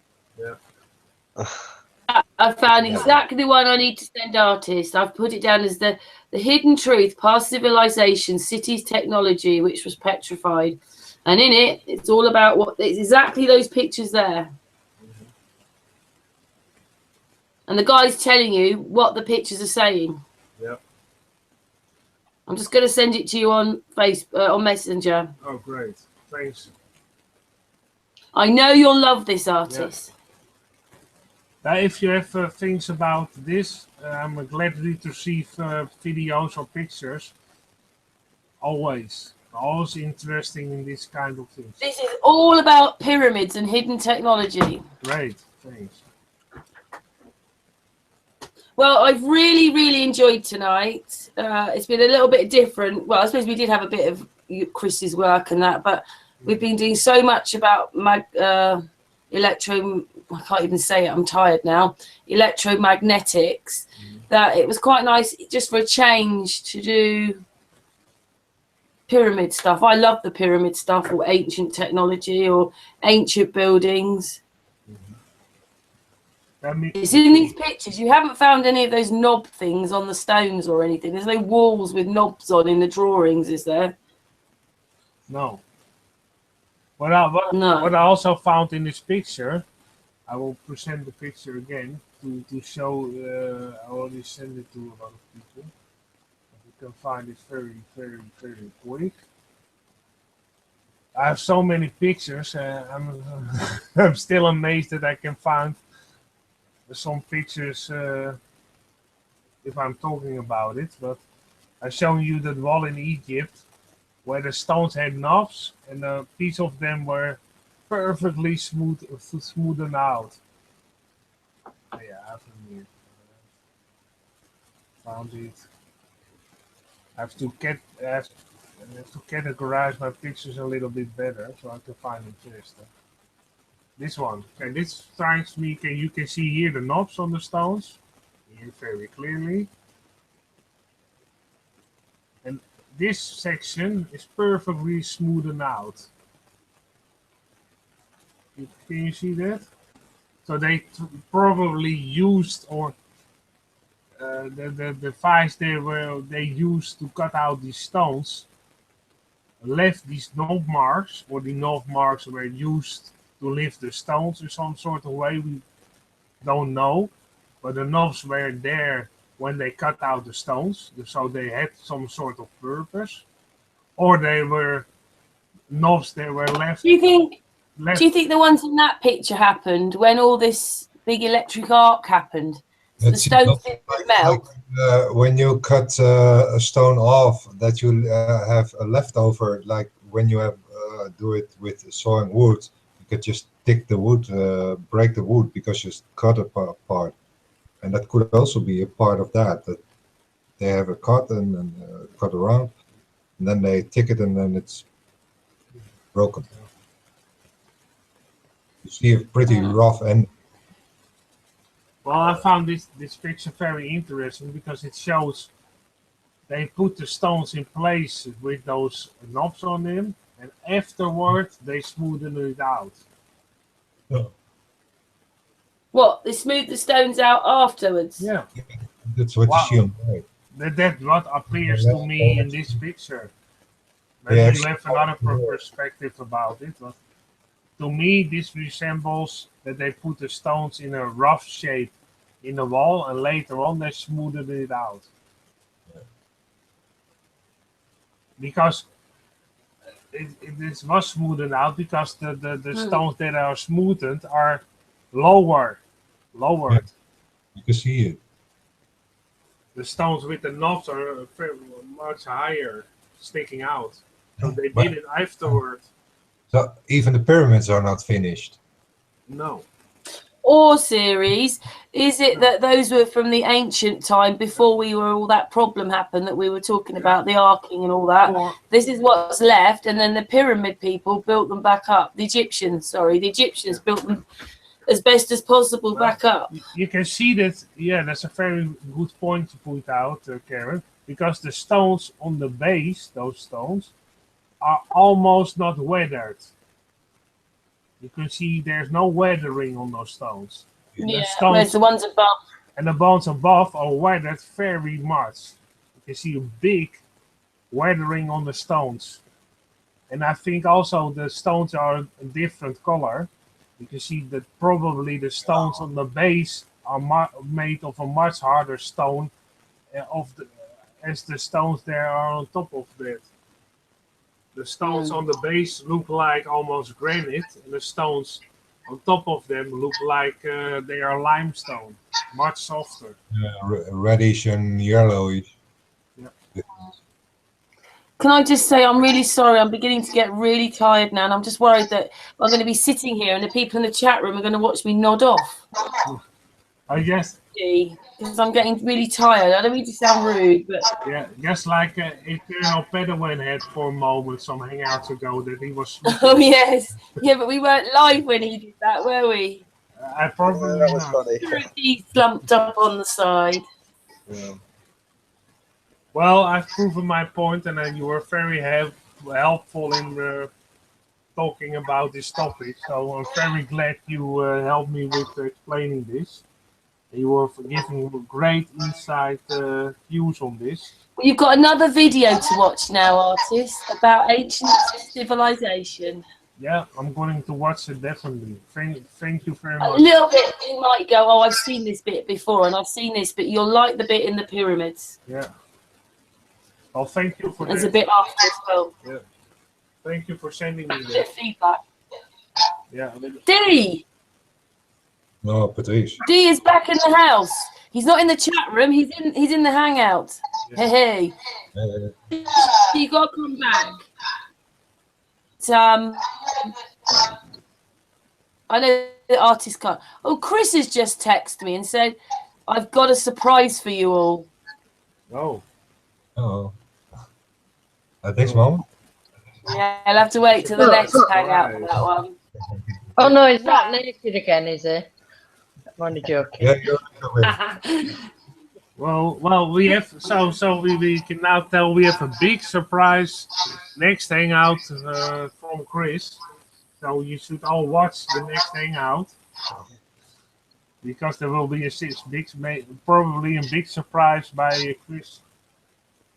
Quickly see if he answers me. I'm going to say what before we go.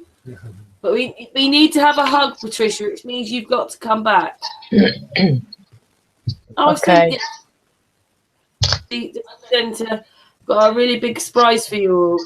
Oh, he's done it. Oh, series, do you want to show this then? I'm just going to send it to I series. don't know where. Come in. I've sent it. It's from Chris. I'll just tell him I've sent it to you. Uh-huh. Hello, Chris. We're still not finished on the live hangout yet, but I've sent it to series. He's just going to show. Thank you, my darling. There you are. He's there. Loading. He's loading. Yeah, he needs to load all the Feedback thumbnails first, and artist. then we get the image. Well, I have my headphones on, so probably it's not me. Oh, it's not you then. Who is it? You're in the live feed. It's not coming through on the live feed. It's just showing artists at the moment. Patricia is echoing. Patricia's muted. That's you, Patricia. It's you. Yeah, All right, I'm that's- just going to I'm present just saying series. whatever series is trying to show, it's not coming through on the live feed. It's Yeah, I'm only just coming. trying to do it Yeah. now. Hopefully that'll help. Oh, yeah, he's presenting. There it is. Oh, beneath is the below photo, huh? Colors. Yeah, let's see now. Blue. Not sure what we look at, but It looks like Chris. put the paths of Venus and that in again. yeah, and the crescents of Venus. Yeah. There you go. Sent another one now.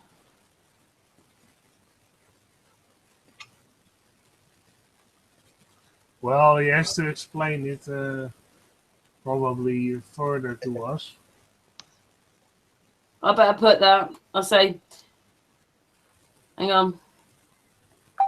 Chris, we're looking at the pictures, but we feel you need to explain more. So when you come back on the next hangout, you've got to explain a bit more about your pictures.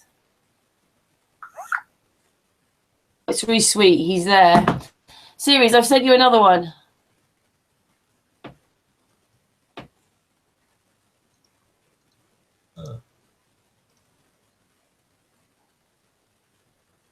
Oy. That's a black hole.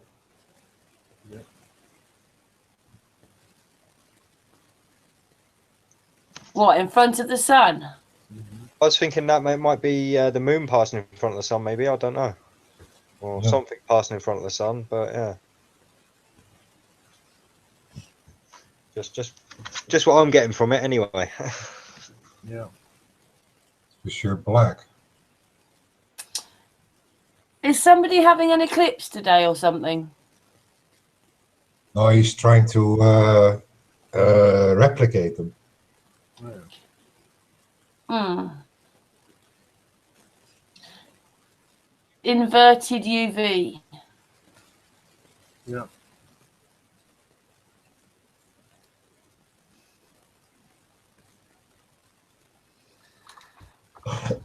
Okay, on that note, guys, don't mean to be a party pooper, but finished now. Yeah, sorry guys, our goodbyes can be legendary long sometimes, but yeah. Yes, big hug. Yeah. We can't series hug. Yeah, more. But artists, we can only imagine you're hugging us. Yeah. Yeah. Hey, thank you everybody that stayed around in the chat room, even if some people did stay with us for 5 hours. Eric, nice to see you in the chat room. Eric's part of Sun and Moon, like Artis is. But anyway, thank you very much, everybody. Thank you, Dee, because there was a bit Oh no. there for a bit, wasn't it, Dee?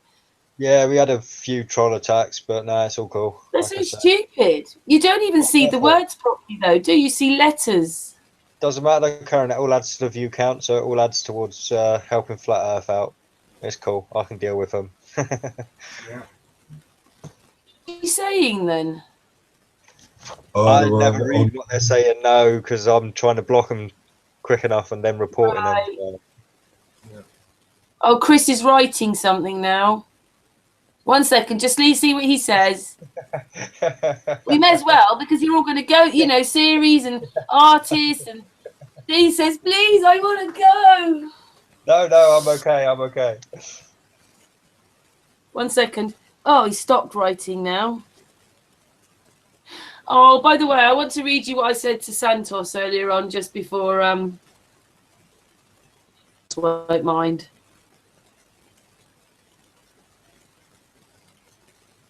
So I sent something and then he didn't reply for a while, and he said, oh, thanks, sister. I really appreciate your great love and support. And I go, Santos, love, love, love back, and all I do. And he goes, thanks, Karen. Because I said, family now, Santos. And he said, thanks, Karen. I feel the same way about you guys for sure. How nice we have found our family.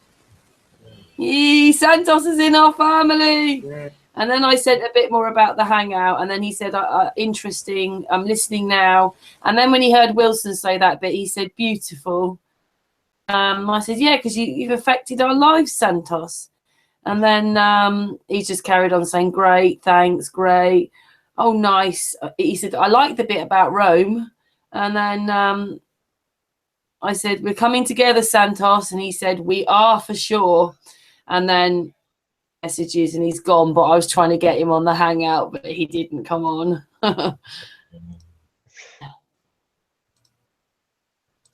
Oh, he stopped writing now. Maybe we'll end the hangout. Chris is not there. But anyway, Santos is part of our family. It's brilliant. Oh, he's writing again now. Series? Yeah? What? What are you doing? What are you doing? Animating. What is that you're showing us? These are the first circles and squares. Oh, you mean for the flower of life? Yeah. I'm trying to build the flower of life of, what is it? The fruit of life in the center first. Probably. Live. Yeah. He's still writing. Live work in progress. Yes, guys, this is research. This is real research in progress. Does mean that everything that happens is absolutely correct until they get it correct, but that's what happens when you're live researching. Yeah. And you keep going with the ideas, don't you, artists?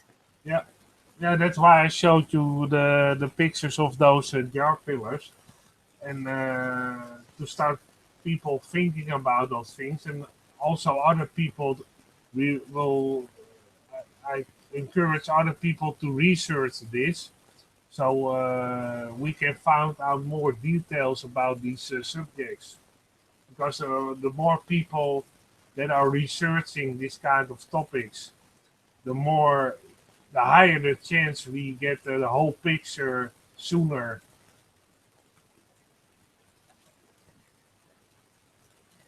That's why I always encourage everybody to do your research yourself. And if you have things to add to our research, they are always welcome. How strange they might be, they're always welcome, in my opinion.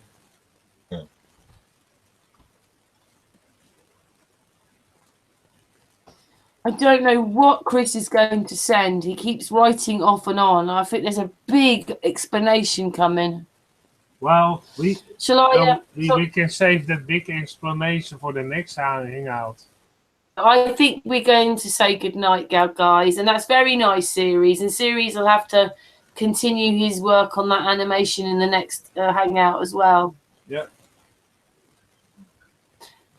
Thank you again, everybody, for watching, and a hug for the chat room for staying with us and saying such nice things. Yeah. Stop the broadcast now, and we're not on tomorrow. We'll be back Sunday. Thank you, Patricia. Thank you, Series. Thank you, Dee. And thank you, Artists. You're welcome. Love you all. Love you all. Good night. Bye. Bye. Bye. Bye.